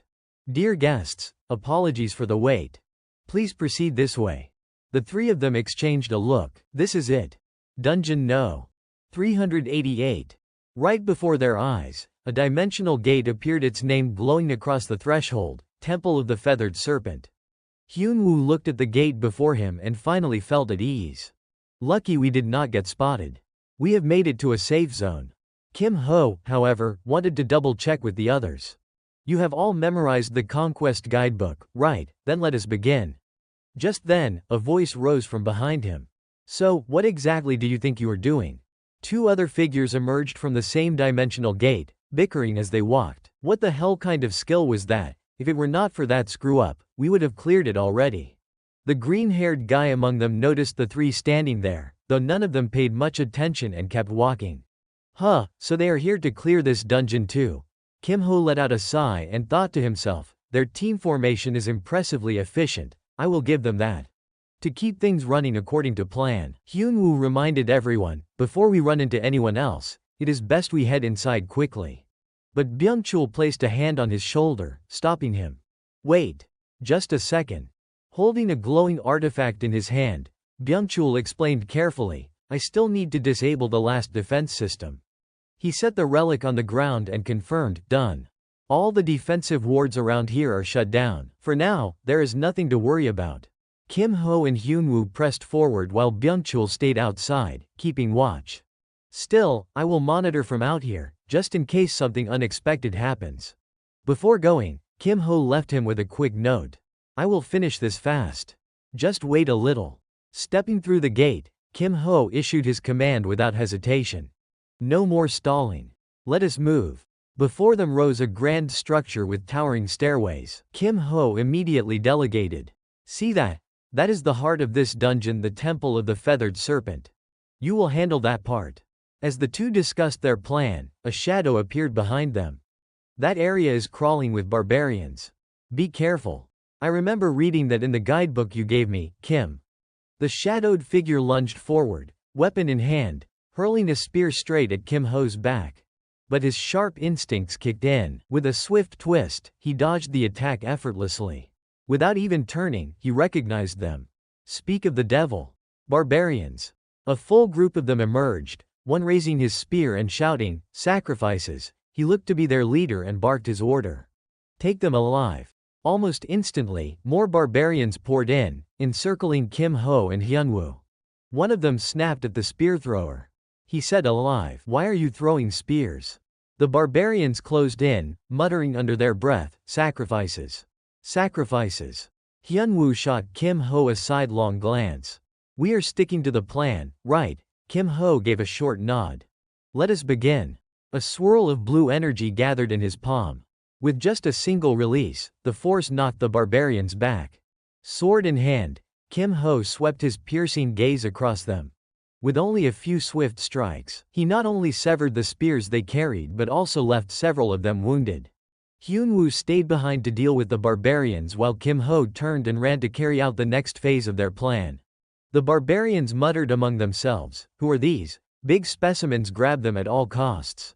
Hyunwoo planted himself and pointed his sword at them with deadly calm. Your opponents are me. This blade will end you. Kim Ho sprinted off, his mind replaying the arrangement he would worked out with Hyunwoo. From now on, everyone sticks to the plan. Go. Hyunwoo goes straight toward the altar. I will take the jungle route and avoid the main path. Inside the fortress ahead was the final objective Kim Ho had marked. The usual condition to clear the Temple of the Feathered Serpent is a raid break through the barbarians. Enter the altar, and the serpent ritualist bot appears. Only by disrupting the ritual and defeating the ritualist with his barbarians at the same time can you purge the dungeon. If you follow the main route, a standard clear is straightforward enough. But something caught Kim Ho's attention. You won't find the hidden shard by doing a normal clear in this dungeon. 2 barbarians were posted as sentries nearby. You have to search where others are not looking if you want to dig up something hidden, exactly what we are doing now. The sentries noticed him, but Kim Ho hardly paused to worry about them. His thoughts were on Hyunwoo. Looks like most of the barbarians were concentrated toward the altar. Still, even a few men here are not a match for Go Hyunwoo. Without hesitation he charged them. Greetings. The 2 snarled back, the offerings have come to us. Big specimens. They threw their spears at him, but he barely reacted, scoffing. You were told to capture them alive. Do you have no other words besides that? With a single snap of will, his power split both spears in midair, sending them spinning back toward the throwers. Pathetic pests, not even worth my attention. The 2 spearmen were cut down by their own projectiles. Kim Ho grinned inwardly, everything's unfolding just as planned. He advanced to a darker tent set among the encampment and knew exactly what it signaled. A larger tent among the common ones, that is the chieftain's tent.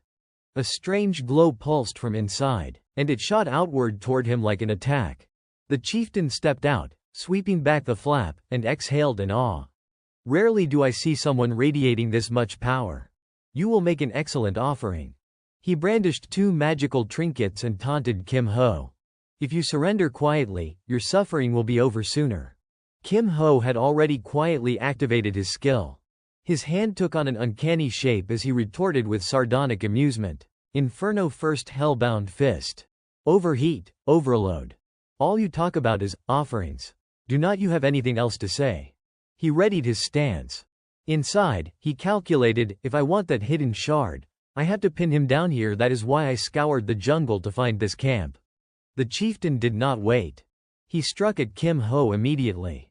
Kim Ho's mind raced through the plan. So far everything's happening as intended. Hold him here long enough for Go Hyunwoo to locate the hidden shard.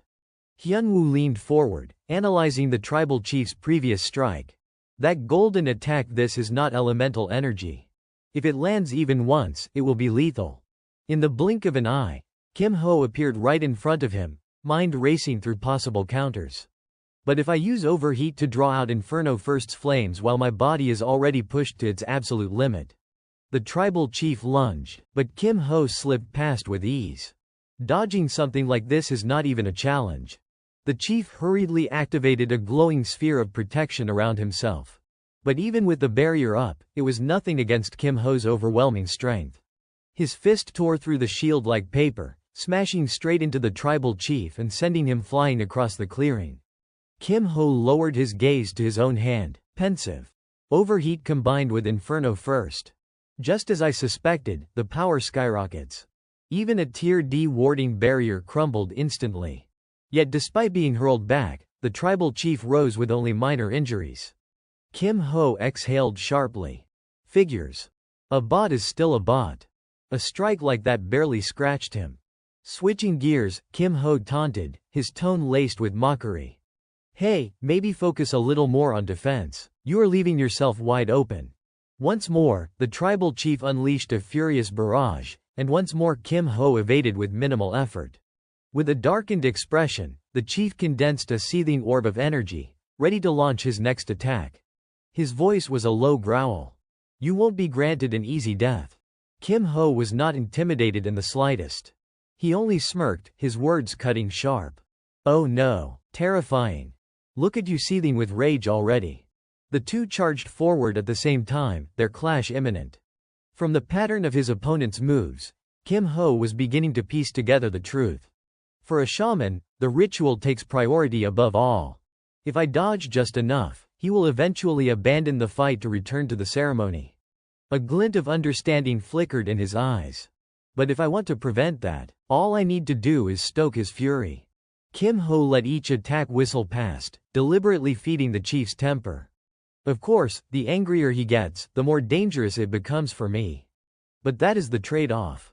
His eyes flicked toward the looming temple behind them, a silent thought echoing in his chest.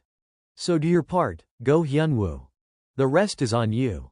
And at that very moment, a bare foot, slick with crimson liquid, slowly stepped onto the staircase. Hyunwoo's eyes burned with determination as he looked straight ahead, silently reminding himself, Kim Hung must be fighting with everything he has got. That means I have to move quickly too. At the base of the staircase, the corpses of fallen tribesmen lay scattered like discarded dolls. Hyunwoo strode forward fearlessly, his steps steady and resolute. I will finish the task Hung entrusted to me without a single mistake, then regroup with him. Just as he set foot on the temple's upper landing, a massive shadow blocked his path. A towering tribesman stood waiting, a massive timber club gripped tightly in his hands. With a guttural roar, the giant swung the club down at Hyunwoo. Thanks to his speed and agility, Hyunwoo slipped past the crushing blow and dashed right past the hulking brute. His sharp gaze flicked back at the enemy, already piecing together the man's identity. That must be the deputy priest mentioned in the strategy notes, the dungeon's mid-bot. His nickname was Fatso, was not it? Figures he would show up right away. Sword fragments clutched in his hand, Hyunwoo slowly advanced toward the grand hall. I will have to keep him busy while I move in. Inside the chamber rested a sacred treasure. Everyone sought, a golden shield artifact, bait for countless raiders. Hyunwoo's focus narrowed. I must claim the hidden piece, the feathered serpent's sword art, no matter what. But then, from behind the altar where the treasure rested, another shadow stirred. Hyunwoo's thoughts sharpened instantly. Right. According to the raid guide, there should be another mid-bot besides him. A sharp whistle cut the air. An arrow whizzed straight toward him. It struck his blade, leaving a trace of sticky residue. Hyunwoo's eyes narrowed. Poison-tipped arrows. Of course. Mention it, and it appears. High above, perched on a beam, another tribesman revealed himself. Thin and wiry, he sat guarding the golden artifact. Hyunwoo exhaled grimly. Another deputy priest. His nickname was Skinny. Letting his broken blade fall to the ground, Hyunwoo felt a twinge of regret. Two working together will be troublesome. I wanted to test my skills at leisure, but... He conjured a new sword, gripping it with resolve. Now I will have to end this fast. Skinny loosed another barrage of poisoned arrows. Hyunwoo danced lightly between them, his reflexes keeping him untouched. But before he could counter, a heavy gust of air tore from behind. Fatso's massive club swept forward, aiming to crush him. Hyunwoo ducked low, narrowly evading the strike. He cast a quick glance over his shoulder, irritation flashing in his thoughts. Dealing with both of them at once really is a hassle. If this drags on, I will waste too much time. His grip tightened around his sword. A decision crystallized. If that is the case, I will just have to gamble everything. Both Fatso and Skinny lunged together, their attacks converging. Hyunwoo closed his eyes for a split second, then a surge of raw energy erupted from deep within his body, blazing outward. Hyunwoo opened his eyes in an instant and fixed his gaze straight ahead. A current of energy streamed from him toward the skinny tribesman, and at the same time another surge struck the big, fat brute. In one synchronized motion he would dealt with both of them. They collapsed almost immediately beneath his strike. Hyunwoo sheathed his sword and reminded himself, good. That is taken care of, but their stamina's tough. Do not let your guard down until it is truly over. Sure enough, the fat one was not finished. He rose up, glaring at Hyunwoo. You won't go quietly. Hyunwoo kept moving forward, resolve hardening. The hidden shard is the priority. I will finish him later. The fat chieftain scrambled to his feet and hurled his wooden club at Hyunwoo. The impact smashed the table leg supporting the altar, scattering splinters everywhere. For a moment Hyunwoo merely watched. Then blue energy began to form in the wreckage of the club, an odd glow that caught even the chieftain off guard. By the time Hyunwoo picked up the stray artifact that had been guarding the altar, he could not help but quip, nice throw. If you would been a second faster, I would have been hit. With the newfound relic in hand, Hyunwoo's power surged. He gathered his energy and prepared to finish the fight. Now let us end this.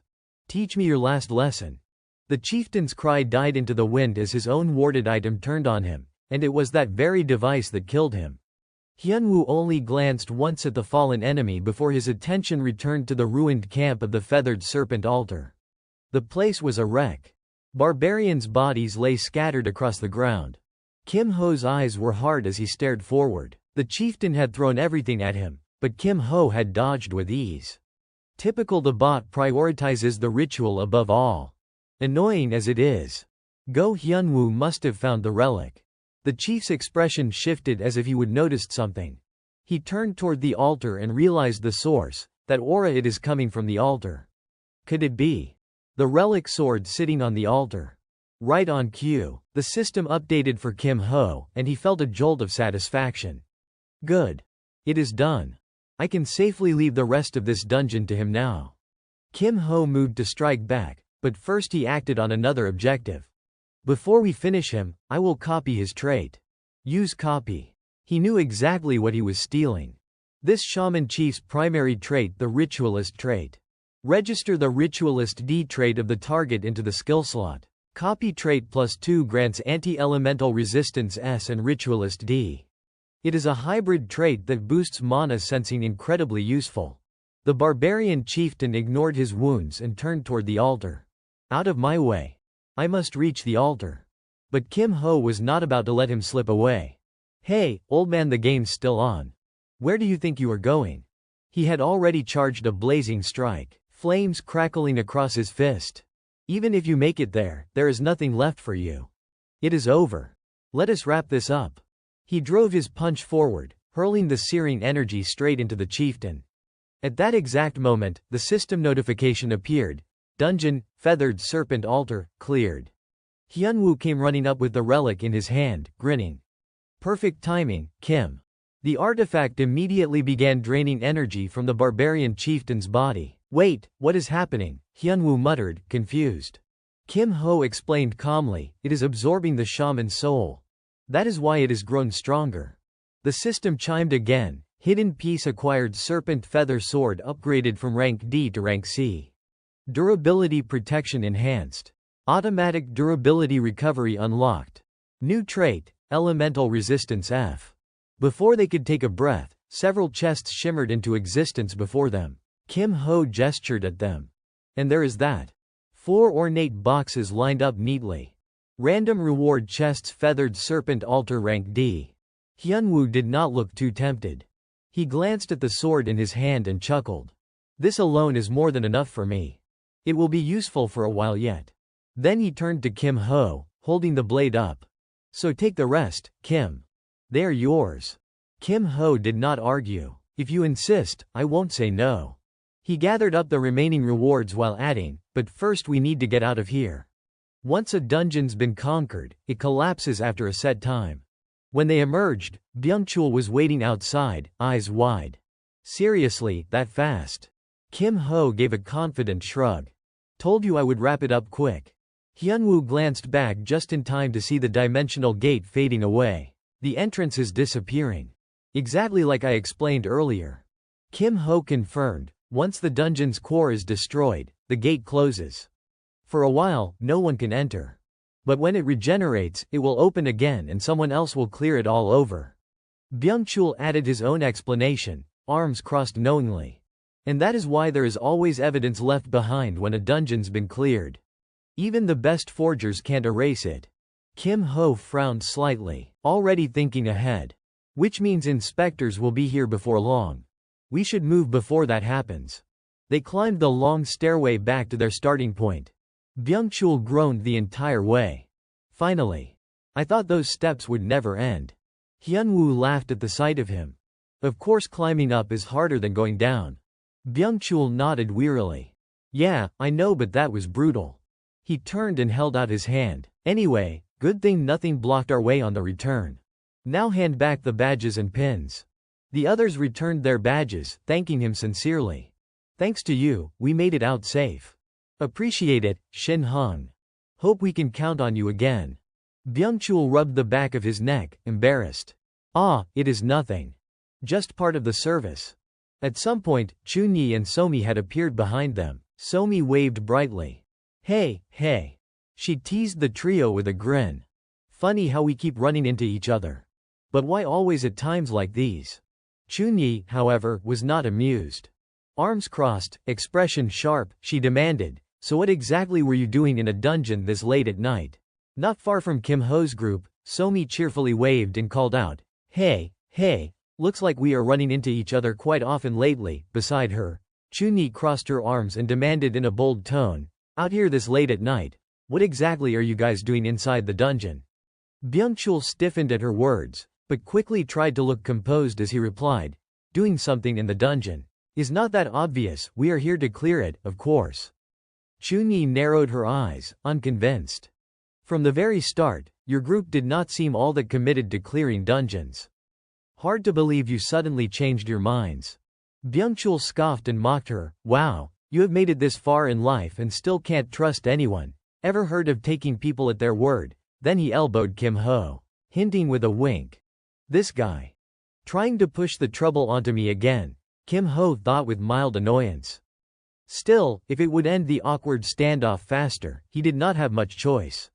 He stepped forward and tried to ease the tension, asking Chunyi, You guys just came back from a dungeon run too? She replied curtly, Yeah.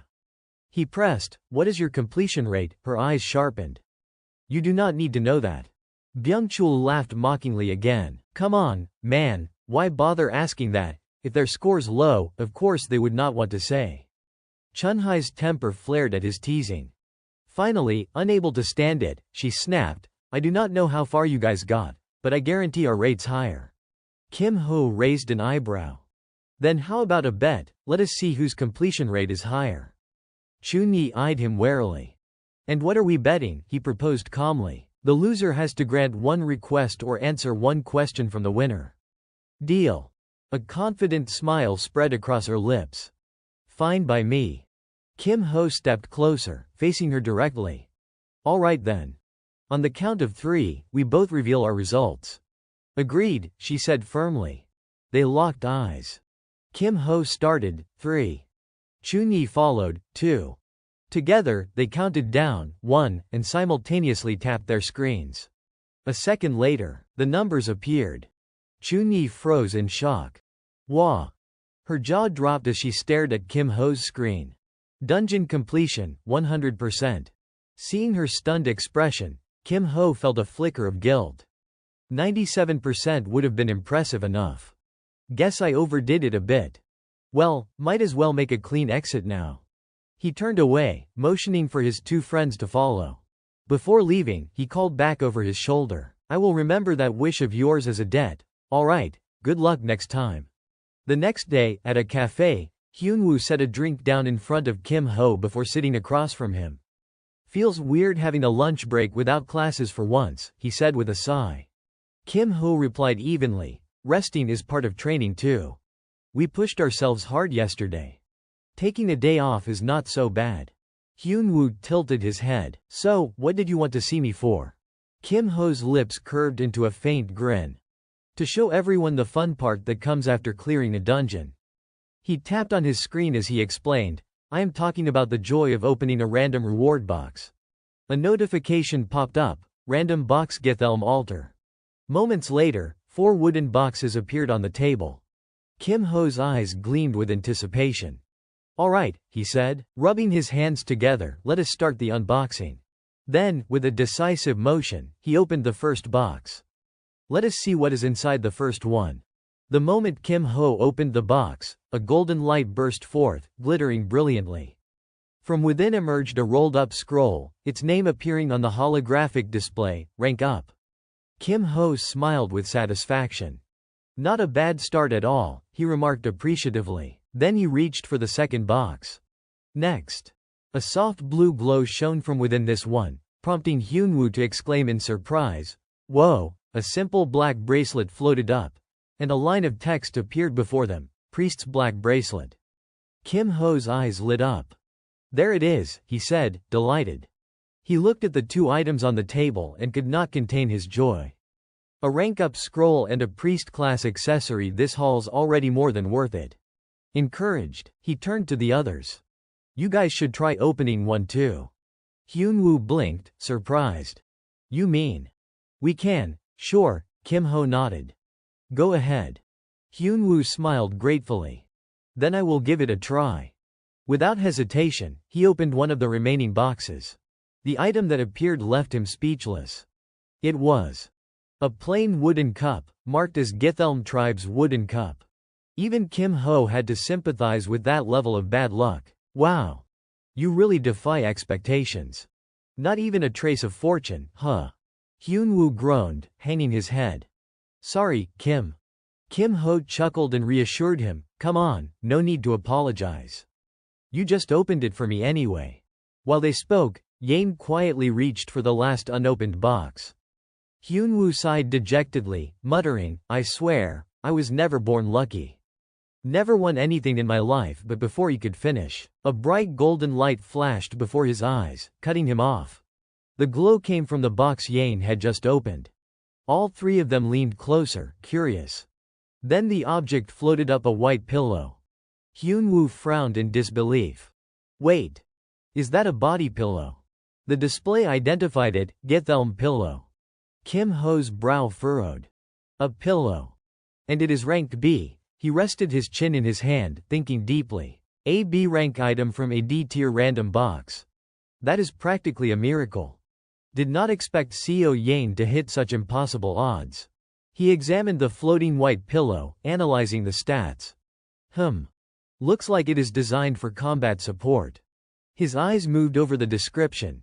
Gethelm Pillow B, a pillow stuffed with feathers from an unnamed divine beast. Reading it, Kim Ho sighed regretfully. Too bad it is a sleep item. He closed his eyes for a moment, running the numbers in his head. Well, it is only a shame for me. But lifestyle items are always in demand. Lots of people would want this. Might be better to sell it or trade it for gear. But then he caught sight of Yane's expression and paused. She was staring at the pillow, completely entranced, not moving an inch. The adoration in her eyes was impossible to miss. Kim Ho asked, amused, "You want it?" Yain nodded vigorously, her excitement clear as day. Then a thought struck him. He recalled all those times she would nod it off in class, barely able to stay awake. Wait. Maybe it is better to let her have it. He studied her and the pillow together, the logic quickly falling into place. If she uses it, the fatigue recovery effect could shorten her sleep time. That means more alert hours and better training performance. For Yain, this could actually be perfect. Smiling, he made up his mind. All right then. It is yours. Take it. Yain's eyes widened in disbelief. Really? Really, he replied warmly. Consider it a gift. She hesitated only for a moment before hugging the pillow tightly to her chest, her voice soft with gratitude. Thank you. Suddenly, the phone in his pocket buzzed with an incoming call. Kim Ho pulled it out. Hyun Woo leaned in, curious. Kim Ho, what is up? He asked. Kim Ho glanced at the screen. It is Shin Byung-chul calling. Wonder what is up. On the other end, as soon as the call connected, the voice immediately made a request. Hey, you free? If you are not busy, could you come to the clubroom? Kim Ho frowned. Now, what is going on? Byung-chul explained. It is about that deep dungeon I asked you about. There is a bit of a problem. She wants to see you. A short while later, Kim Ho opened the door to the thieves' clubroom and stepped inside.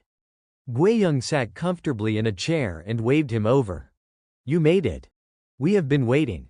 Behind her, a teenager turned to study Kim Ho and asked, Is this the kid? I heard you have been taking action lately. The twin next to him chimed in nonchalantly, Yeah. Rumor has it she even stirred up the Magic Tech Club, made them back off our juniors. The kid laughed scornfully. Bong Jae-sok got his ass handed to him. He was weirdly happy about it. It is the first time I have ever seen something like that. Suddenly a shadowy form materialized, wrapping around the boy's mouth and muffling his words. Gui-young used it to tie both twins up and tossed them out the door, then snapped, Shut up. Do not butt and get out. She cleared her throat and, a little embarrassed, said, Ignore their nonsense. Understood, Senior, Kim Ho replied calmly. But she pressed him further, annoyed, You sure you are not bothered by it? He spun on his heel, quickly rephrased, and said, I will think about it. Getting to the point, Gui-young stretched and said, Let us cut the small talk and get straight to it. She rubbed her head, looking troubled. About that Dark Serpent Guild commission you asked about, the recipient encountered some trouble. It is tied up in a bidding conflict.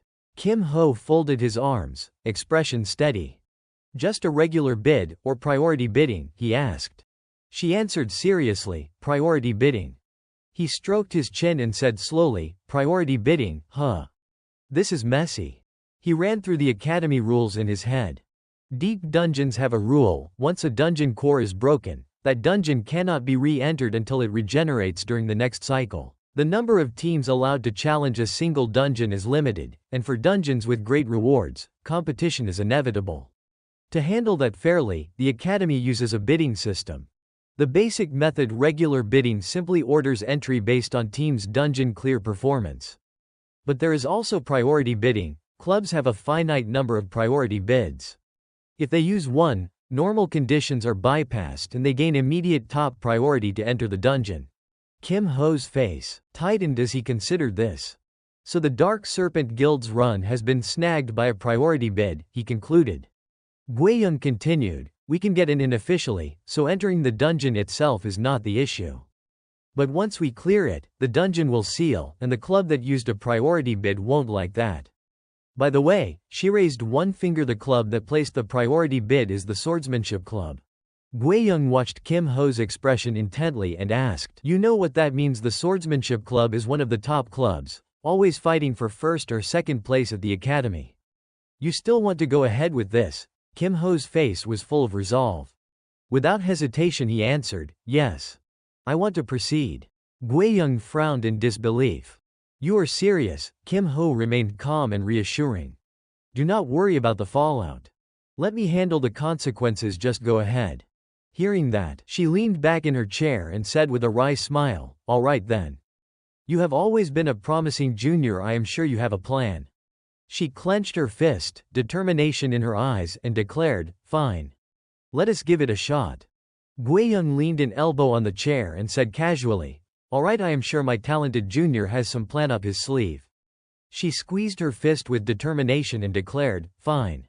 Let us see how far she gets. Proceed with it." Byungchul, startled, asked, "You are going yourself?" She answered confidently, "Of course. I will go, and I will bring Davin too." Then she turned to Kim Ho and added, "In return, I want extra pay." "How about it?" He smiled confidently. "If we are doing it, do it properly," he replied. Guiyang asked, curious, "Who is coming with you?" "That gray-haired kid from last time," he reminded her. "You probably saw him during the Go Hyunwoo vs. Ibaro match." At once she remembered. "Oh, that handsome one," she mused, skeptical but impressed. "If you two already cleared a B-rank dungeon on your own, that is something." Nearby, Davin, who'd just heard the plan, looked puzzled and asked, "Vice Leader, she is a first year, she can handle a B-rank dungeon." Realizing someone was not fully informed, Guiyang glanced up. Right, Davin might not know the background. She recalled that when the two of them had met before, both had worn masks to hide their identities. He would seen the masked kid when they raided the temporary warehouse, but the mask had a magic concealment on it at the time. Moving closer to Kim Ho, she lowered her voice and asked, "Can you say who he is?" He answered calmly, "As long as you do not go blabbing it everywhere, it should be okay." Guiyang covered a grin and then leaned in. "Davin, do not freak out. Listen up." Without hesitation she blurted it out, "He is Inferno Fist." Davin's eyes went wide and he whipped his head toward Kim Ho in shock. With introductions finished, Kim Ho pulled out a stack of documents and said, "Okay, that is the intro. Everyone, look at this." Guiyang skimmed and then asked in surprise, "What is this?" "The sixth instructor's strategy. Where did you find this?" As she read a passage, she could not help but comment, "Hey, look at this, just take the essentials and get out." Davin and Byungchul craned their necks to see, and when they read the text clearly they all scolded at once. "You really are nothing but a thief." Then Guiyang brightened and said, "See, I told you he is a perfect match for our club." Davin agreed, adding, "And he is kinda cute, too." Kim Ho replied indifferently, "I left the opportunity open, but that does not mean I accept everyone indiscriminately." She huffed and complained good-naturedly, "You are awfully quick on the uptake." He moved the subject along. "Back to business," he said. "Do you think this strategy can actually be carried out?" Guiyang snapped the folder shut and answered plainly, "If we follow your plan, we probably won't have to fight. We just need Byungchul to deactivate the dungeon's activation mechanism." Byungchul screamed in terror, his voice cracking, "Wait, me too, I have to go in there." Guiyang answered with infuriating calm, "Did not you say you were confident? You are always bragging about being a prodigy when it comes to dismantling magic mechanisms." Her tone was teasing, but it cut right through him. He froze, guilt flickering across his face before he stammered, "Well, I did say that, but a B-rank dungeon is completely different. We are talking about a place where your life hangs by a thread." The more he tried to justify himself, the more he worked himself up, eventually shouting, "No, absolutely not. I am not doing it, I can't do it." Kim Ho turned his head toward him, his tone unbothered yet quietly sharp. "Really?" he asked. "You will regret that." Byungchul shut his eyes, steeling himself, and declared with mock heroism, "Sorry, but no matter how high the pay is, I am not risking my life for it." Before he could finish, Kim Ho calmly said just two words, "Shadow Phantom." Instantly, everyone froze and turned toward him in astonishment. Information about the item surfaced in Kim Ho's mind: Shadow Phantom, a hidden piece coveted by those whose professions depended on secrecy. It was an artifact once known to expose even professional assassins. One had lost his cover the moment he faced it. For a club specializing in theft, its value was irresistible. Guiyang clearly recognized the name too. She folded her arms, her face turning serious. "That thing actually exists. I thought it was just a school legend." "It is real," Kim Ho confirmed firmly. Trusting his words, Guiyang nodded. "You have never been one to lie about something like this. Then we can't pass this up." She glanced toward Byungchul. "If he is out, that leaves just us." But then Byungchul suddenly called out, "Wait, leader, He thumped his chest and declared with exaggerated bravado. A real man needs goals and the courage to test his limits. When it comes to magic mechanisms, who could be better than Shin Byung-chul? Kim Ho was speechless at how fast he would flip, but since no one else objected, he just thought to himself that if even someone as pragmatic as Dang Guiyang trusted him, then Shin Byung-chul's skills must be reliable. If you are coming, all the better, he said. Then it is settled. See you Friday night. Time passed quickly. By the following Friday evening, inside the Mana training chamber, Kim Ho sat cross-legged, cultivating in silence. While focusing his mana, he also thought ahead before delving deeper into the dungeon. He needed to prepare properly. His craftsmanship proficiency had risen, and D-rank items were no longer sufficient. He turned his attention inward, reviewing his current attributes. With the newly acquired priest trait, he now possessed two characteristics: registered trait, priest rank D and skill copy slot 2/3, awareness resistance S priest D. Thanks to the resonance with the black cleric bracelet, his mana was condensing at an accelerated rate. The black cleric bracelet D synergized perfectly, and after a series of precise mana channeling motions, the glowing sphere at his core grew dense and stable. His core level had increased. Next, Kim Ho examined a rank-up scroll, mentally calculating. He had a D-rank rank-up item obtained from a random box. His primary spell, Heavy Cannon, was powerful but notoriously difficult to enhance through normal training. Might as well use it to guarantee the upgrade, he thought. Immediately, a cascade of system notifications filled the air before him. Skill rank up, Heavy Cannon E right pointing arrow D. Core level up, D right pointing arrow C. The glow surrounding his body pulsed brighter, and the air around him trembled faintly, evidence of the power steadily accumulating within. Kim Ho glanced at his status screen and nodded to himself in satisfaction. Good. Everything's ready. With that thought, he rose from his spot and made his way out of the chamber to regroup with the others. As he walked, his mind ran through his checklist one last time. I have prepared everything I need. With this much equipment and mana capacity, I should not be lacking anything when we reach the deeper floors of the dungeon. Suddenly, a voice called out from behind. Kim Hung, you are training here too. Hyunwoo jogged up with a bright grin on his face. Kim Ho looked over and greeted him warmly.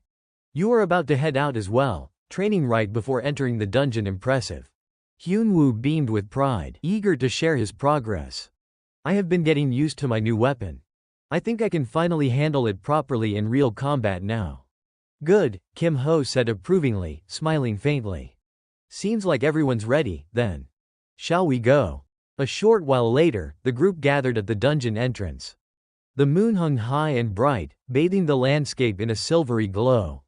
Inside the underground passage, Guiyang spotted them approaching and announced, looks like everyone's here. If you are ready, let us move out. Hyunwoo hesitated, then turned toward Kim Ho. But, Kim Hung, are we sure it is fine to go in like this? What about that item Shin gave you earlier?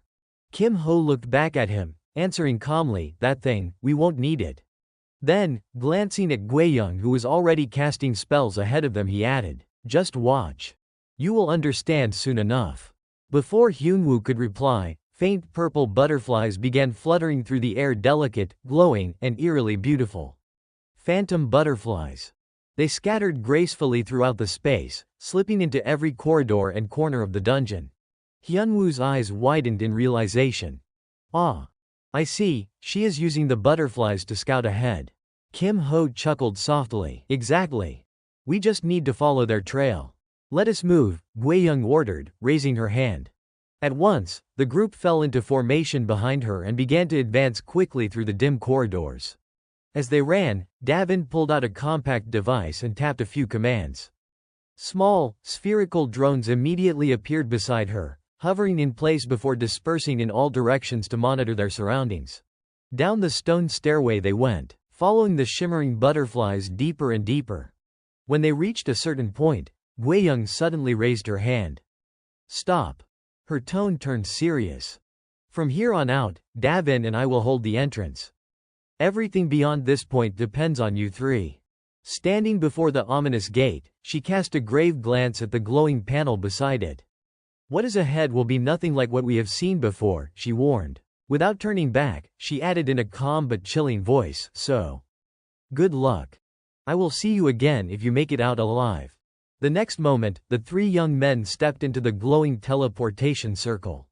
When the light faded, they found themselves standing in an opulent, old-fashioned chamber with intricate carvings and dim golden light. Kim Ho glanced back at Byung-chul, who was nervously scanning the surroundings, and thought to himself, the moment we entered, everyone's tension spiked. Their movements are stiff. Nervous. As expected of a B-rank dungeon, it is already affecting them mentally. If they stay like this, even the best plan could fall apart. I will need to boost their morale a little. He called out, "Hey, Shin Byung-chul." When the boy turned toward him, Kim Ho smirked. "You are shaking." Feigning disdain, Kim Ho deliberately made a face that oozed mockery, thinking, at times like this, hitting a man's pride works best. Predictably, it worked perfectly. Byung-chul puffed out his chest and waved his hands dismissively. "Ha, what are you talking about? Who is shaking?" Kim Ho tilted his chin toward the ground. "Your legs are."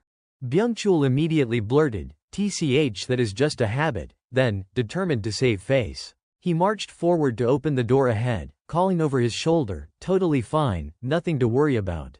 But when the door creaked open, he froze. "What the?" he muttered in disbelief. Before them stretched what looked like a bustling bazaar. Stalls lined the streets, merchants called out to unseen customers, and people in cloaks and armor wandered to and fro. Byung-chul's eyes went wide. "This is the Black Serpent Dungeon, right? A B-rank dungeon." Hyun-woo frowned, something clearly bothering him. "Wait a second.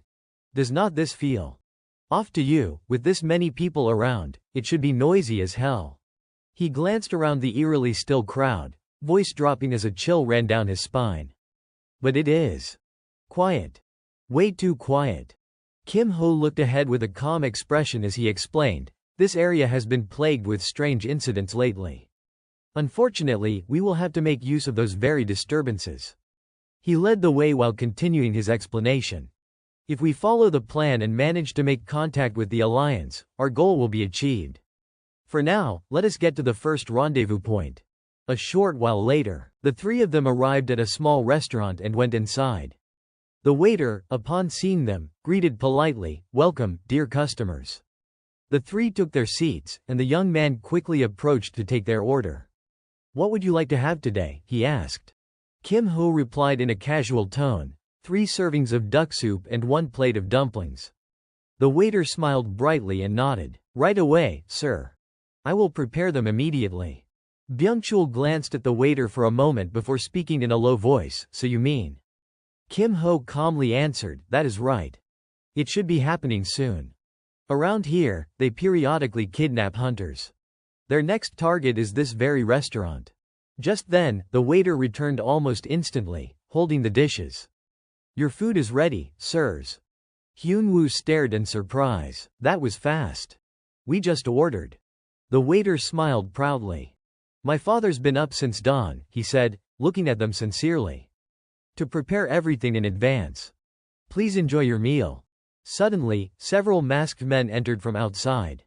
One of them, who appeared to be the leader, crossed his arms and asked mockingly, "Strange customers today, business doing well?" The waiter froze, panic flashing across his face. "We already paid this month's dues to the Green Ox Gate, I swear." The man's eyes hardened.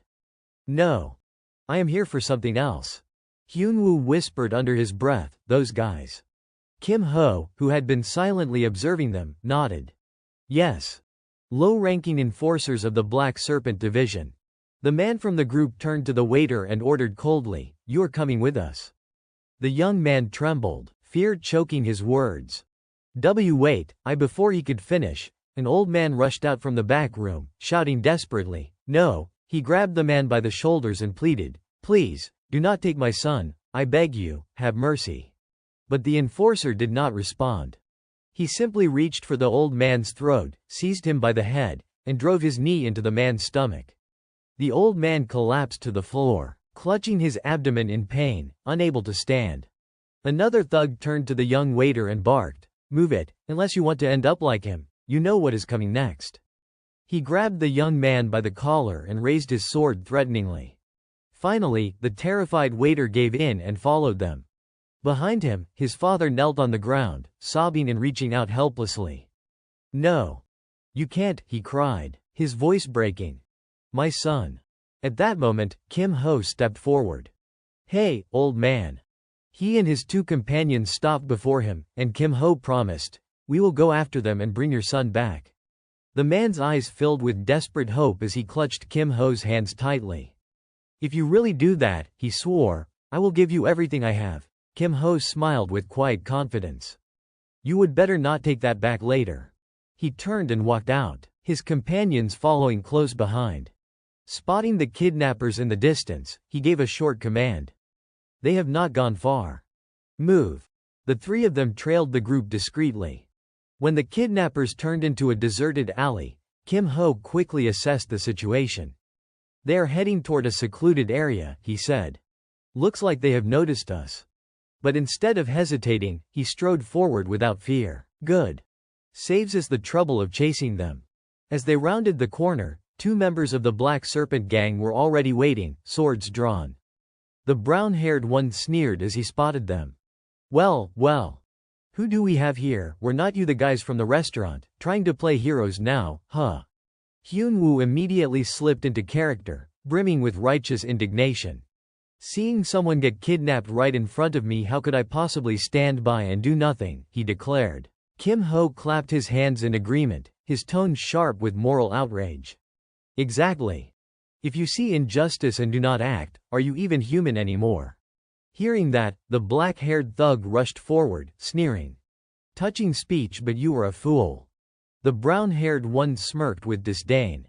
"That so-called sense of justice will get you killed sooner than you think." Kim Ho grinned, amused yet cautious, and gave a calm instruction. "Try not to tear their clothes apart." Hyun-woo replied seriously, "Got it." Without hesitation, he raised his hand, summoning a fierce gust of wind that swept toward the brown-haired man. The thug staggered but did not panic. On the contrary, he charged even faster, raising his sword high. "Tricks like that won't save you," he shouted. He swung his blade toward Kim Ho's neck, but Kim Ho swiftly ducked under the strike, seized the man's head, and slammed it straight into the ground. In an instant, Kim Ho had dealt with his opponent. Straightening up, he glanced toward Hyun-woo. "All done here," he said. "Looks like your side's still going." Hyun-woo was locked in a close fight with the black-haired thug when Byung-chul suddenly rushed in to help. The thug noticed him and reacted quickly, kicking him hard in the stomach. "Shin!" Hyun-woo called out in alarm. A moment later, Kim Ho rubbed the back of his neck and sighed, his expression caught between amusement and exasperation. "Well, makes sense. Go Hyun-woo can't use a sword anyway." Still. He watched as his two companions took turns kicking the black-haired thug into submission and muttered dryly, "What a filthy-looking brawl." After a few minutes, it was over. Kim Ho exhaled in relief. Byung-chul stared in disbelief at the two naked, bound thugs before them.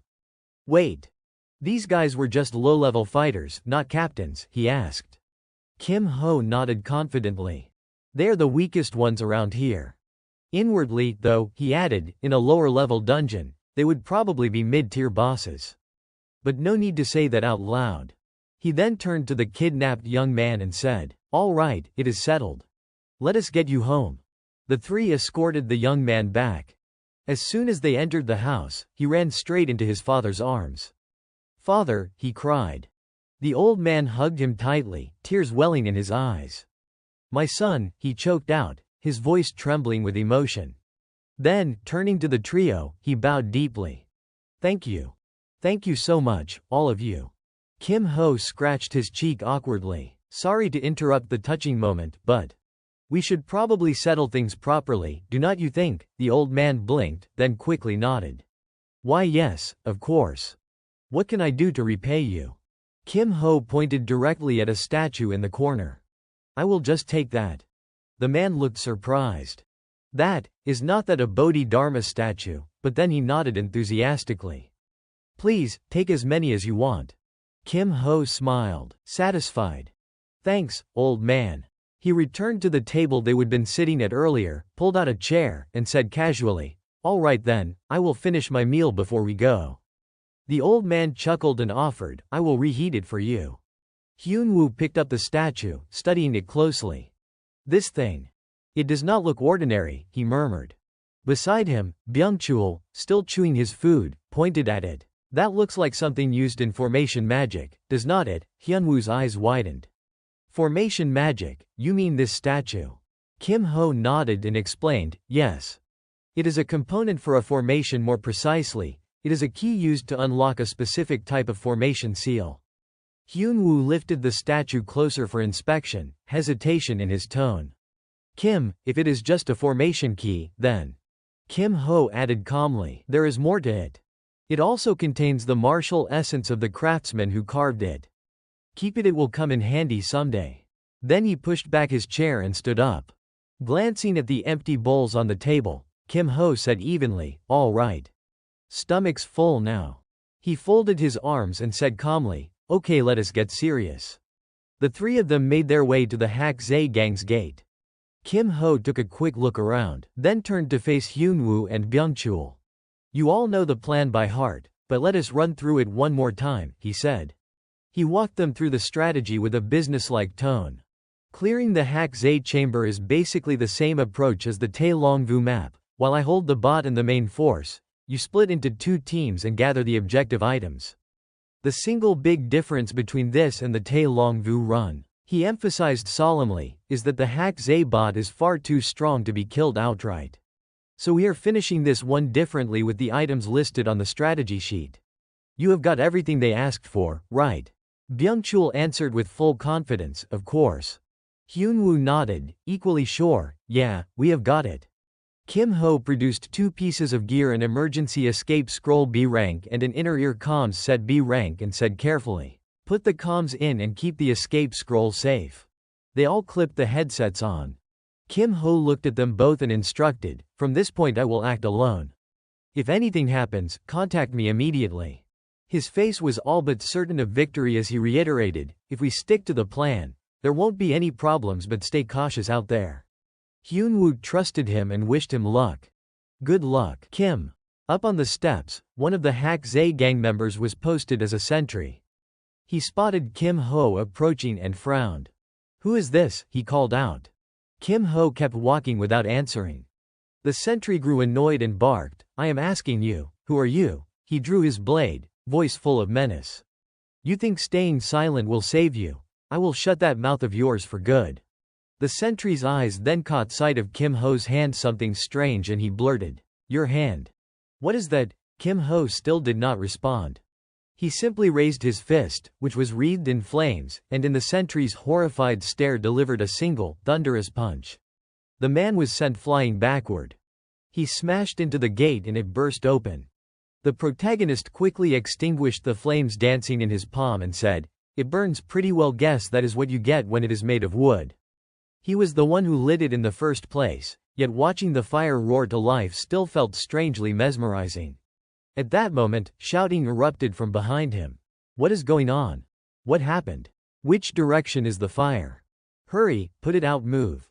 Hearing all the commotion, Kim Ho blinked in mild surprise. Wow, it has gotten this loud and still no one's noticed me. Their reaction is unbelievably slow. Guess I should lend them a hand. With that thought, he took in a deep breath and bellowed, enemy attack. Instantly, shadows burst out from all sides. A group of assassins clad in black surrounded him, sealing off every avenue of escape. Yet Kim Ho did not look the slightest bit bothered. Quite a crowd. Trying to overwhelm me with numbers, huh? The assassins shouted, who are you? Kim Ho smirked. Can't tell just by looking, I told you already this is a raid.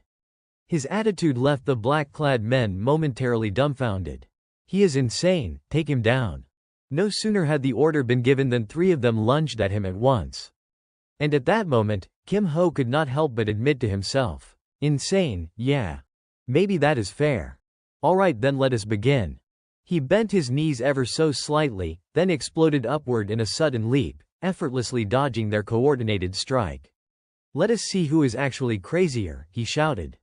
Flames surged around his fist again as he launched a blazing fire fist toward the assassins.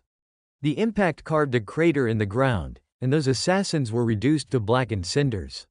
At this rate, he should have noticed me already. Maybe I ought to wreck things a bit more, force him to show himself sooner, he muttered under his breath. A voice answered him before he could act again. Judging by that technique, are you a disciple of the Flame Tyrant? You have turned this place into a disaster zone. Naturally, you will pay for that destruction with your life. Kim Ho turned toward the direction of the voice, momentarily surprised. So you arrived earlier than I expected, next successor of the Black Serpent clan. He focused on the name the man had mentioned. Flame Tyrant. He must have misunderstood because of the Hellfire Fist. Whatever.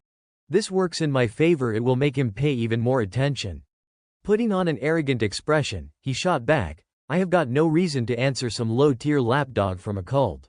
That one remark was enough to make the Black Serpent heir explode with rage. How arrogant! If you really are a disciple of the Flame Tyrant, then answer me with your strength. The moment he finished speaking, a sickly green glow spread across his fingertips, venomous, toxic, lethal, before he lunged forward. But Kim Ho simply shifted back a step, dodging the attack with ease. He even had the leisure to tease, attacking without saying a word, that is just rude. At least let me finish talking. Across from him, the Black Serpent heir looked momentarily surprised that the protagonist had avoided the strike. Oh, not bad. Kim Ho's gaze drifted to the man's hand as he analyzed, his technique blends claw arts with poison deadly venom. Even a scratch could kill you. Unaware of Kim Ho's thoughts, the Black Serpent heir kept attacking while shouting, you slip away pretty well just like a damn eel. He swung again, but Kim Ho slipped past the attack once more. As long as he kept dodging, he would be fine. The Black Serpent heir pressed harder, feet pounding the ground as he chased. Stand still. Kim Ho taunted back, I have always had fast feet, you know. Also, you might want to wash your hands. They're pitch black. The remark threw the Black Serpent heir off for a moment. He glanced at his fingers, confused. What did you just say? Kim Ho dodged left and right, answering casually, come back after you have scrubbed those hands clean. Then maybe I will consider fighting you seriously. For now, I would rather not get close. The blatant mockery sent the Black Serpent heir into a frenzy. You bastard, I will give you a death more painful than anything you can imagine. He slashed wildly, like a rabid beast, but could not even graze Kim Ho's sleeve. Meanwhile, Kim Ho continued provoking him. You seem a bit too slow to be selling that kind of death to anyone. Just how long do you plan on running? The Black Serpent heir roared. Until Yun Wu gives me the signal, Kim Ho thought. All I have to do is keep this guy focused on me. Once the signal comes, I retreat. But if I drag this out too obviously, he will catch on. And it looks like he is getting suspicious already. I guess it is about time I land a hit. With that in mind, and before the Black Serpent heir could sense anything amiss, Kim Ho stopped dodging and said, if you really want to see it, then I will show you. He activated Hellfire Fist, heat surging through his arm until his fist glowed red like metal pulled straight from a forge. Across from him, the long-haired man's eyes widened as his suspicions solidified. So it is true you are a disciple of the Flame Tyrant. Kim Ho did not bother denying it, he merely smirked. Think whatever you want. Then he leapt upward, preparing to unleash a powerful strike. Panic flashed across the Black Serpent heir's face. Are you trying to destroy this place again? Jumping like that is idiotic, your fancy footwork is useless in the air. With that, the man launched himself toward Kim Ho like a missile, kicking off the ground with explosive force. But just as those venom-tipped claws were about to slash across the protagonist's face, Kim Ho simply smiled. In the split second before impact, he flipped in midair, twisting out of reach with effortless grace. And before the Black Serpent heir could even recover his stance to defend, Kim Ho drove a full-force Hellfire Fist straight into his back, detonating an explosion high in the air. Even so, Kim Ho stayed wary. That hit landed clean, he thought, but it is nowhere near enough to take down the Black Serpent heir. Vu was only a D-rank leader. The only reason a D-rank leader in some second-rate criminal gang gets classified as B-rank is because the Black Serpent clan is not a mere criminal syndicate. His real identity is one of the survivors of the Great War between righteous and demonic factions. Across the field, the Black Serpent heir slowly pushed himself out of the rubble. I told you, he snarled, your technique is impressive, but I did not expect you to have mastered illusory step as well. It seems I underestimated the flame tyrant's disciple. The killing intent in his voice made a bead of sweat slide down Kim Ho's face. If he gets serious, this won't be just the Black Serpent heir anymore. This is a true Black Serpent master of the heavenly demon cult. Under Kim Ho's gaze, the man's aura shifted into something overwhelmingly dangerous. The heir growled, voice low and feral, if I do not tear you into 100 pieces today, I am not the Black Serpent heir. Elsewhere, chaos erupted inside the burning building. The main gate, what is going on? There is a fire, put it out, move. Meanwhile, Yun Woo and Byung-chul, both disguised as elderly men, were quickly making their move. Yun Woo muttered, looks like we slipped past without getting spotted. Byung-chul replied, if everything keeps going this smoothly, we might not even need to fight. Moments later, they reached a large door guarded by a lone sentry. That door looks like the entrance to the treasury, Yun Woo said. You can tell by the guard, it is obvious. Byung-chul immediately switched into acting mode, putting on a panicked expression as he rushed up to the guard. Hey, not good, the main gate, someone's breaking in. But the guard did not flinch. He stared at the two for a moment, silent and unblinking, then nodded. So you two are the intruders. I will give you credit, you made it this far. But your luck ends here. His grip tightened around his weapon. Byung-chul slumped in frustration. Damn it. How did he see through us? Our disguises were perfect. Ignoring the complaint entirely, the guard began interrogating them. Do you have any idea how many people have stepped foot in here only to die on the spot? You can't possibly be members of the clan, you would know that. And another thing. He jabbed a finger toward Yun Woo. I do not recall ever seeing some handsome face like yours around here. That remark made Yun Woo grin as if he had just won a prize. Haha, so it is my fault, huh?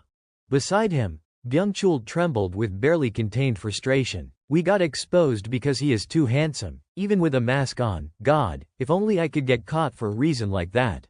Seeing that the jig was up, Yun Woo tugged down the cloth covering his face. Well, I appreciate the compliment.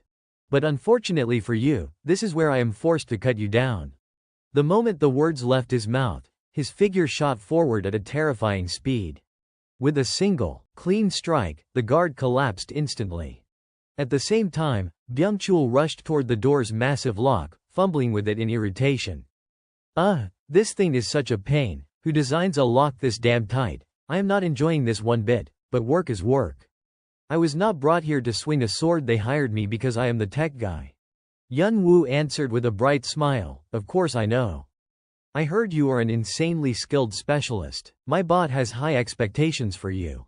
The praise made Byung-chul practically float. He chuckled, puffing up with pride. Haha, well, since you put it that way. Then feast your eyes. I will show you what real mastery looks like.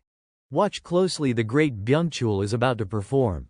With that declaration, he whipped out a set of lock-picking tools, ready to get to work. After saying that, he started moving his hands at a speed that looked almost mechanical, so fast that even Byung-chul, who was standing right next to him, felt dizzy just watching. And of course, Byung-chul was anything but ordinary. In just a few seconds, the door's supposedly reinforced, unbreakable lock clicked open as if it were nothing. The two of them quickly pushed the door and stepped inside. Yun Woo, still a little stunned, asked, that is it, you are done already? Byung-chul turned back and nodded. Yeah. You can go in now. Just like that, the two of them moved deeper into the hidden hallway. As they walked, Yun Woo scanned his surroundings and murmured, wow. This is really the path leading to the treasure vault, and there are not even any security devices. In response, Byung-chul, who was walking in front, scoffed. Good grief. I swear I will never understand amateurs. Places like this are exactly where people hide the deadliest traps. And as if to prove him right, Yun Woo's foot suddenly pressed down on a loose tile that sank a few centimeters into the floor. A split second later, an arrow shot out from the wall with a sharp whistle, fast enough to slice through the air. Fortunately, Yun Woo reacted just in time and dodged it. He stared at the arrow now embedded deep into the wall and said nervously, you were right. I did not expect the mechanism to be hidden this well. If it were not for you, we really could have been in danger. At that moment, Byung-chul finally turned serious and warned the handsome boy. Now you get it, right? Even a tiny mistake could kill you instantly.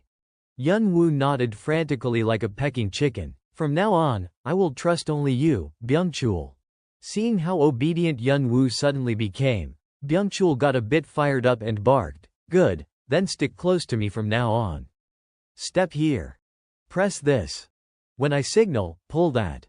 Now, pull it. Following his rapid-fire instructions, Yun-woo moved as told, and within moments all the traps in the passage were completely disarmed. All right, it is safe to move forward now, Byung-chul said with a grin. Yun-woo was still amazed. I have only heard about it before, but seeing your control over these mechanisms in person is incredible, Byung-chul. Laughing heartily at the compliment, Byung-chul replied, see, a real man knows how to use technology. Got it. Behind him, Yun-woo stared at the wall blocking their path and asked in confusion, but is not this a dead end? Byung-chul explained, I hid the entrance to the storage room behind a fake wall. You will break the outer stone layer with your sword, and I will handle the rest. Hearing that, Yun-woo quickly drew his sword and nodded. All right. Step back for a moment. After speaking, Byung-chul stepped forward. With just a few swift swings of his sword, the wall crumbled entirely, collapsing as if it were made of nothing more than paper. Is that enough? He asked once more, glancing back to check. Byung-chul nodded in response. Perfect. That is enough. Now it is my turn to take action. But first, let me borrow that Daruma statue you just got a moment ago. You mean this one, Yun-woo said, handing the small figurine over to him. Once he had it, Byung-chul immediately set to work on his lock-breaking task. As he worked, he explained, if this is one of the keys that can break a barrier, then it is certainly one of the crucial components here. After dismantling all the other parts and finally fitting it into the slot like this, the door to the treasure will open. Sure enough, as soon as he placed the statue in its proper position, the mechanism sprang to life, gears and levers whirring, and the wall before them slid open, revealing a dazzling array of weapons gleaming in the light. Giggling with excitement, the two of them stepped into the treasure chamber. As they observed the items inside, they could not help but marvel. Even a single item in this pile must be worth a fortune, one of them exclaimed. Yun-woo nodded in agreement. Just a glance and you can see every single thing here is priceless. Byung-chul, however, seemed to have a cautionary thought and turned to remind him, I feel the same way, but we can't risk our lives for these treasures. And do you see that black talisman on that chest over there? According to the strategy manual, that is a special anti-theft device used by the Black Serpent leader. One touch and poison sprays instantly. So absolutely do not get greedy, stepping on the wrong side will trigger it. Got it, wake up, Byung-chul. Ironically, it was Byung-chul himself who looked most tempted by the warning. Yun-woo, the handsome boy, watched him warily, concern flickering across his features. Then he shifted his gaze and continued, but the manual also mentions that there is only one item here that is not protected by a talisman. At that, his eyes caught a small chest lying discarded to the side. This must be the Black Serpent leader's chest. Yun-woo picked it up, examining it carefully before tucking it away. A small black chest. Exactly as the manual described. We have found it. Let us get out of here, fast. Byung-chul grinned and nodded. Right. Staying here won't do us any good anyway. And so, the two of them made their way back, carrying the small chest. As they moved, Byung-chul could not resist a little boasting. Hey, I disarmed all the traps on the way in. Leaving here and making it to the safe zone should not be a problem. It would be even more exciting if something unexpected pops up. Yun-woo's concern spiked at the words. Byung-chul, do not say things like that. You know words can become reality. All right. I really do have a loose tongue sometimes, Byung-chul replied with a resigned sigh. Then, whether it was the curse of his own words or sheer coincidence, Yun-woo suddenly noticed something. He stopped abruptly, causing Byung-chul to glance at him, startled. What is it? What is wrong all of a sudden? Before Yun-woo could answer, Byung-chul himself noticed the anomaly. Wait.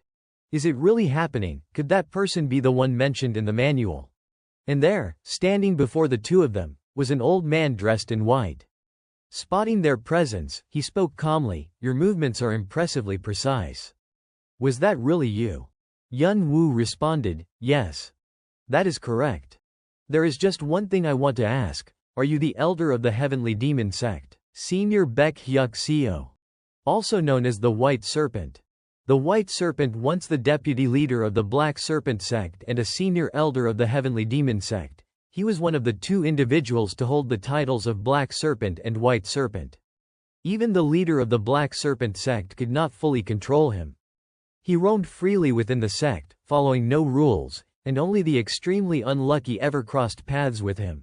That meant the situation they were facing now was the very definition of misfortune. They were confronting the most formidable opponent imaginable. His power far exceeded anything they could hope to match. If they engaged directly, defeat was inevitable. Realizing this, Yun Wu, despite his reluctance, drew his weapon and tensed up. Byung-chul, standing beside him, asked with concern, if you can, just stay away from him. Yun Wu tightened his grip on his sword, his voice firm. I will do my best to handle it with my own strength. He knew in his heart that the gap in their power was too great and that escape was impossible. If that was the case, there was only one option left. Across from them, Hyuk Seo made no move to attack, his expression calm. It is commendable that you have achieved so much despite not yet reaching 20 years of age, he remarked. Yun Wu replied respectfully, it is all thanks to my master and my closest friends. Then, Hyuk Seo reached into his sleeve and drew a black blade, aiming it in their direction as he declared, yet, it is a pity, truly a sorrow, that I must personally send such a promising marshal junior to the realm of death. Blame your unlucky fate for encountering an old man like me today. Out of a final measure of mercy, I will allow you to strike first. Hearing this, Yun Wu seized the opportunity. Then I will take the first move. I hope you are prepared. Without hesitation, he surged forward, unleashing his flowing water sword.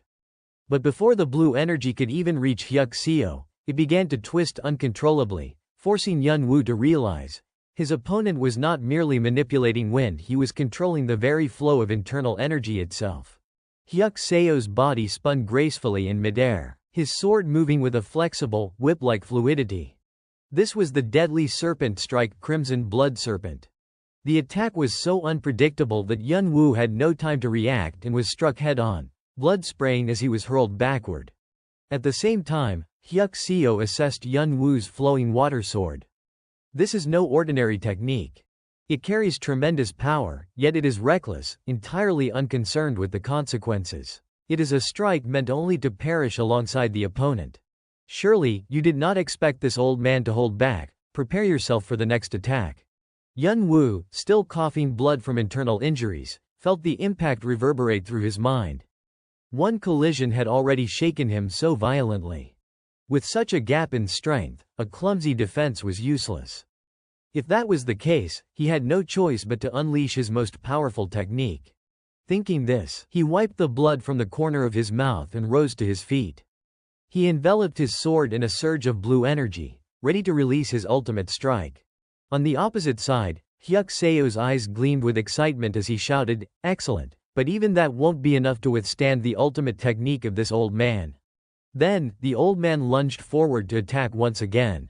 But in that critical moment, Yun Wu suddenly made a startling discovery. The motion his movements it mirrored the endless carvings on the Daruma statue. One single line matched perfectly with the trajectory of his sword. This was the key. In a flash of insight, a point of light sparked. Seizing the moment without hesitation, Yun Wu unleashed his flowing water sword technique. In a fluid motion, both of them swept past their opponent, moving in perfect synchronization. Hyuk Seo's voice rang out, filled with admiration. Incredible, I never imagined someone so young could execute such a flawless maneuver. You have every reason to be proud of this. Ahead, Yun Wu continued to cough up blood, a bitter taste lingering in his mouth.